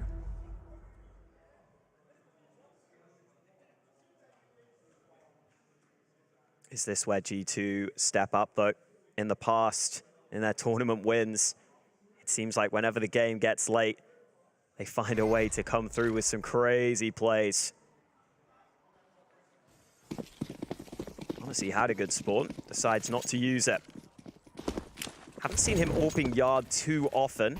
It's always Nico who's been involved there. That's a nice nade. He's still accelerating. Nick, he is very quick to getting down towards Secret here. No Nico this time to deal with. That means JKS will rotate down to B instead. So m0NESY plugs the gap at ramp. I think m0NESY might get tested on ramp. Looks like that is the obvious choice here. m0NESY set to deliver. First kill is locked in. m0NESY then drops down into the B site immediately. He's done his job. Can now just hold this angle, and they do not want to test his AWP again. First time around, he passed with flying colors. Instead, it's going to be K trying to find out JKS here. This is where m0NESY has ended up too. And they've been forced back, but K is going to move off that position, and it's actually kept 2 CTs down there and invested. Nico, he's the one that now has to deal with these 2 Ts that are coming his way. He's going to play it from far back here at spawn. Kind of puts him out of position if they decide not to go this way and then go through a main hit. We'll see what the call is for 9. Minio has shown a tendency to want to play towards Hell, so maybe this works in favor of Nico. Oh, crouching under. Do you have time for this? 25 seconds. Not a lot of time at all to play with in Nico's angle. It's just a perfect off angle. Such a smart position from Nico. HooXi comes forward in the back of the site. m0NESY with the no-scope up the vent. Minio tries to transfer but cannot do it in time. And Hunter will close around for G2. And that play from Nico is just smart because he knows the common position is up on the forklift, right? As soon as they see that's clear, they're going to assume that it's clear and then cross it a little bit wider. They're not going to be checking for it. And Nico just wrecks him. And it feels like 9, once this opening went against them, maybe running a little sort on ideas. m0NESY getting revenge against Hades.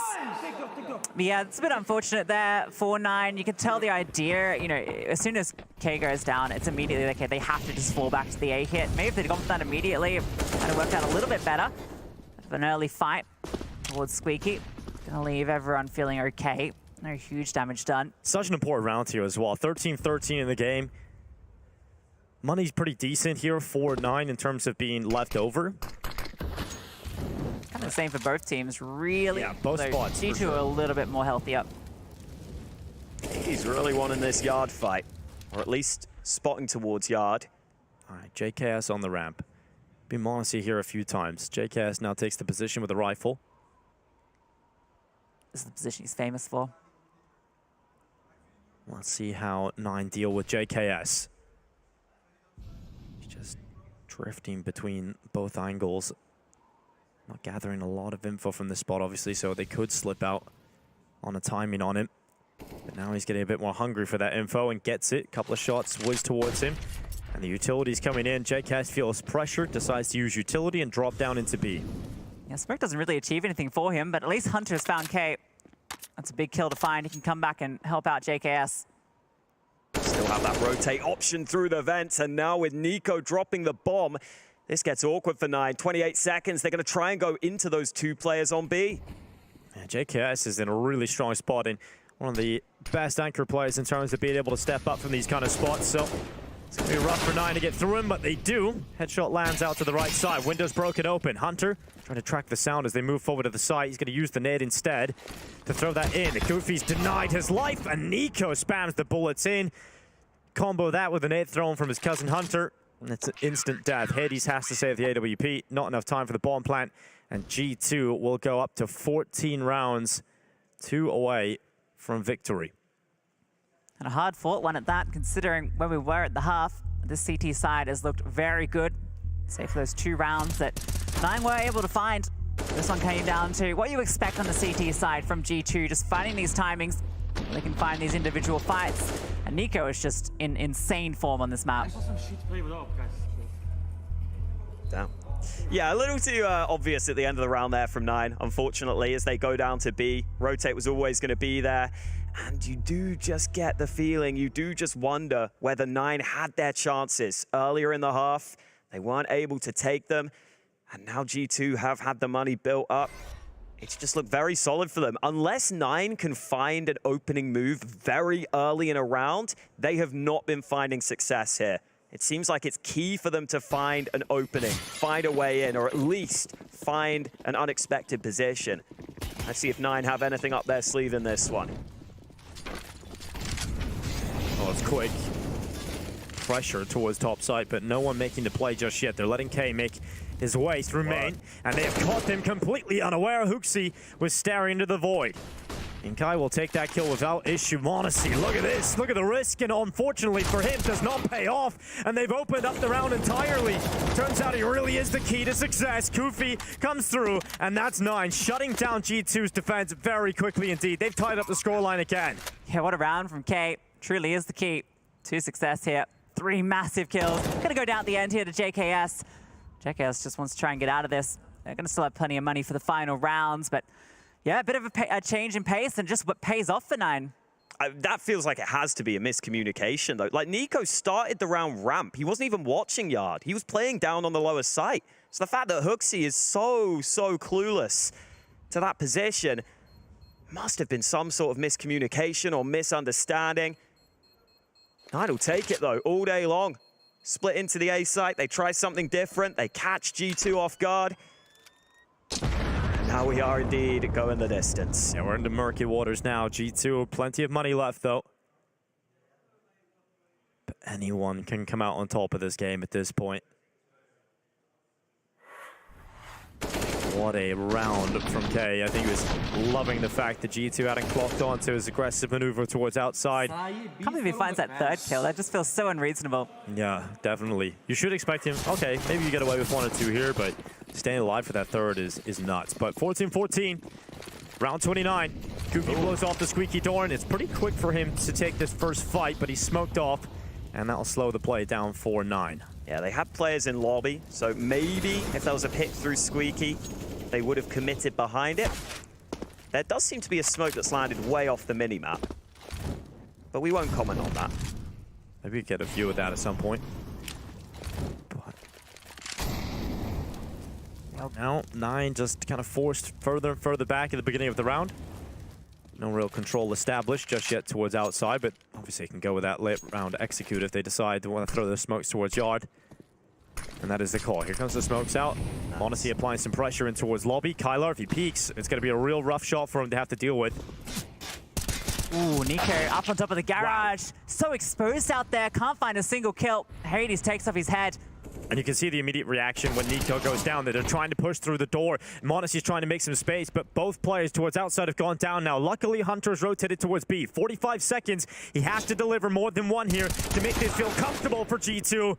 It's 1 and nearly a second. m0NESY down the vent. Movement up the ladder, but Kylar was cutting off that rotation up, and he has smashed his head off his shoulders. And now 9, they know if they can just walk back into that A side. They do not have to commit down to B. JKS is nowhere near the action, and 9 have found map point against G2 in this opening. What a play from Kylar to get him behind there. Knows that m0NESY was the player on site, locking in that angle. As soon as he drops, he finds that gap to get onto the site, catches him on the rotate back up. It felt like m0NESY was about to make magic happen there when he gets that first kill. But instead, it's just JKS left to wait. The top down, 15 about to be on the board for 9. Yeah, and we saw the frustration from Nico on the player cam after the previous round loss, where he wasn't playing Yard, where he was playing down on B, and the site got lost so quickly. So I feel like he really wanted to get involved in this round. He really tried to force those fights on Yard, and he ends up in an incredibly committed position. Even though m0NESY is able to take some good info, some good map control, he can't get out of his spot. The double entry comes in, and 9 have every opportunity to cause the start of the upsets. Yeah, it's devastating because you look at the money now for G2 after this round. It's a really risky position for Nico to take towards outside. And usually you'd bank on him at least getting a few from it, but he just gets nothing. And this is now, yeah, you can see the frustration in itself, really. It's a few rounds that we've seen him actually go up there and not find anything. I mean, that round, it's kind of a risky play, right, to be making such an important round. Well, here we go. 9 looking for speed. At the start of this round, they've done damage in towards main. Hunter trying to stand tall, but eventually will be overrun. It's a Minio double. And Hunter towards the back of the site has dropped the bomb, and that's a massive kill to collect here. That's stifled 9's commitment forward, and now they have to reconsider. JKS is in the vent as well. He could activate here. Yeah, JKS is about to unravel all of this as he catches the right timing, just sitting on down. They're making a lot of noise above him. And he's just sitting here, waiting for this window, waiting to see if someone just peeks on in. But 9 are waiting for Minio to make the play. Yeah, they're waiting for Minio to come around the backside, and m0NESY aware of that, but look at the gun he has. It's just a scout in his hands at the moment. Minio's tagged, though. Back headshot on Goofy, but Minio gets the trade. That's information on the whereabouts of at least Minio. And they want more info, so Hunter's actually pushed in towards the lobby, right in towards Hades. A no-scope for the Polish sniper. And now it is just JKS to try and drag this one to overtime. Just sitting at the bottom of the vent. They know he's the ramp player. They haven't seen him this entire round. He's just going to sit there. He has to wait for the plant. He does. He has to wait for 9 to make the play. To fly up. And even when he does fly up... They'll plant for heaven, surely. Yeah. This is such a good position for Minio to stand in the final few seconds of this. He watches the vent. JKS spotted. His health dragged down, and so are G2. World #1 upset on their opening game of the RMRs. The Polish team are here to play, and they're bringing Poland back at the RMRs. An opening win, and it is looking good for 9 now. 1-0 as they move forward in the bracket. And 9, the dark horse, just zooming ahead, right? Yeah, listen, they had to fight through adversity here. Throughout that second half, it felt like G2 were taking control. It felt like G2 were coming back into it. But you saw the frustration start to creep in on the side of G2. In those last couple of rounds especially, it felt like Nico was really trying to force it. Went through the main smoke, made the play at Yard that ended up losing that round. Unfortunately for G2, they just end up collapsing in the last couple of rounds. That first half, it was not good enough, Lucy, really. We're looking at a T side that looked shaky, a start for G2, they looked uncomfortable, and it ends up costing them in that second half as well. But you have to say, 9 played an incredible game of Counter-Strike here. They made so many great moves. Kyler on that second half, you kept pointing them out, Hawker, hitting the most unreasonable shots. They were getting into some crazy positions and finding the gaps in this G2 defense, and that's not easy to do, Lucy. Yeah, I think you got to mention, yeah, the T side from G2 was not great. I mean, 3 of their 5 rounds were just those first 3. They just could not find a single thing. But really, the stars of the show are those on 9. Hades, so much impact on that CT side, and the Kyler K combo was something else. There was no weak link, really, when it came to 9, right? Meteor sure is the least amount of kills, but the amount of space he was getting, the amount of information he was able to get based on his plays were allowing 9 into these positions where they could get the wrap on them, where they could get in behind them. Really good team play from this Polish side, and I'm really impressed. You know, the question was, will they be able to bring this level to LAN against the best in the world? I think they were saying even in their interviews, we know we're playing against weaker opponents and the results can sometimes be misleading, but they felt confident that they would be able to bring this level of performance to LAN against the best in the world, and they've done exactly that. Absolutely, great on one of their best maps too. Yeah, man. I mean, listen, and that's why I love that 9 went for the nukes. Screw it. Why not test it against the best in the world? Well, I believe we actually have a winner's interview on the sideline as well with Hades. I believe in the Hades supremacy, bro. They told me through that. That is a huge upset. Yeah, I don't even know what to say, to be honest. Like, we expected Nuke to be in the map pool, and I mean, we're fans of G2. Like, we knew what they do, so I think we played really well as well.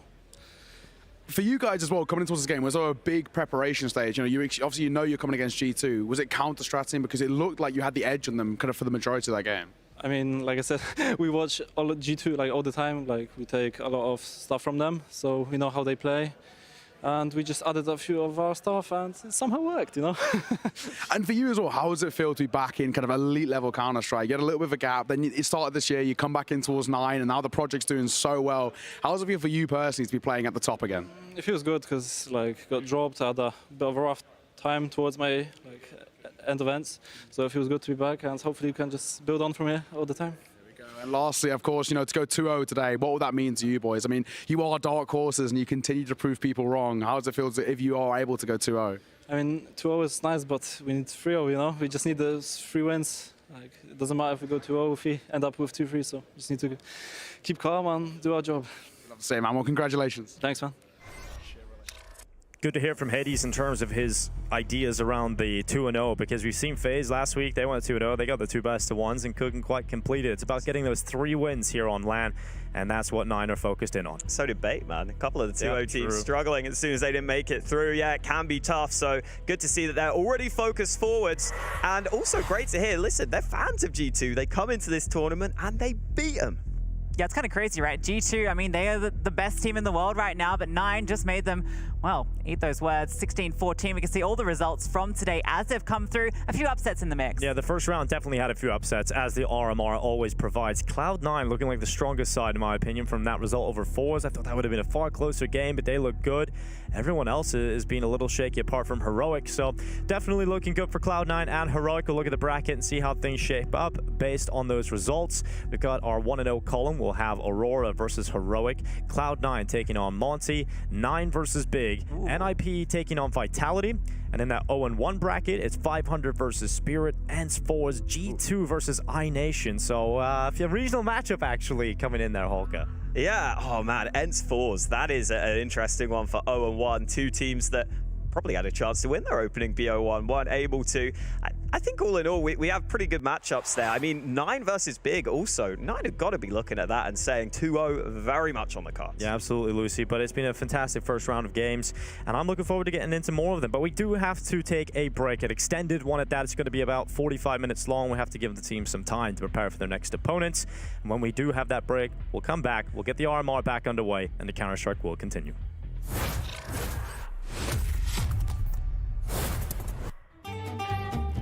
Our first time Royal Arena, playing in 2017. We want to win the first time on Danish home soil. Device is sick. We have to play with Dennis as a stand-in. I don't sleep 1 second the whole night. I didn't even understand. I remember